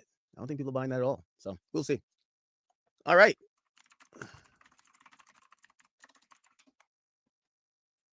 I'm definitely not buying it. What else is there for me to one. talk about it? There's obviously a few other good topics. For 2, the feds ain't. And that's the only motherfuckers that count. Yo, That's they didn't the suspend Kawhi Leonard yet. motherfuckers Shit. that matter. Let me hear this. Or is he back to the Toronto Raptors yet? Anyway, the point is this. Kawhi Leonard supposedly had like some secret deal with his organization to take less money, but they were going to give him the money in other ways. Now, in basketball, there's a salary cap. And when building a team, you have to pretty much balance the budget sheet to get enough players under a certain amount of salary. However, you can, which is highly, I believe, not only illegal, but it's just against all rules in the sport.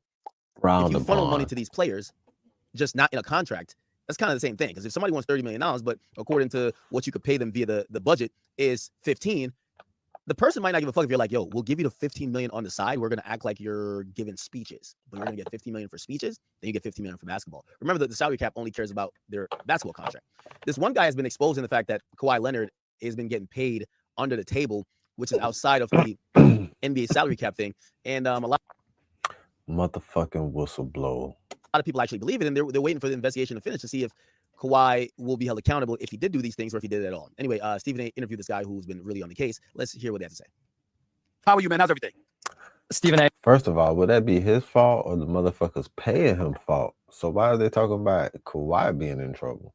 Because he a nigga? Man, It's been a delight to hear you process what we've been reporting all day, and so thank you for asking me on the show. Well, let me tell you something. You can give credit to everybody else all you want to. Damn it, I'm giving credit right to you. This is your work, my brother. Let me tell you something. We don't know if it's true or not. We're leaning on your reporting, but I got to tell you, if this stuff is true, this is definitely award-winning stuff. Make no mistake about it. And props to you for getting the information out that you've gotten out. Talk to us about this right now. Kawhi Leonard and Daktronics. What is the exact allegation potentially being levied against Kawhi Leonard, and to what? By the way, it's kind of a genius idea. It's just that he's gotten caught if he really did it, right? Like, for example, the New York Knicks won a championship this year because one of their players, the star player, Jalen Brunson, took a salary. He took a cut. Now, not in the same sense of like, oh, just don't give me money. I think he renewed his thing a little bit early, and if he had just not renewed it early, he would have gained like $100 million more. So because they had to balance his budget sheet called a salary cap, he did his renewal earlier to help the team get other players that who would be requiring a lot of money, and they won a championship. So remember, it does matter if a team could finesse not paying a player what they're worth. What extent do you believe, if this information proves to be true, that it's going to harm him and the Clippers organization? This is a hidden multi-million-dollar sponsorship deal, according to two high-level sources who worked with the Clippers. The first source as a person under contract at a high level with the Intuit Dome build-out and construction. The second person, a former Clippers executive. What they say is that this is a deal in which Kawhi Leonard had a multi-million-dollar arrangement as a sponsor for Daktronics, which is, for people who don't know, the manufacturer of the Jumbotron at the Intuit Dome, the famous Halo board, which was a 9-figure project, reportedly $100 million is what it cost to build that thing. But the thing about this deal, of course, Stephen A., is that according to my reporting, this is the second hidden sponsorship deal where there is no evidence that Kawhi Leonard publicly has done anything. And more to the point, this deal was never announced either. So Aspiration, a $28 million contract plus $20 million in equity in that company, guaranteed to Kawhi Leonard for him to do nothing. That was never announced. This is now the second direct tie between the Clippers and a team partner, Daktronics, and Kawhi Leonard, with the express intent, according to my reporting, of circumventing the NBA salary cap. And so what does that mean? We know that Adam Silver previously has said that the salary cap, as you know, is the cardinal rule of the NBA. This is collectively bargained. This is the thing that all owners, in theory, have to abide by. And so to have these allegations existing concurrently, it amounts to the largest alleged cap circumvention scheme in the history. I hate this shit. I hate this shit. I hate this shit because I know what the fuck they finna put. I know what they finna do. Boy, I hate this shit because I know what they finna do, boy. I know what they finna do. Cause, I don't even want to say it because when I say this shit be right. This shit be right all the time. I don't even want to say it because that shit gonna hurt. That shit gonna piss me off so much that they gonna try to do that, and that's gonna be, oh boy. I don't even think about it. I'm finna end this shit. That shit just made me sad, bro. That shit just made me sad, bro. That shit just made me sad. Everybody talking about, I don't even want to get no hits to this shit. I don't even want to talk. I don't even want to. The history of professional sports, at least in America. That's the scale of what we're talking about. Pablo, was Kawhi Leonard under any obligation to divulge this information? I don't even want to talk about it. This shit, So man, Walker they gonna Lipton, do law my firm of the nigga NBA, like is that, hired to do their man. their They investigation. trying to do. This is They something that trying they to would have set the my power nigga up, to man. ask Kawhi Leonard, and he would be under some Man, they obligation as an trying to NBA set my employee to nigga up, divulge. man. So that's from the They backstage finna try to proceedings around set my can the nigga information up, dog. be given to league investigators. In terms of should They he say finna this try to to the set public my as nigga it was up happening in before real we get time? up out of here, I think man. the question that should be asked Man, they is trying to why set my would a nigga company up, pay man. him allegedly millions of dollars as a sponsor or endorser or a partner, Man, whatever they term you trying want to to use set it, my if they were nigga to up, never man. announce it to the public? Okay, so remember, he signs a deal. Man, they trying to Right? set He signs my a deal man. They with the trying, Clippers, but he man. They signs this got other endorsement deal man. with a Hell company that no, basically the Clippers man. owns. They never announced the deal publicly of the endorsement, They trying which to people think set is my odd because dog why do up, you, man. if you're signing a star to an endorsement deal, you want people to know because he's endorsing it. So that's already fishy. They trying to But also set people my feel like dog up, man. he hasn't done anything significant. They trying to set my dog up.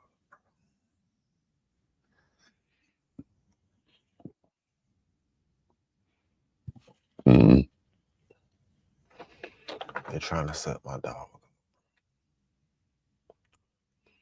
I don't even want to say nothing about it.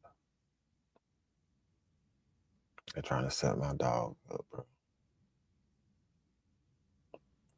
I peeped the play. I peeped the play what you fuck niggas be. I peeped the play, boy. I peeped. I'm finna go to sleep.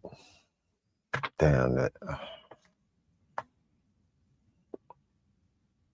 They finna try. Man.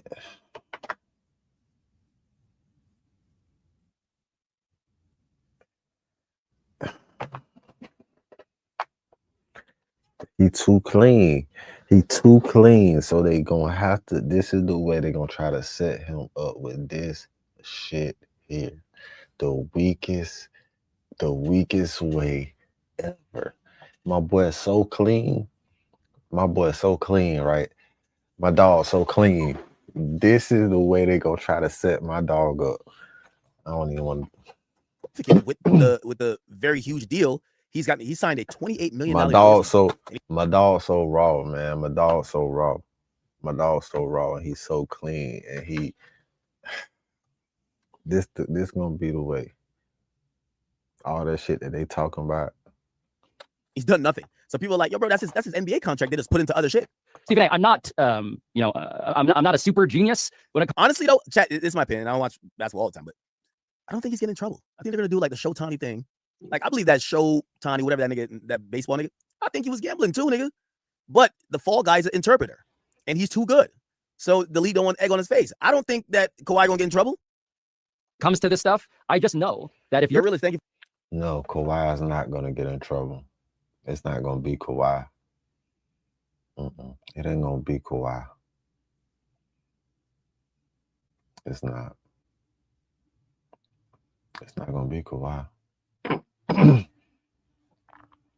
He gonna have a legitimate excuse for it. He's not the one. He's not the one they want to use. It ain't him. He's not the one they want to use. This is the Lit House. Home Meet TV. Hustles on a mission every day. I am capital. Whatever you do, make sure you do it capital and create a positive impact today and later. Fuck the motherfucking haters, nigga. Get your paper straight like that. This is a real nigga reaction. Remember, real niggas do what they want to do. Bitch niggas do what they can. Whole ass niggas gonna talk about it. And fuck niggas gonna hate. Regardless. I promise you that. So do your shit to the motherfucking fullest, nigga. It's an evil world we live in. Thank you for the gift. an endorser for something, and neither the company nor you Shohei Ohtani, thank you for that, ever announce it, it's hard to claim plausibly that you're actually endorsing them in any way that draws to the bottom line of the business that you're allegedly endorsing. So the standard language in the CBA is always, can this be rationally explained outside of salary cap circumvention? And in the aspiration case, the answer over 11 months has been no. No one has provided an alternative explanation that makes any sense. And in this case, we've asked everybody the same questions. The Clippers, Kawhi Leonard, his new representatives, Daktronics itself. Wait, they rescinded the trade? I thought Kawhi was going to Kawhi. Wait, he's not going to the Raptors? I'm a hustler on a mission, grinding for that spot, a brand new pot to piss in. Trying to school my partners home, they pay attention. I'm sticking to my vision, on the road to the riches. Every single Hey, I'm a hustler on